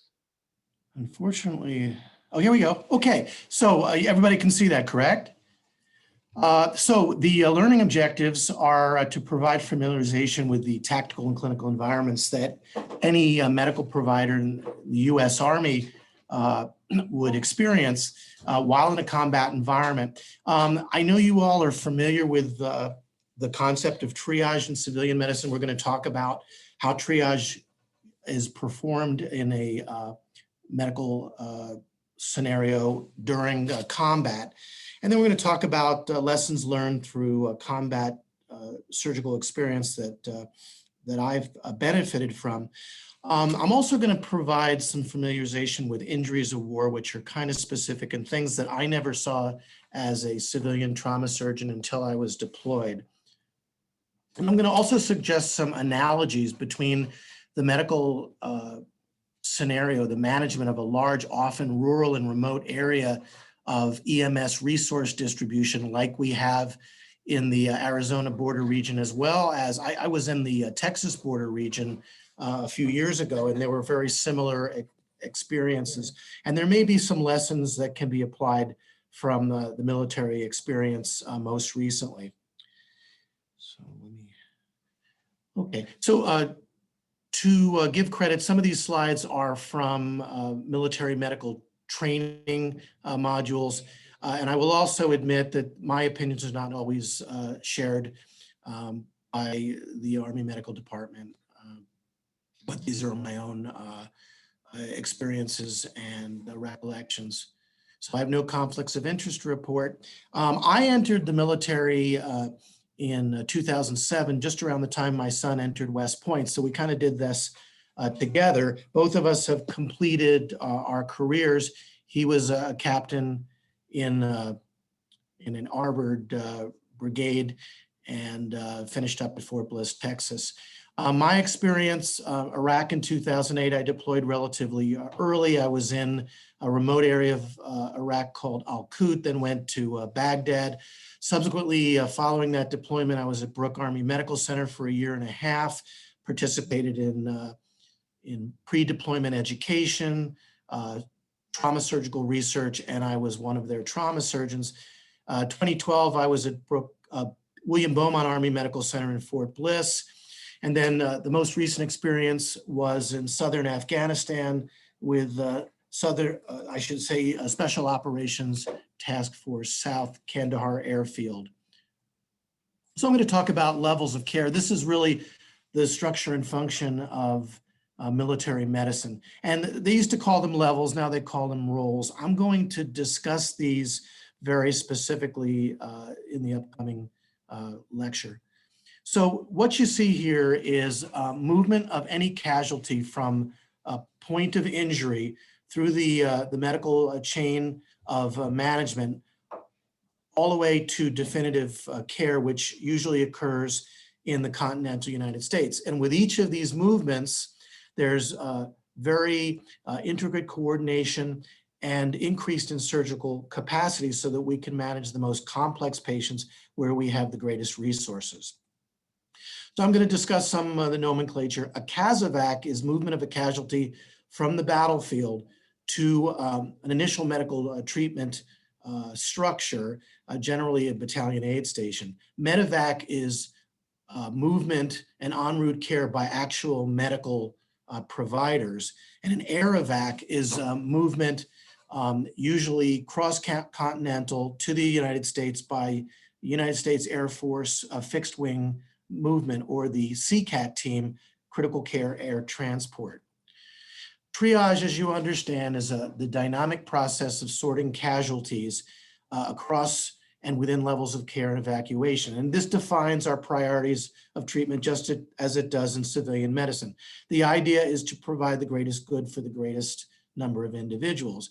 One of the things that's unusual about the military medical scenario, and a little less common in Afghanistan, is that the law of armed combat or conflict basically does prescribe that we would take care of our enemies if we're able to do that. So in Iraq, we actually did take care of some of the insurgent population there. I'm going to talk about triage precedents. We use the mnemonic ID-ME, immediate, delayed, minimal, and expectant. I'm going to describe that in a little bit more detail. Immediate or life-threatening wounds, these require urgent medevac evacuation under 2 hours. There's a high likelihood of initial survival with minimal resource use. And these are examples of some of the injuries that we would manage as an urgent medevac evacuation or immediate priority. There's also a definition that's called urgent surgical, and these are patients who are specifically designated to go to the operating room as soon as they get to the next level of care. Delayed can tolerate some time before movement from role 1, generally less than 4 hours. And these are, classical abdominal penetrating injuries, vascular injuries with viable extremities, and you see the rest there.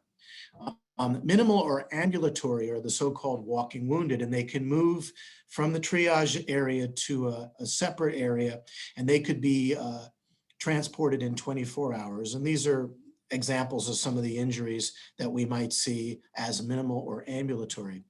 Expectant are individuals whose survival is not likely. And these are penetrating head wounds, classically the transcranial brain injuries, mutilating explosive wounds, multiple sites, greater than 80% TBSA burns, profound shock, and where wounds exceed resources. Now, we would extend these things for US military, as you might understand. So we probably handled greater than 80% TBSA burns and sent them back ultimately to the burn center.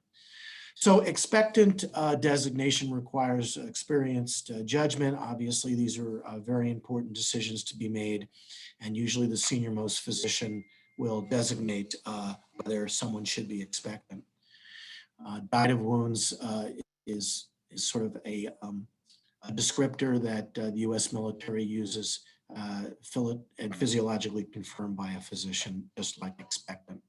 So the 9-line medevac is a very important concept. This allows a transmission from point of injury or the field to the next level of care, generally air evacuation, and it's concise but accurate. So line 1 is the location of the casualty, usually using military grid reference, or at least 8-digit grid references. The radio frequency that's going to be used is conveyed. There's a lot of security issues related to that. The precedents, or the, as we mentioned before, the ID-me, how soon they need to be moved is designated, whether any special equipment is required, the number of patients, security at the pickup site. Very often the landing zone was hostile. Line 7, the method of marking the pickup site. So very often that might be colored smoke. Then line 8 is patient nationality and status. And line 9, whether there was any nuclear, biologic, or chemical contamination. So it literally would be, they would say line 1 X, line 2 X, and then move through. And then everybody knew at the receiving facility what was expected. So the benefit of this, it's concise, it's efficient, it's standardized. And again, we knew likely what we needed to get ready for. So the lesson here is that even while engaged in combat within an austere remote environment, barriers to effective communication can be breached so that the medical treatment facility can be properly prepared. We often, in other situations, even in the United States, use the MIST report, and the MIST report can often provide a lot of information, especially in an environment like we have here in Southern Arizona. So again, in certain situations, en route medical control is possible. If somebody's able to communicate with the receiving facility, they can get some suggestions or directives about how we may be able to manage the casualty. The benefit for the medical treatment facility is that if we're receiving multiple or high priority casualties, we can prepare our manpower, equipment, and hospital resources.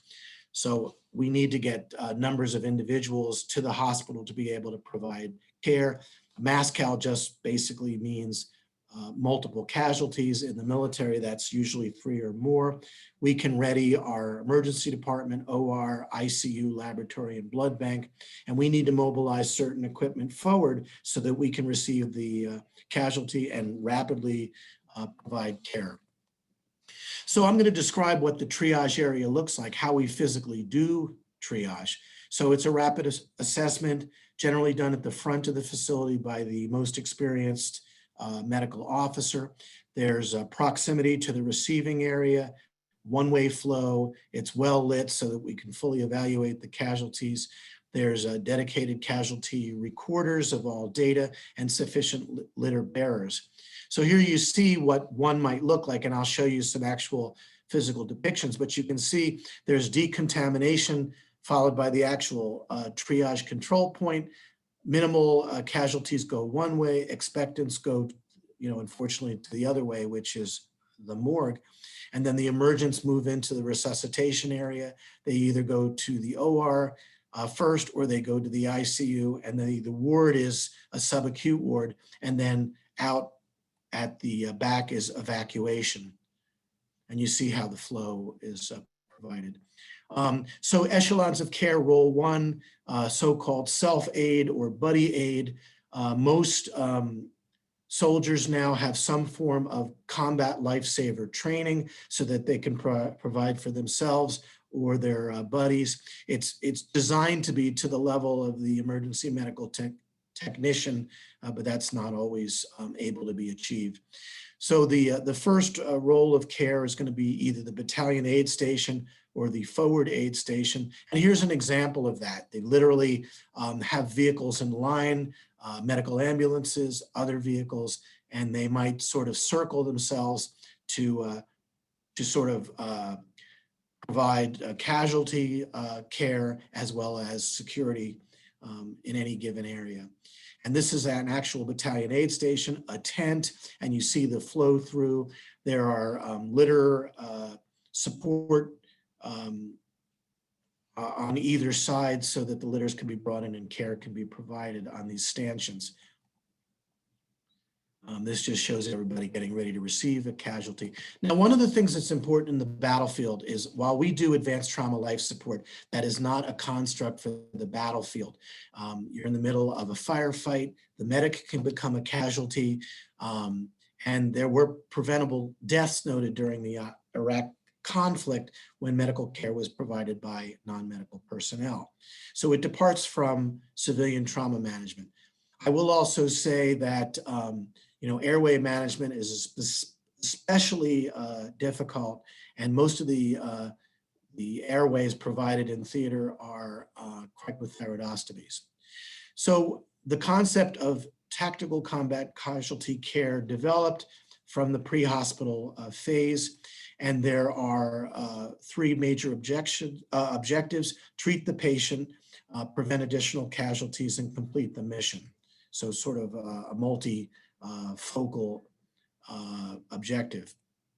So there's three major phases of tactical combat casualty care: care under fire, tactical field care, and tactical evacuation care. I'm going to focus on the first one. And the directives you see here: return fire, take cover, direct casualty to remain engaged in combat if able to, and then direct the casualty to move to cover and apply self-aid.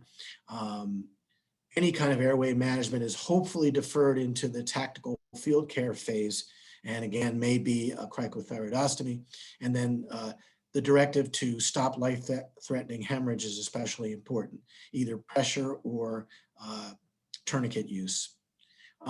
What we identified during Operation Iraqi Freedom is that 24% of combat deaths were deemed preventable, potentially preventable, potentially survivable, and 85% were secondary to hemorrhage. So this drove the development of the use of combat tourniquets, I should say combat application tourniquets, and the use of topical hemostatic agents like QuikClot. Recombinant factor 7A was heavily utilized during Operation Iraqi Freedom, and the use of tranexamic acid after the crash trial became standardized. So I'm going to talk a little bit about aeromedical evacuation. I know there's many people in the audience who've probably dealt with this. So there has to be a lot of coordination. There's an optimal time of transfer. You need to balance the benefits of transfer to the actual benefit to the patient. And there are definitely risks inherent to moving a critically injured patient. Often in Iraq, we had red skies, dust storms, and couldn't move casualties. Unit specificity is applied to who will move the casualty, whether it's Army nurses, whether it's the CRNAs or medics, depending on what the individual situation is. So before the casualty is moved, we need to assure the stability of the casualty. We transmit radiographic documentation. Data about the casualty may actually be written on surgical dressings, or there was an actual 3899 casualty summary that would go with the patient.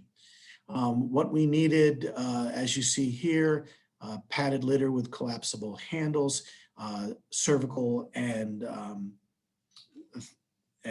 torso immobilization, functional IVs.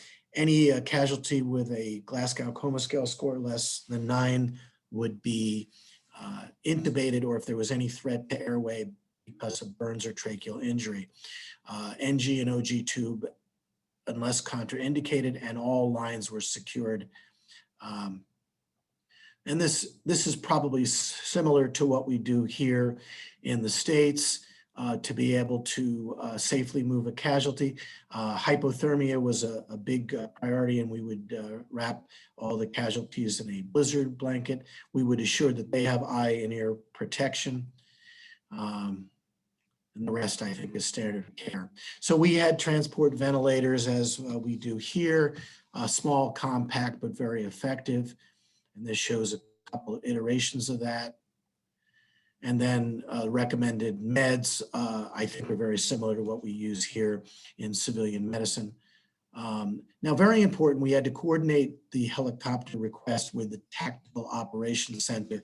Helicopter assets were brigade assets. They did not belong to us. And there were a lot of issues going on simultaneous with any given firefight. So we had to give them proper notification.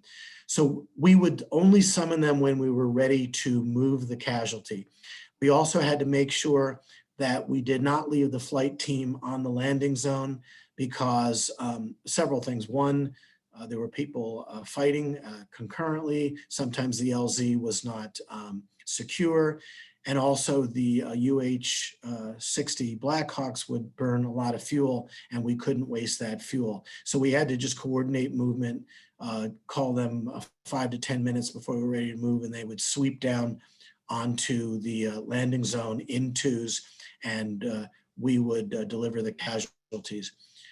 We all had to have eye and ear protection. We had to coordinate with the flight medic when they were on the ground, obviously speaking loudly, slowly, and directly, using hand signals when able. And then we had to be very mindful that these were hot loads, and the airship and the rotor were, I should say, the airship was functional, engines running, rotors moving, and we had to be very careful. So this shows such movement in Iraq. So we would bring our ambulance out. We would move the casualty from the ambulance. There's the flight medic in the back coordinating movement and movement through into the side of the Black Hawk. And then the Black Hawk would take off. You see there's another Black Hawk behind them, often for security, and they would fly out, in this case, over the Tigris River. So I'm going to explain a little bit about forward surgical teams. That's the format that I worked in. There's various ways to do this, but basically it's a 20 individual unit. There were 2 or 3 surgeons, general surgeons, orthopedic surgeon, 2 CRNAs, OR technologists and nurses. There were ICU nurses. There was a biomedical blood bank staff, X-ray technologist, and then we had administration. So you can see that the 3 major branches of the military all did this somewhat differently with different numbers of personnel. I was originally at Florida Operating Base Delta near the Tigris River. I'm not going to sort of dwell on all these, but these are some of the pictures of our medical treatment facility. And this was there before I got there. But it just shows that this was a fixed facility during the Iraq conflict. So we had more resources, 2 resuscitation rooms, and then we would have an operating room. So here we could actually provide advanced trauma life support, and that's what we did. So the scenario looked very much like it does in a continental United States civilian trauma center. The nice thing about utilizing ATLS is that people who had never worked together before can converge in the process of managing a casualty, and it was fairly efficient. So technical combat care is for the field. Advanced trauma life support is still for the Role 2 facility. And this shows, how we did it in Iraq at FOB Delta. Received a casualty. This was an Iraqi police officer who had been in a motor vehicle crash. We managed him, in standard fashion. There was my partner at the head of the bed. I was at the foot of the bed, and standard ATLS. Any casualty who moved to the OR, this was our operating room, and you can see what a field operating table looked like in all of our facilities there. And we would operate directly on that. We did have a mission that included supervising the 18 Delta Special Forces medics to learn to intubate, to learn to place thoracostomy tubes. And this is some of those activities. We had a trauma ICU where we could manage a casualty for 24 hours before movement. Now, the next role was the combat support hospital. So we utilized Ibn Sina Hospital in Baghdad. This is the international zone, the green zone. This is their LZ. You see a prayer minaret in the back. We had expanded capabilities. This is essentially a 300 personnel hospital with everything that you needed to provide trauma care. I also worked in the ICU. There were 12 beds there. We had cardiologists, internal medicine, critical care physicians, as well as a burn surgeon. And this shows the emergency department receiving area at Ibn Sina. This was the Ba'athist Party Hospital. If stabilized at Ibn Sina, we would then move to launch to a regional medical center. This was generally by fixed wing air transport, and this was Role 4. This was a full functioning level 2 trauma center like we have here in the United States. That's launched to a regional medical center. Subsequently, the critical care air transport teams would move the casualty to the continental United States. There were a variety of medical centers. After base realignment and closure, some of the Army and Air Force medical centers or the naval medical centers converged. So we now have Walter Reed National Naval Medical Center as an example, or San Antonio Military Medical Center. These were so-called 1,000 bed hospitals, and there was medical training going on there, as well as research. Definitive care was provided there. And this shows SAMC, where I had the privilege of working for a year and a half. So the situation representation in Iraq, which was the last place I functioned, 2016, what had happened now, we were now limited to 9,800 soldiers in the entire country. We had given away our fixed assets largely to the Afghans, and we were working either out of the north or out of the south. There were Role 3 facilities in either place. I was stationed down south with a Special Operations Task Force South. And so, as we mentioned here, fixed facilities, limited land mass. So what the problem was here is that early during that conflict, there was concern that our military casualties were not receiving care in under 2 hours. So Robert Gates developed the concept of the golden hour and the mandate that all casualties would receive definitive care, or at least stabilization care, in 60 minutes or less. So all military operations had to be conducted within a 1 hour medevac ring, which was determined by the flight time of a rotary wing transport.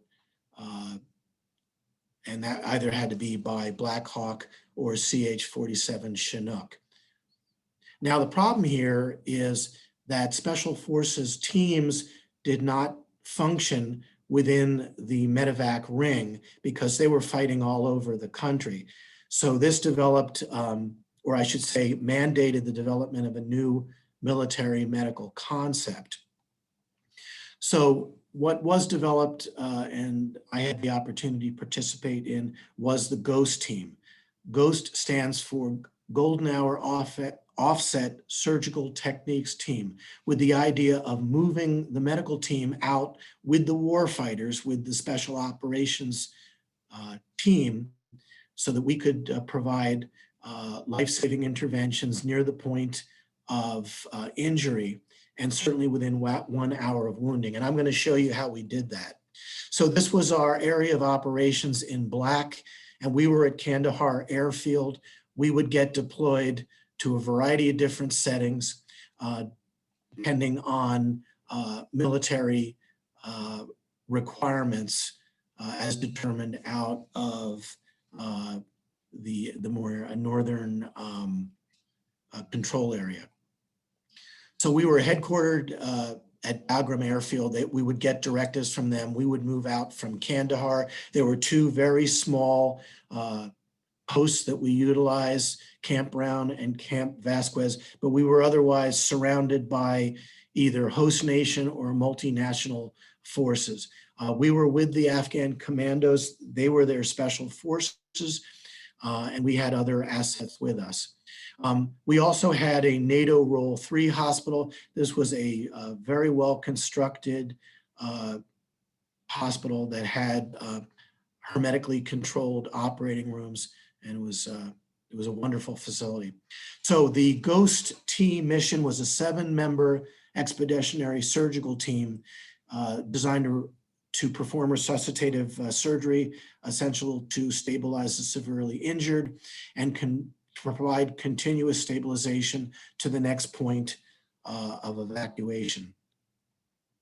So there's a couple different versions of this. There's a GHOST Team Light, GHOST Team Heavy, and this is sort of a very basic. We were required to move to the point of battle within 3 hours. Setup time for us was 40 minutes. We could handle 5 cases in 24 hours without resupply. Movement platform were 2 Chinook helicopters, and this is the number of personnel in a light iteration. This would include surgeons, CRNA, OR tech, and nurse.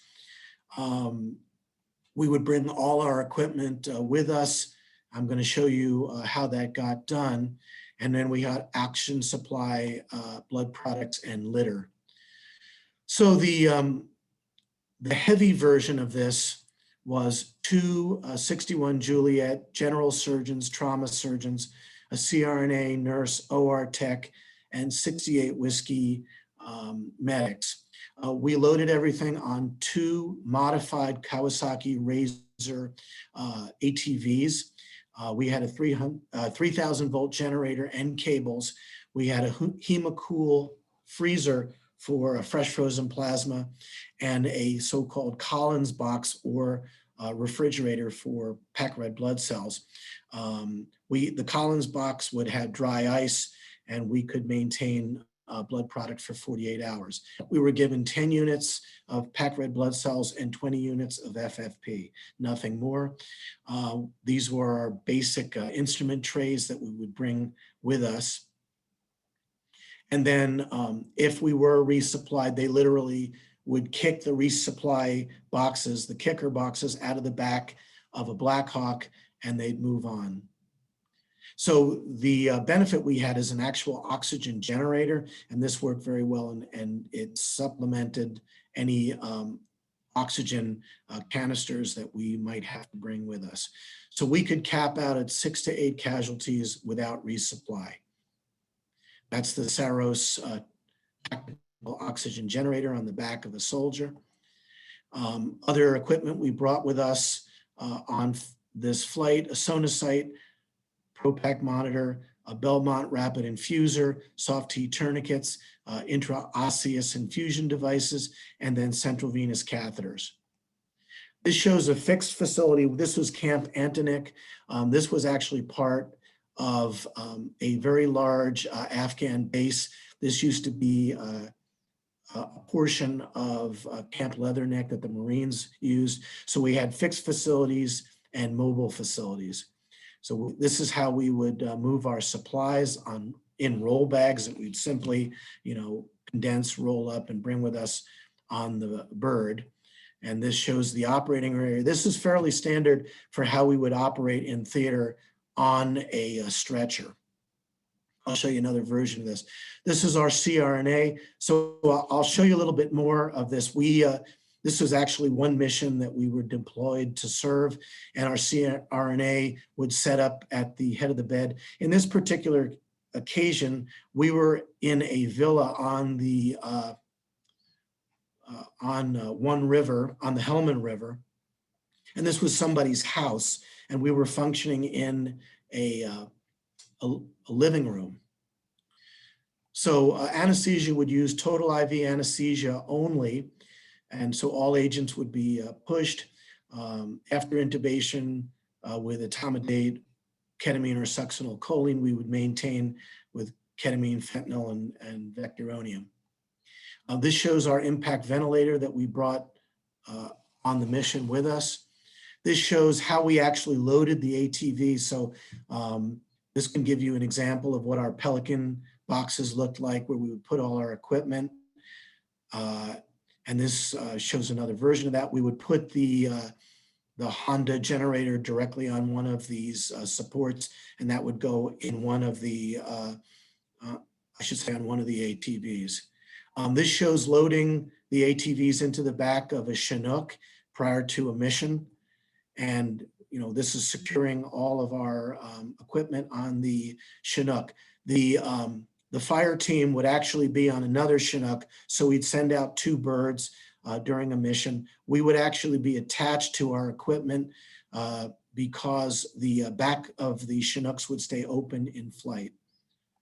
This is our team ready to go out on a mission. We had an interpreter with us. This is what it would look like in flight, attached to one of the ATVs.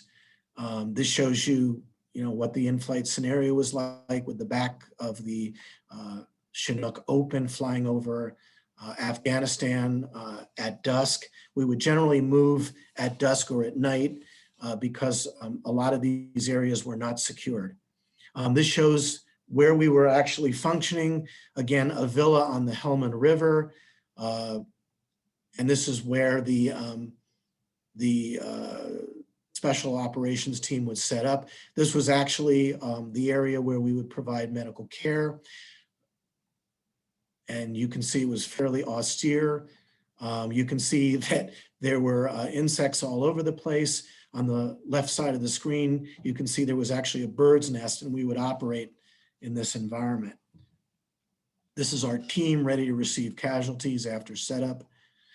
This is an actual casualty, a IED injury, bilateral high above the knee amputations, and we actually performed a resuscitative thoracotomy on a stretcher. Unfortunately, this soldier died. This shows us in the process of managing him. It just shows you the devastating wounds that occur from blast injuries. So I'm going to show you a little bit of patterns of injury while we have time. Please keep me honest if we run out of time, but these are the major things that we would see, and I will demonstrate here. So fragmentation wounds were ubiquitous, IEDs, as I mentioned. The problem here is that shrapnel was dispersed widely from the point of the blast, and we would have to look for shrapnel injuries all over the patient's bodies. When we would get them to roll 3, we would put them through the CAT scanner to make sure we were not missing some of the trajectory of shrapnel, which could have caused occult injuries. This shows a shrapnel injury that went across the torso into the liver. This shows an example of a tank mine that a Iraqi police officer unfortunately contacted. He had been sent in after basic management in a small hospital in out the city of Al-Qud. This injury initially didn't really look so severe. When we got the x-ray, we saw he had a comminuted wound. We realized that the wound was probably more extensive than we could appreciate. We took him to the operating room and we performed an initial amputation. And what you can appreciate here is that all of this musculature and bone had been destroyed. So we did a so-called damage control resuscitation, and then we packed the casualty and sent him up to the next echelon of care. So the lesson here is that blast injuries transmit energy and debris vertically from the point of contact with the arming mechanism, and that you can't always appreciate how severe these injuries are initially, that we would additionally perform a damage control amputation at the lowest feasible level, and then that casualty would require serialized care until you could perform a definitive final amputation. This is a mortar attack. We were at a Roll 2 facility. The casualty had come from another Roll 2. They had to actually land at our facility because he developed distress en route. He already had a chest tube in place. This was another blast injury mortar attack, and he was hypoxemic, acidemic, and hypotensive. So you can see his vital signs were really poor. Heart rate 120. He was hypothermic. He had multiple wounds that had not been accounted for yet. He was, again, hypoxic, hypercarbic, acidemic. We were able to get an initial chest x-ray. Now, the problem here is that with a blast injury, you developed what looks like pulmonary edema. So it was hard to tell what was going on. So we decided to place a chest tube, and that's actually what he needed. He had a tension pneumothorax that was not able to be appreciated clinically or radiographically. And he actually improved, and we were able to load him back on a medevac and sent him up to Baghdad, and he survived. This was his second thoracostomy chest x-ray. So the lessons confirmed here is use ATLS when you can at Roll 2 and above, and don't assume that the patient doesn't need a second chest tube, even if you can't exactly appreciate that perfectly on a chest x-ray. So the radiographic definition of a tension pneumothorax is complicated with blast injury. This was another injury that we managed in Iraq, an AK-47 wound that occurred 4 hours before we received the casualty. You can see the initial chest x-ray. She was tachycardic, hypotensive. We moved her to the operating room, and she became unstable. We opened her chest. You can see we were not prepared to operate. We didn't have gowns on. We did an immediate thoracotomy. We got aortic and pulmonary vascular control. We initiated a walking blood bank for blood. We gave her factor 7A, FFP, and you can see our walking blood bank. We stapled off this injured lung. You can see the blast injury from 7.62 by 39 round. And we did a temporary closure over 2 chest tubes and sent her up to Baghdad. So this shows again en route care and how that gets done. This is a perfect example, and I apologize. It's a pretty rough picture to look at, but this was a 34-year-old active duty soldier who was injured in a mortar attack. He got to definitive care in less than 20 minutes. Received 14 units of packed red blood cells, 4 units of FFP, 8 units of whole blood. He received an initial amputation, moved on to launch stool, and further staged amputations. Closure at Launch Stool Regional Medical Center, Role 4. Then he returned via CCAT to Walter Reed. This is him 2 years post-wounding on his artificial legs. And so it just shows you what can be done with very severe wounds with staged care. This was just an interesting anecdote. One of the soldiers had a pocket Bible in his rear pocket, received a shrapnel wound. This actually mitigated it. So as I say, you know, believe in a higher power. And I thank you. If there's any questions, I can take them now.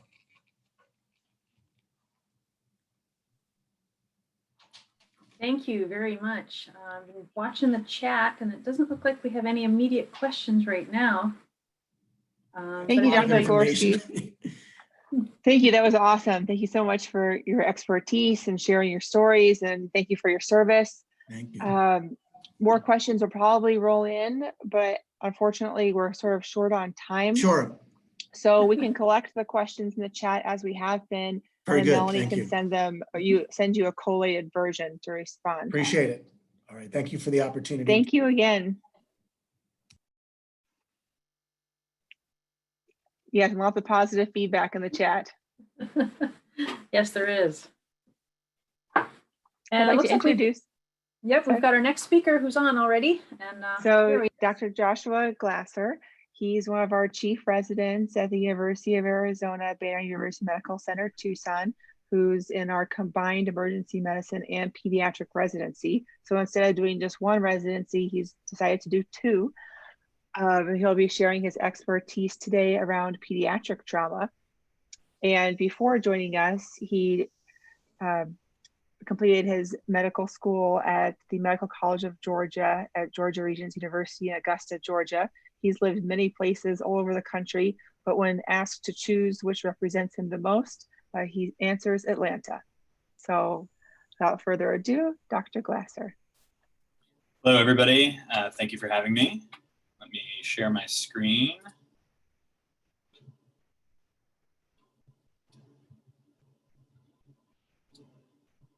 Play that slideshow.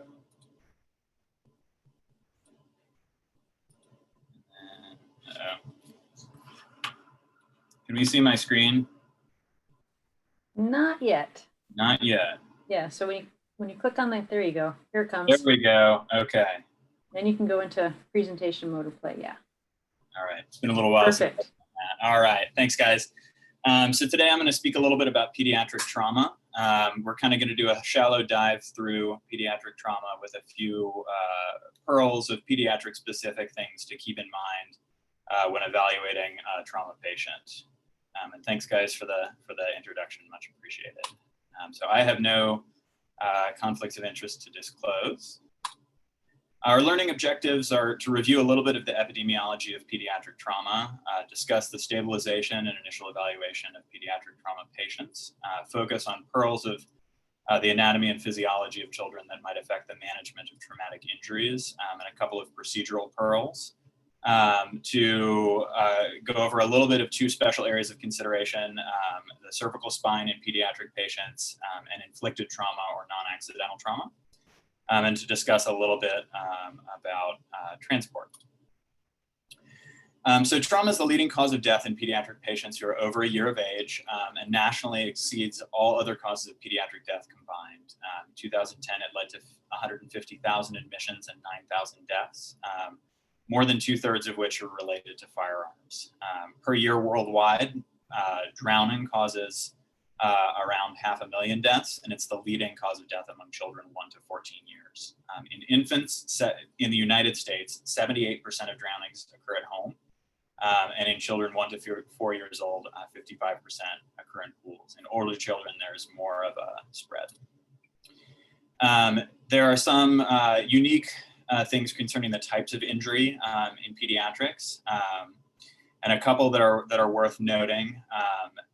Pedestrians struck, children of certain age and size, struck at high speed, can have, of course, multiple trauma, head and neck injuries, lower extremity fractures, but a particular pattern to keep in mind is what's called Waddell's triad, which is the triad of lower extremity fractures from striking a bumper, abdominal and thoracic injuries from striking a windshield, and head injury from being thrown following being struck. So while lower extremity fractures in a traumatic injury such as this may be the most immediately evident thing, this is a common pattern.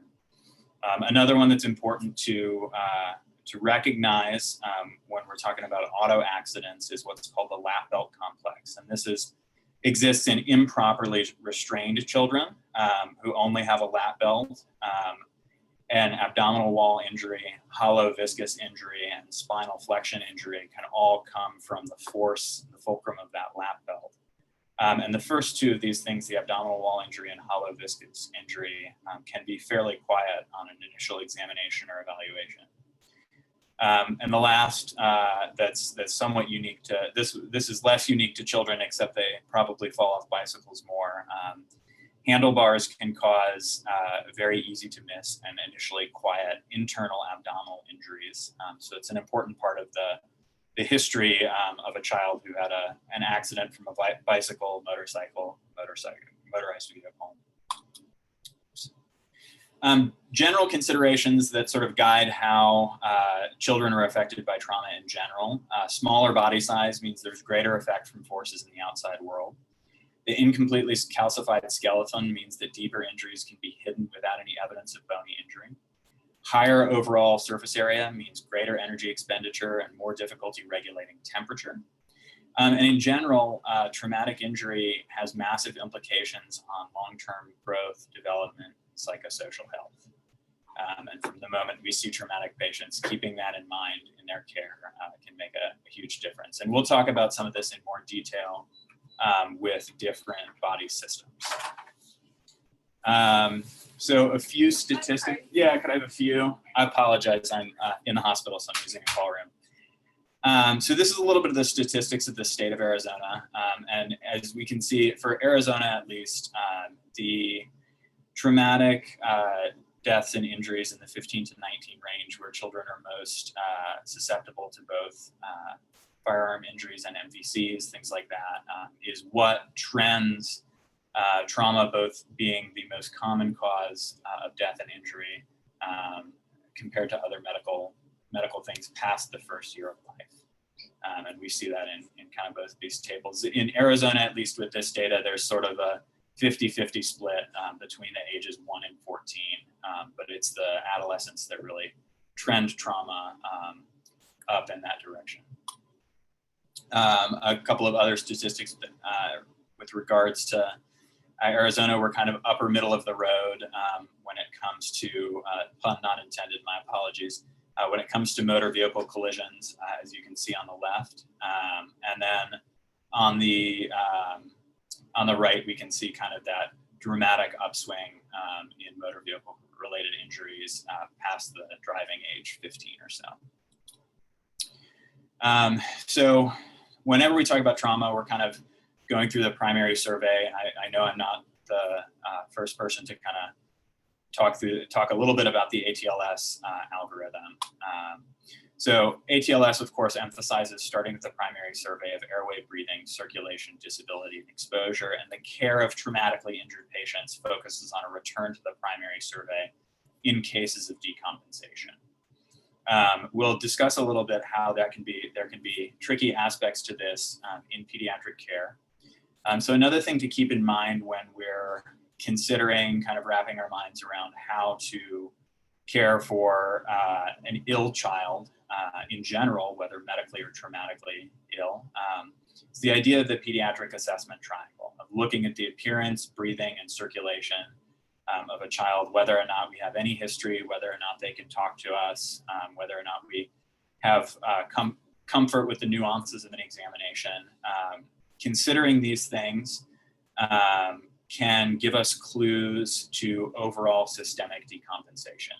The general rule is actually probably easiest to discuss when it comes to a medical issue, something affecting breathing, but perhaps the idea of a pneumothorax could cause respiratory distress, whereas a tension pneumothorax causes circulatory collapse and change in mental status and appearance, which is a way that this sort of triangle of evaluation can help in our back pocket when we're seeing a child's physiology change during the time that we're caring for them.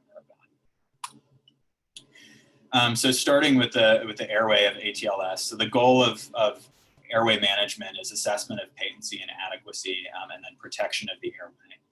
Children are far less likely to follow commands, and at some ages are incapable of doing so.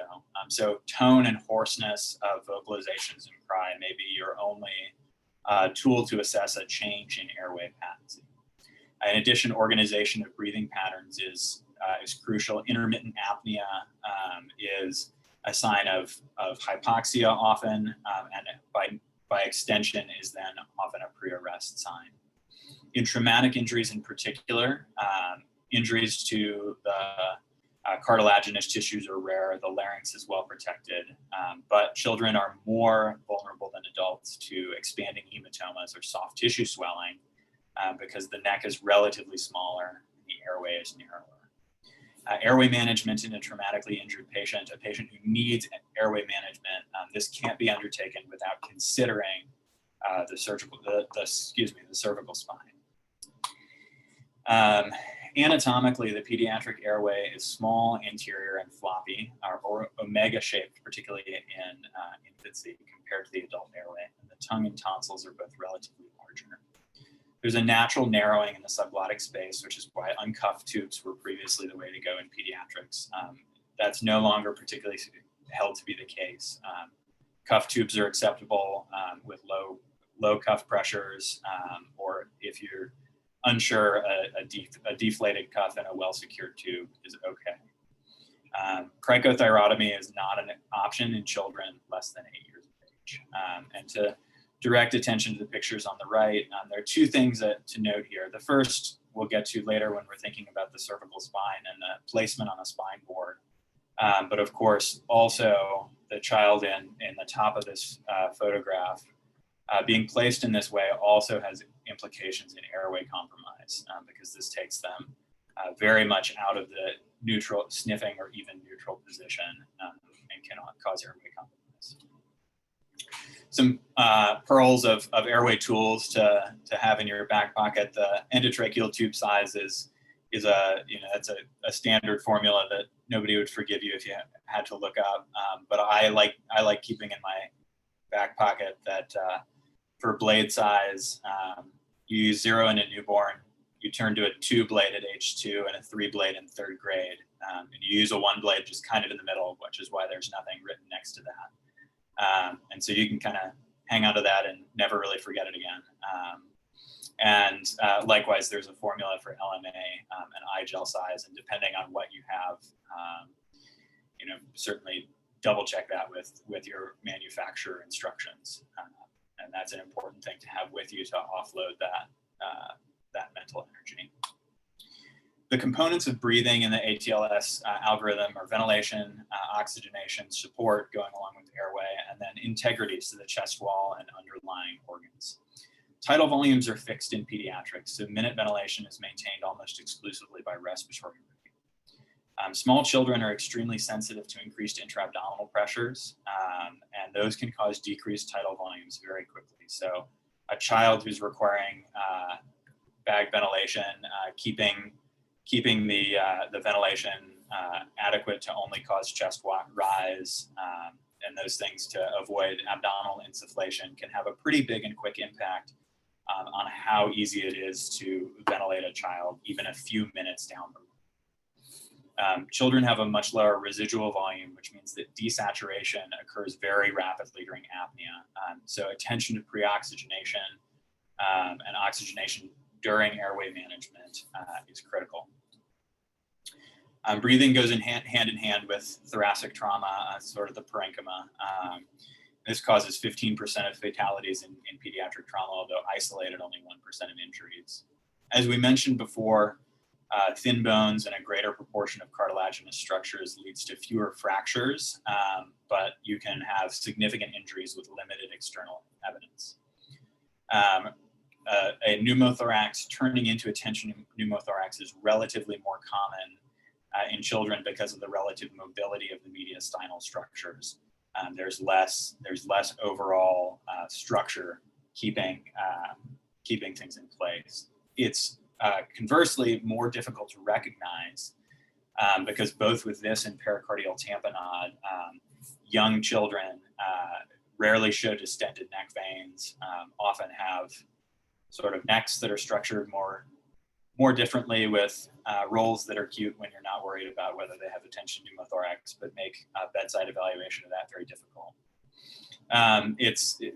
ATLS in general has led us to consider decompressing pneumothoraces in the fourth intercostal space mid-axillary line because of the relative paucity of subcutaneous fat compared to the second.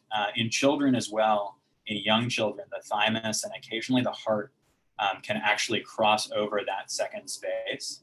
And so there are authorities that would have us consider certainly using the fourth intercostal space for that reason as well, even in children with a relatively thin chest wall.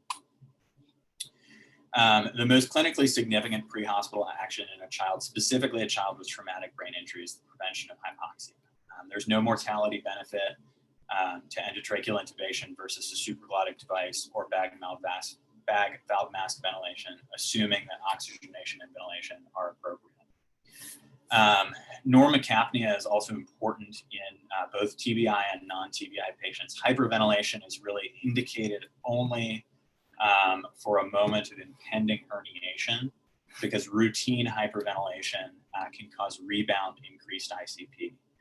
So if you have the ability to follow waveform capnography or certainly to be mindful of the ventilatory rate and the tidal volume when it comes to ventilating children, that's super important. And I also can't see the chat, so if any questions come up or somebody wants to stop me, somebody just holler, and that's cool.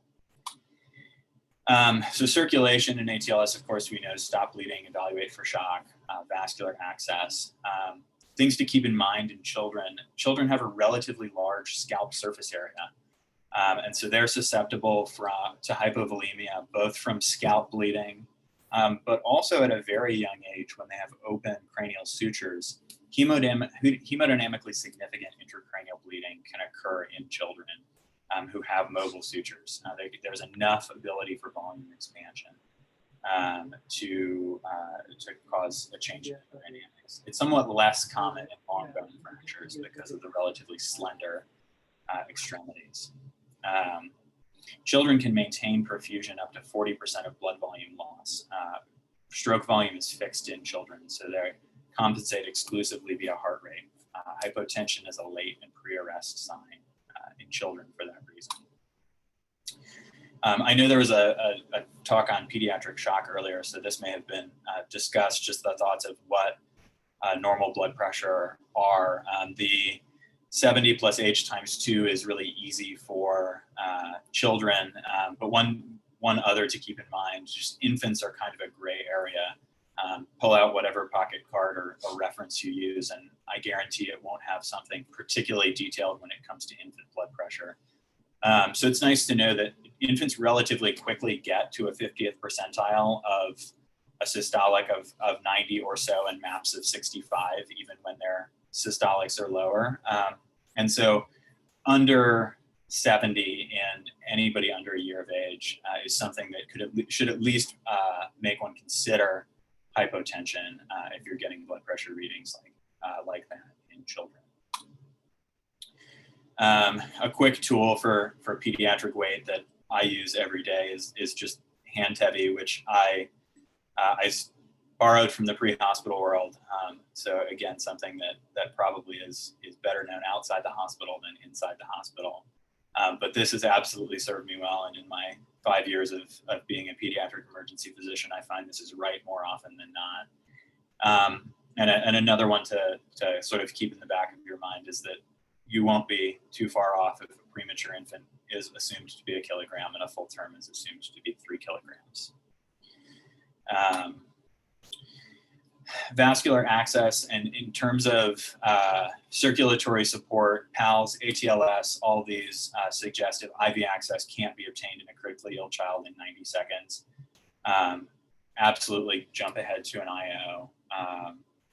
And just sort of keeping in mind, this seems like we have to teach in the hospital far more than outside, but just choosing the right device in terms of weight range.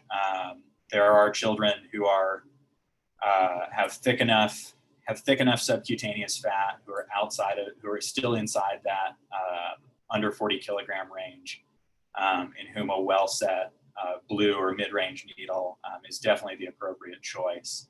And that's something to keep in mind in our young and yet still somewhat chunky children who we're managing. And extravasation from these devices is very difficult to see and far more often felt behind their calves, which is an important consideration when we're doing this as well. A couple special considerations for these. So in children, until they get to the sort of the adolescent point, the distal femur is actually an option if there are fractures to lower legs or if there's an extravasation event that makes you consider not wanting to replace an IO lower than the knee. Finding the superior aspect of the patella, moving 1 to 2 centimeters above and aiming slightly cephalad to avoid going through the growth plate is an option for an IO in this population. And the humeral IO has a similar advantage to any upper vascular access in a traumatically injured patient. Access in the lower extremities may put resuscitative product into an area of hemorrhage rather than the systemic circulation. At about 8 to 10 years of age, we can consider humeral head IOs in children. Younger children don't have a well enough developed humeral head for the needle to seat. So that really is not an option in that age group either. Some thoughts on volume repletion. As in adults, we're moving towards resuscitating with blood, early if available, sticking to, relatively less crystalloid before turning to blood products. It's sort of interesting to remember that total blood volume in an infant or young child is only 75 to 80 milliliters per kilogram. So we very quickly get to the point where we really should be thinking about what we're doing with kids from a massive transfusion lens. As I said before, there's really no permissive hypotension in peds because hypotension is a pre-arrest phenomenon. So treating hypotension is really quite important. There's no particular data for or against the use of tranexamic acid in pediatrics, but the dose is 15 per kilo and is not an unreasonable consideration. There are also no particular considerations when it comes to tourniquets. Commercially available tourniquets are appropriate for children in whom you would otherwise use a tourniquet. Disability consists of evaluation of pupils, mental status, tone, strength, symmetry. In children, the AVPU scale is a more accurate assessment of mental status than GCS, and it's a lot easier to remember. Alert, GCS 13 plus, verbal, GCS, under 13 but greater than 8, and a child who's only responsive to pain. We can essentially that's that ballpark of 8 where we're very concerned about their ability to protect their airway. Not only do open sutures accommodate blood if there's intracranial hemorrhage, they can accommodate a higher ICP, which can cause delays in recognition of a neurologically significant injury. Skull bones are thinner and more prone to fracture. Parental assessment of mental status is far better than anybody who has just met the child. Another note of disability, even in the traumatically injured child, is children have dramatically higher metabolic needs than adults. A child who's had to undergo any kind of prolonged resuscitation, transport, dangerous hypoglycemia can occur. So consideration of glucose at a change in mental status in a sort of a longer field time is something that I think is important, at least to keep in the back of our mind. Exposure really has two dramatically different considerations in peds. It's critical to completely assess injuries and decontaminate. Children are particularly vulnerable to exposure. They have little subcutaneous fat, thinner skin, that larger body surface area to size, and poor thermoregulation. So children can get towards hypothermia much quicker. A wet diaper with plus time can be a huge source of cooling, and can lead to a hypothermic child, which in a traumatically injured patient, cold can lead to coagulopathy, and can enter that kind of death spiral. In instances of minor trauma, exposure can be stepwise, and can be done or in conjunction with or even by the family. In burn patients, of course, we kind of get everything off. Irrigation with cool water up to 60 minutes post-injury at the site of the burn and in the field can have beneficial effects, and that's been shown. And in greater than 60-minute transport times, we really should be considering beginning fluid resuscitation. Children have better outcomes when we begin fluid resuscitation with the Parkland formula is still kind of what we go off of, but that initial fluid is really critical information for the eventual burn center. So a few, kind of past the ABCs, a few important considerations of pediatric trauma patients. So the C-spine in pediatrics, there are a million differences in C-spines. There aren't a million differences. There are a few differences. There are a million genetic issues that can cause difficulty with the C-spine. Children have growth plates, the less calcified skeletal structure, large head to body ratio, weak muscles, lax ligaments. They can actually have significant stretch without any injury. But there are all these differences that change how C-spine trauma presents in children. The C-spine begins to resemble the adult at about 8 years of age, by the way. The fulcrum of movement is at C2-3 before this, particularly in infants, and after this, and in adults, it's at C5-6. Only about 1 to 1.5% of children with blunt trauma have C-spine injuries, and relatively few of those are in kids less than 2 years. And as we said, upper are more common in older children, lower are more common in younger children because of that fulcrum of movement. A third of children with C-spine injuries will have neurologic impairment, and the mortality approaches 28%. In addition, 10% of adults and 11% of children with C-spine fractures have a second non-congruous spinal fracture. So concern for and I've seen this considered in reverse as well, certainly. People who have pretty good evidence for having a spinal fracture somewhere, it's very appropriate to consider that they might have a second, and that protecting for that is essential in their care.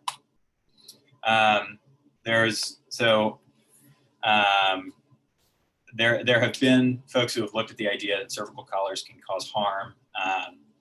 The particular study that these come from, certainly the suggestion to not use collars, the matching of patients was between countries and between mechanisms in a way that I think certainly shouldn't convince anybody to hold off on a collar in a patient that you otherwise would put one on by judgment or protocol.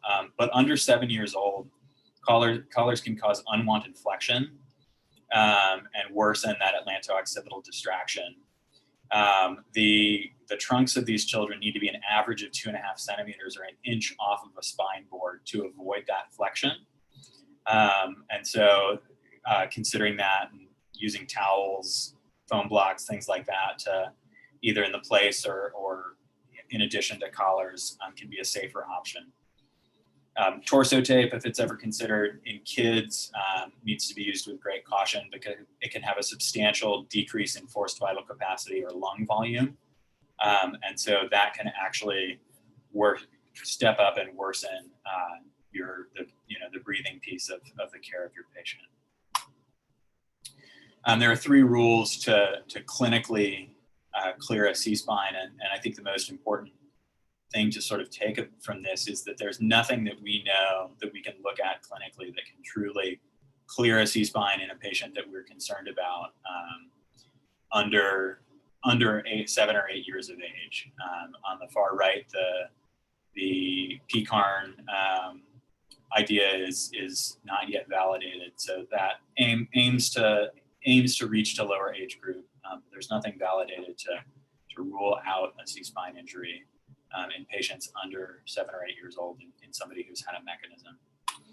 Overall, risk factors in very young children, a GCS less than 14, ages between 24 and 36 months, and motor vehicle collision. The presence of any of those 3 is the major risk factor for C-spine injury, and absence carries a substantial negative predictive value.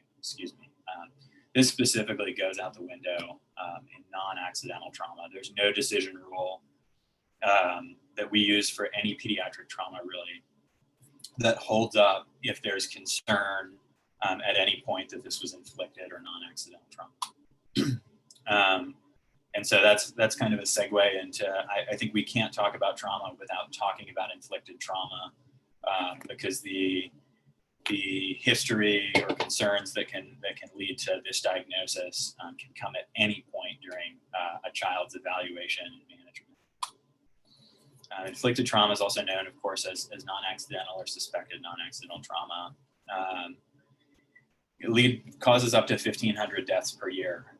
And so if we reach way back to our original epidemiology, between non-accidental trauma and firearm injuries, that sort of takes a substantial number of our pediatric trauma deaths. Equivalently common in girls and boys. Neglect is far more common than abuse, but certainly can cover a large spectrum. The reason that we review this, and then I think that it's hard for me to talk about trauma without considering it and without reminding myself to think about it every day on shift. So these are 3 papers that looked at the incidence and prevalence of non-accidental trauma. And the first showed that about a fifth of these 44 cases of deaths were evaluated by a physician not long before their death in the emergency department. So the chance that they used pre-hospital services is non-insignificant. In a large Oregon study, a third of patients diagnosed with abuse had 1 ED visit before diagnosis. And this Chadwick article is interesting that of reported mechanisms, there were far more deaths from falls less than 4 feet in height than larger falls. Not that that's a great deal of deaths, but at least the consideration is to think about whether a disclosed injury mechanism is accurate. And I know I've had huge help from providers before patients reach my emergency department who have made me think of something or raised their concerns for mechanism or situation. The red flags of non-accidental trauma: history incompatible with injuries, vague, incomplete, or changing, contradictions, multiple injuries, inappropriate behavior, and classic injury patterns. Nobody shows up with this like this kiddo here. I think in that vein, when it comes to thinking about the history of this, a couple of thoughts on development are really important as well. Children roll from front to back at about 4 months of age and back to front at about 6 months. Sit around 6, hold a stand around 9, and are beginning to walk by around 12. And children who don't cruise rarely bruise is kind of the thing that we keep in the back of our minds. Out of a study of 1,000 well children, less than 1% of those under 6 months of age had any bruising, and 1.7% in that sort of early cruising standing had any bruising at all. And no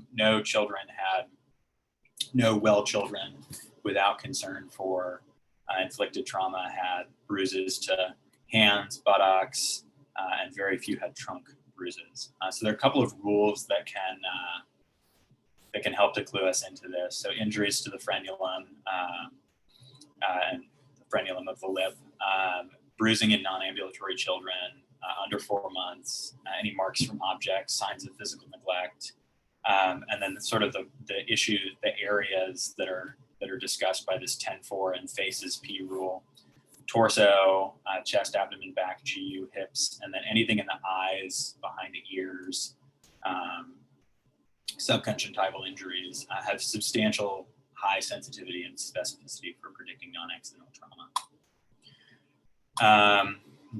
Just a couple more pieces. So indications for transport of any injured child: ejection from MVC, falls, extended extrication, death of passengers, greater than 3 long bone fractures, and this is to transport to a pediatric trauma center. And all these are fairly straightforward. Amputations, vertebral injuries, head or facial trauma, and any penetrating trauma. Suggestions for air transport include GCS less than 4, respiratory rate less than 12 or greater than 29, and blood pressure less than 90. Although it's interesting to note that there are a couple of relatively recent papers that suggest that we might a little bit over triage with blood pressure numbers that don't take into account the pediatric physiology and the fact that children, under teenage have normal systolics less than 90 often. In penetrating trauma specifically, certainly transport by air is an independent predictor of survival to hospital discharge. ATLS currently goes by the pediatric trauma score in terms of the minor, life-threatening, potentially fatal trauma. And so this is definitely something that's reasonable to be part of that decision-making or to keep in mind. So this has been sort of a broad overview of some general thoughts on what to keep in mind when it comes to physiology, what to keep in mind when it comes to keeping non-accidental trauma into the back of our mind, and all those things when we're caring for children. Just kind of the little ways that kids aren't small adults, and we can definitely consider specific things about them when we're taking care of them. Thank you guys for letting me talk and for giving me the time. Thank you very much for joining us. So we do have just a couple minutes left if there's any questions for Dr. Glasser. Otherwise, we can, if any questions do come in. Oh, looks like we have one question here. Let me get out of my Oh, yes.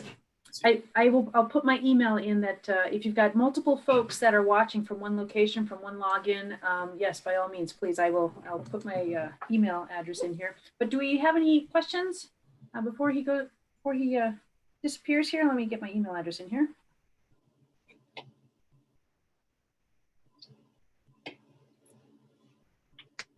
Yeah, so if there's more than just one person that's watching from one connection, please, by all means, go ahead and email me to make sure that I can put those folks on the list to get our post-event information. And Dr. Glenn, you see you're back with us? I don't know if we have sound yet.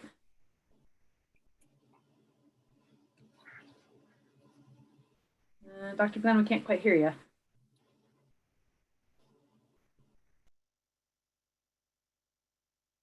She might be having some technical issues there.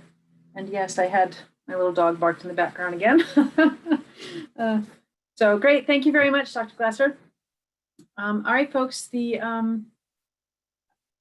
so in the evaluation, you can go ahead and put in your paramedic number as well in that RN license number. We understand there's going to be various license numbers in there, but we know specifically we needed RN numbers on the actual certificates. And I believe for the paramedics, you can write it in, but you can put it in that same space.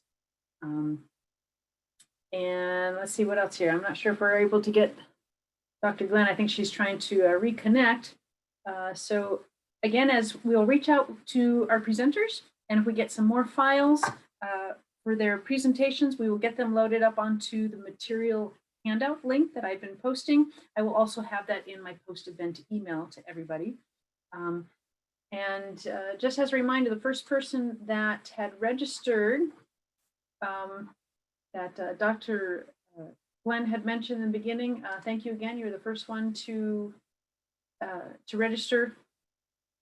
If I can find that email, I can remember her name here. Hold on just a second.